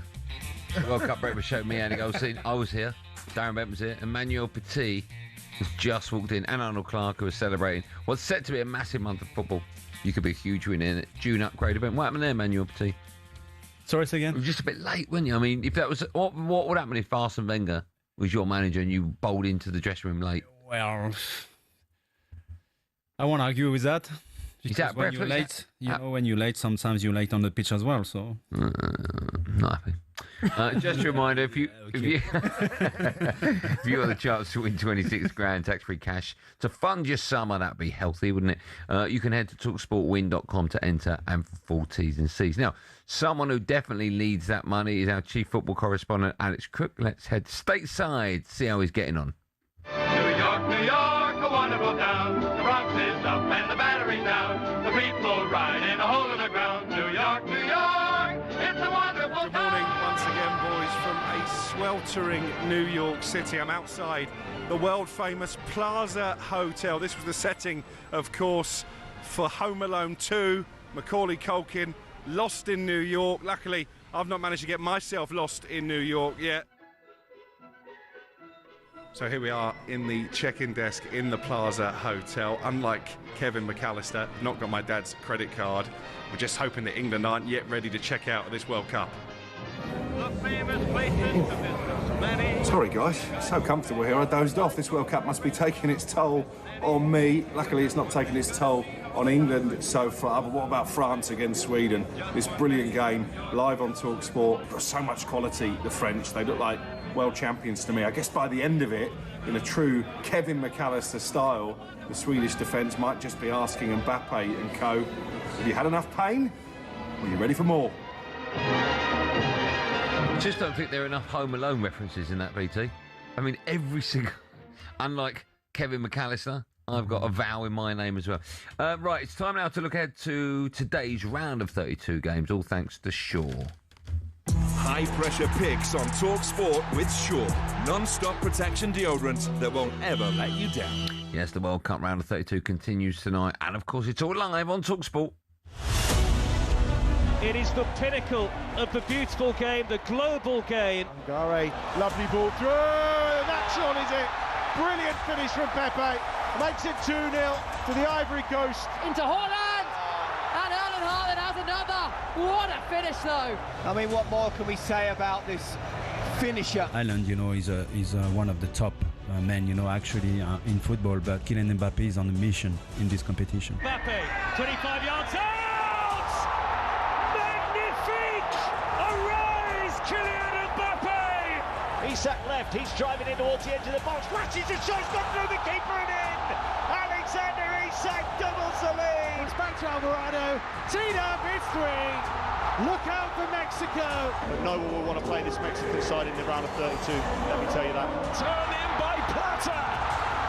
Ecuador turning around in New Jersey! Well, you've got to say, God loves an underdog. What a set of games we've got for you tonight. Mexico against Ecuador in the early hours. Ivory Coast against Norway. What a corker that could be at 6 p.m. But let's focus on France. They take on Sweden at 10 p.m. tonight. France have now become the hot favourites to win the competition ahead of Argentina. And their bid was only helped by the fact that they'll now be facing Paraguay in the next round, if, of course, they get past Sweden tonight. Emmanuel, what's it like being the favourites for a World Cup? Is that it's obviously a good thing because it means on paper you've got the strongest side, or what people perceive to see as the strongest side, but that adds just another layer of pressure, doesn't it, to the French side?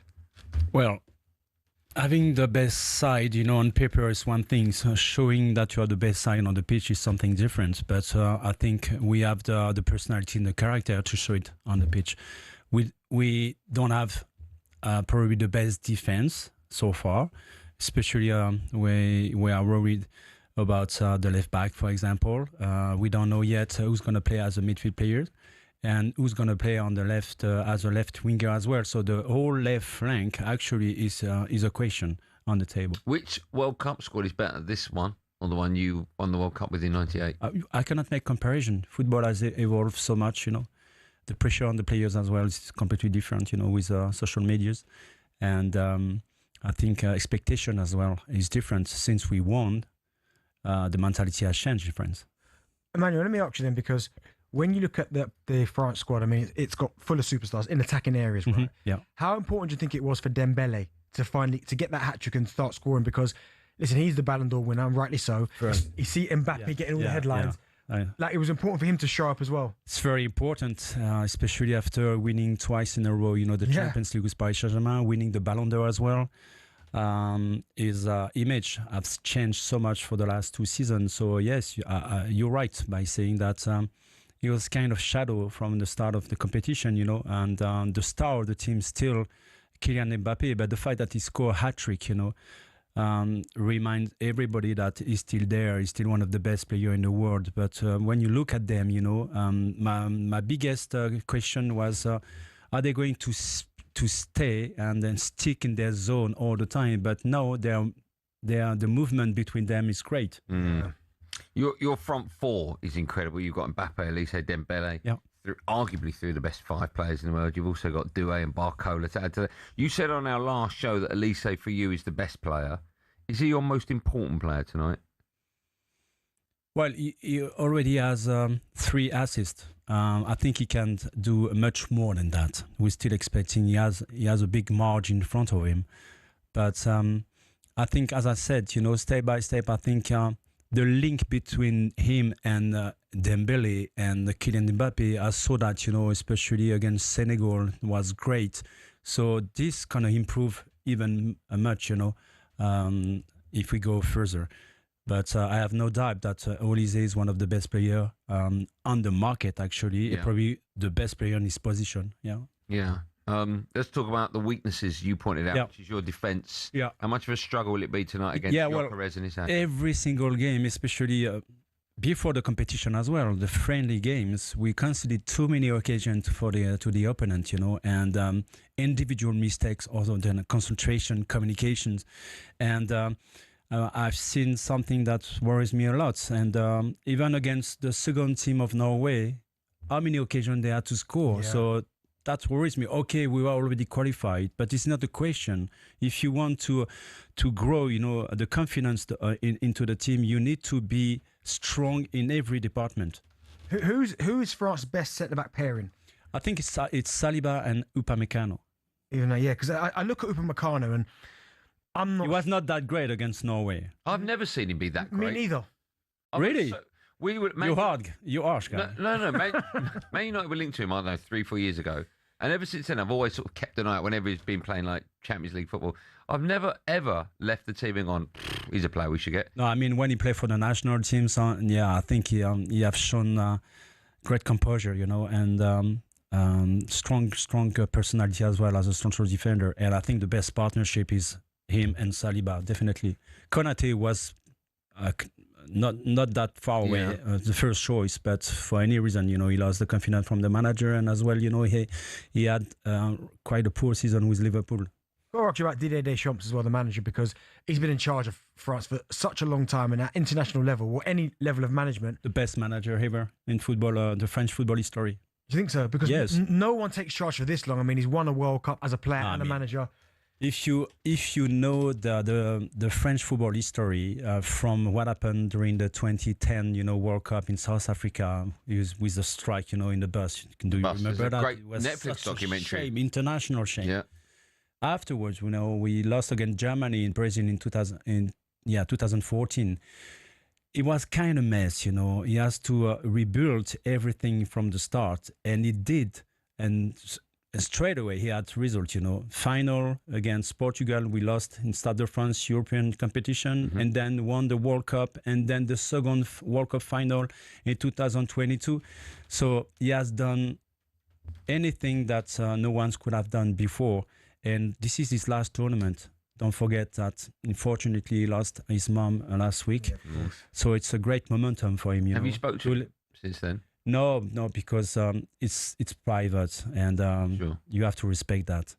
But it's his last tournament. He looks more relaxed, in this competition that he was before, and the fact that everything that happened around him, and the fact it's his last tournament, you can see the link between the players and him.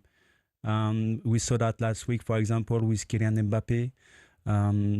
Taking responsibility into the communication and saying that don't worry, Gaffer, we all love you and we all behind you. We will try everything we can, So this is something for me important. Sometimes you need extra X factor, extra motivation. Unfortunately, it's because of the death of his mom, but I think that could play something important. Do you expect this to be his last job then? Or do you expect him? No, I think he will probably join the club afterwards.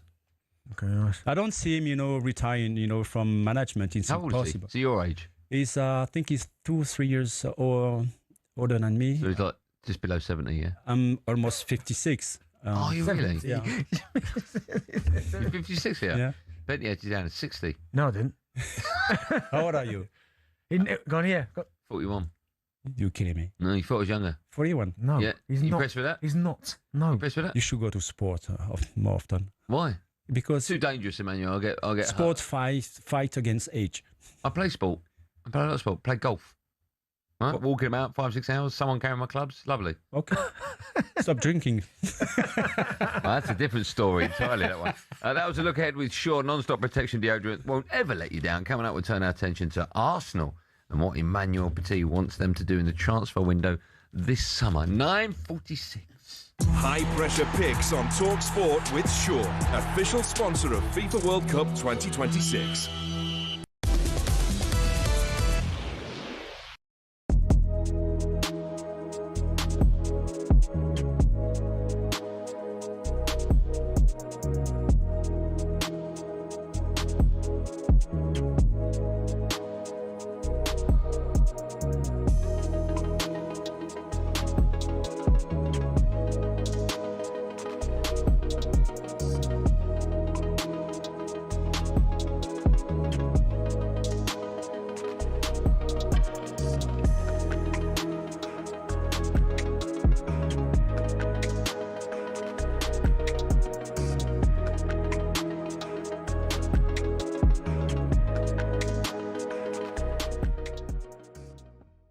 Ronaldo is top, still top.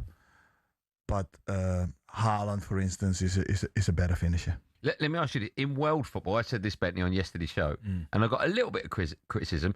In his pomp, right? I'll ask you both. I'll start with Bentley. I heard it. I said R9 is a better finisher than Cristiano Ronaldo. No, do you know, he's a better striker, number 9. Do you know what you said, right? And you said he was a better goal scorer. Okay. Right? Now, for me, R9 is a better centre forward. Like, so I don't think it's even close, right? But what people will do is look at the numbers. And this is where sometimes stats-wise, like the new generation will go, if I say R9's better than Ronaldo, Cristiano, they're going to go, are you crazy? He's got 1,000 goals. But sometimes it's not about just stats. It's about what does your eyes tell you. And anyone who's watched it, you would have watched him. R9 is the best centre forward I've ever seen. R9 for me, that's my hero. You know, he is. That's why I wanted to become a striker. You look at him, and Ronaldo has done absolutely magnificent. Yeah, and Ronaldo, it's all about numbers and goal scoring. And he's obsessed with that. And that makes him so good. But R9 is just phenomenal. He's just incredible. Better. Hello, I'm Matt Forden from talkSPORT. This is How to Win the World Cup. This is the best squad I think England have ever had.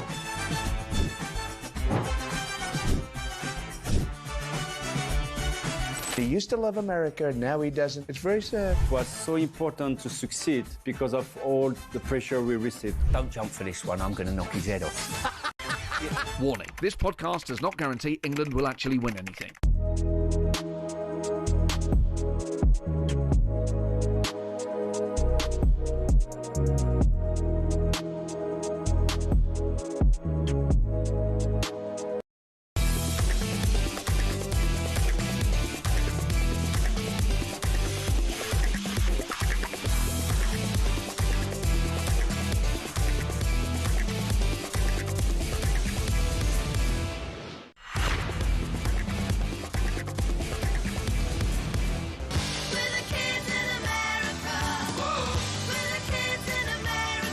Whoa!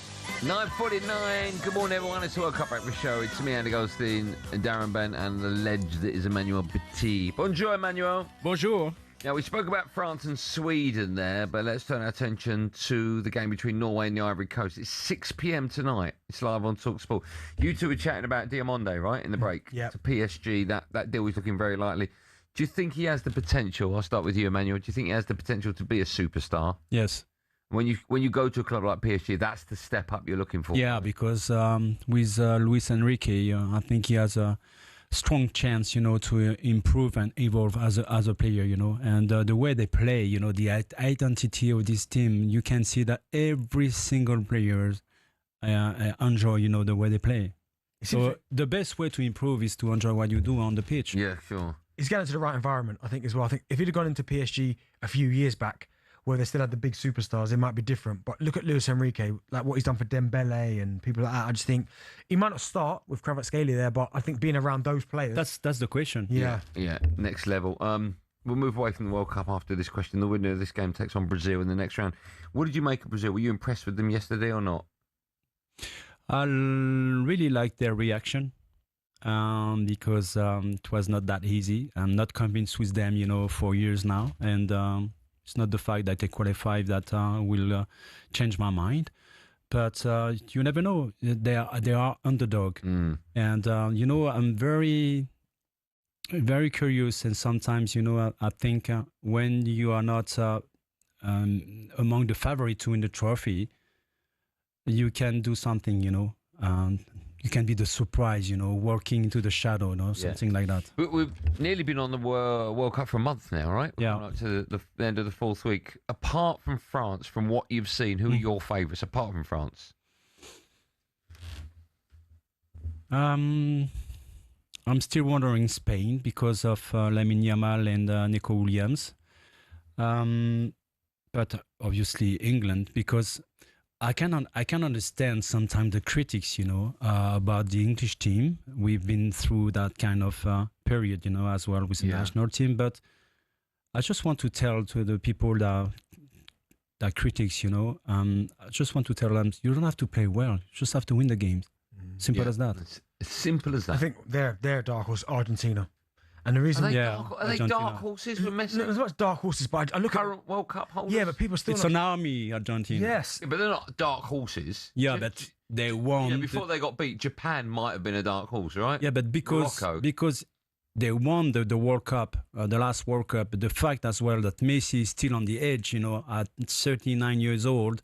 This guy, the whole army behind him, they're all soldiers. They're not dark horses. I wouldn't be stunned if Argentina won it. No, I won't. No. I won't. I think they are among the favourites to win the trophy. Just quickly, I've only got you for 3 minutes, then you go. Quick word about your former side, Arsenal. They're being linked to Morgan Rogers. Yeah. Reports. How much?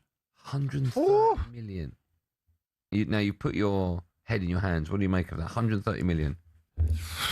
How much did you cost Arsenal? Well, I mean, this is a ridiculous amount of money, since we get over, the limit of 100 million, I see every single day, price tag on players that, wow, my God.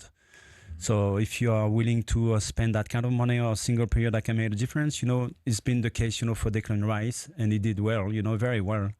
But I wish him all the luck, because that kind of price tag, is a huge pressure on your shoulder. Too much for him?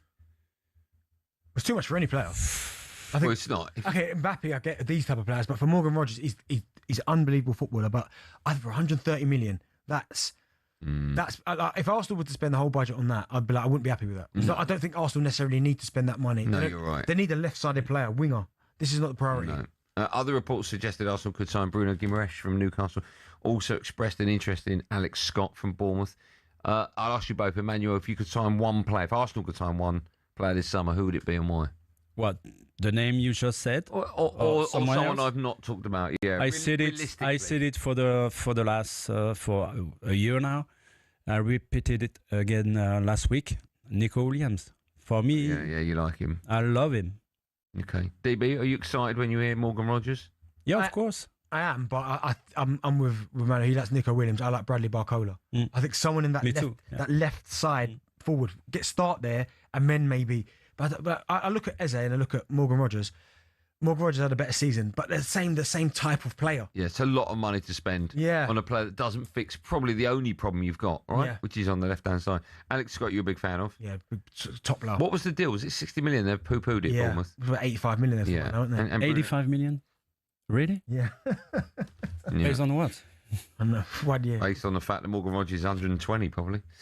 Before I let you go, Emmanuel Petit, would you like to predict some games for me tonight? Okay. Is that all right? Go ahead. If Ed was any good, he'd get some tension music building up now. I say if Ed, I mean, he's excellent, Ed, but let's see what... Oh, I thought we had it then. Is that tension? Whoa, I'm scared. For £100 million. You give me the predictions for the following matches. Okay. France versus Sweden. Can I make a phone call? You can phone Darren Bent. He's the only person you can phone. France v Sweden, live on talkSPORT. France. What will the score be? 2 goals difference. Okay. Darren Bent, what do you think the score? I've gone France 4-1. Okay.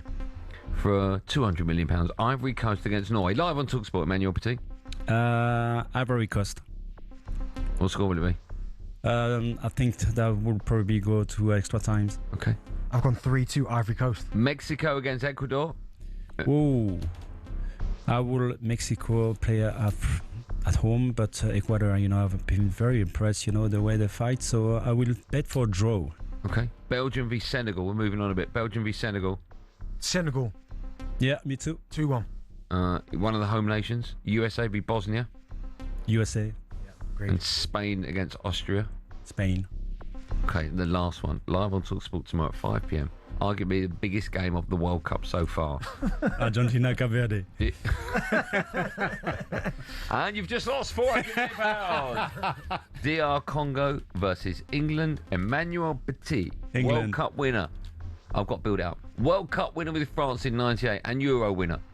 What would the score be? England win.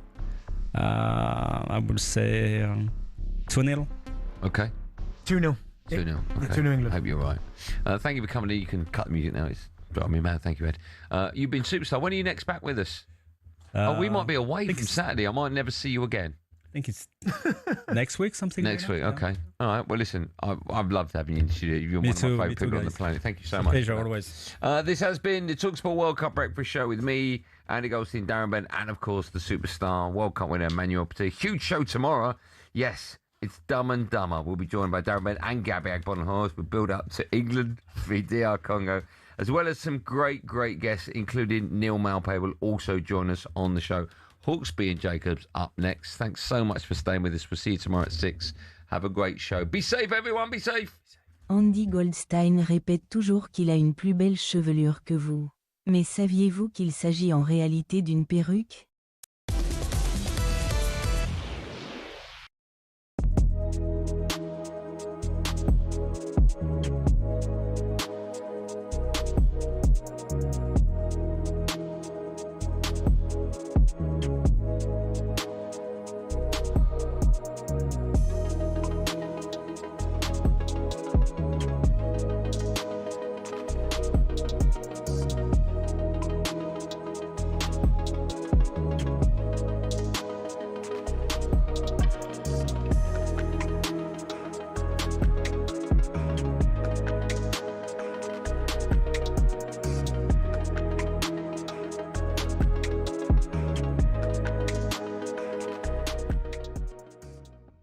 Listen, I love him. And people have asked me, would I take him at Arsenal? 100%.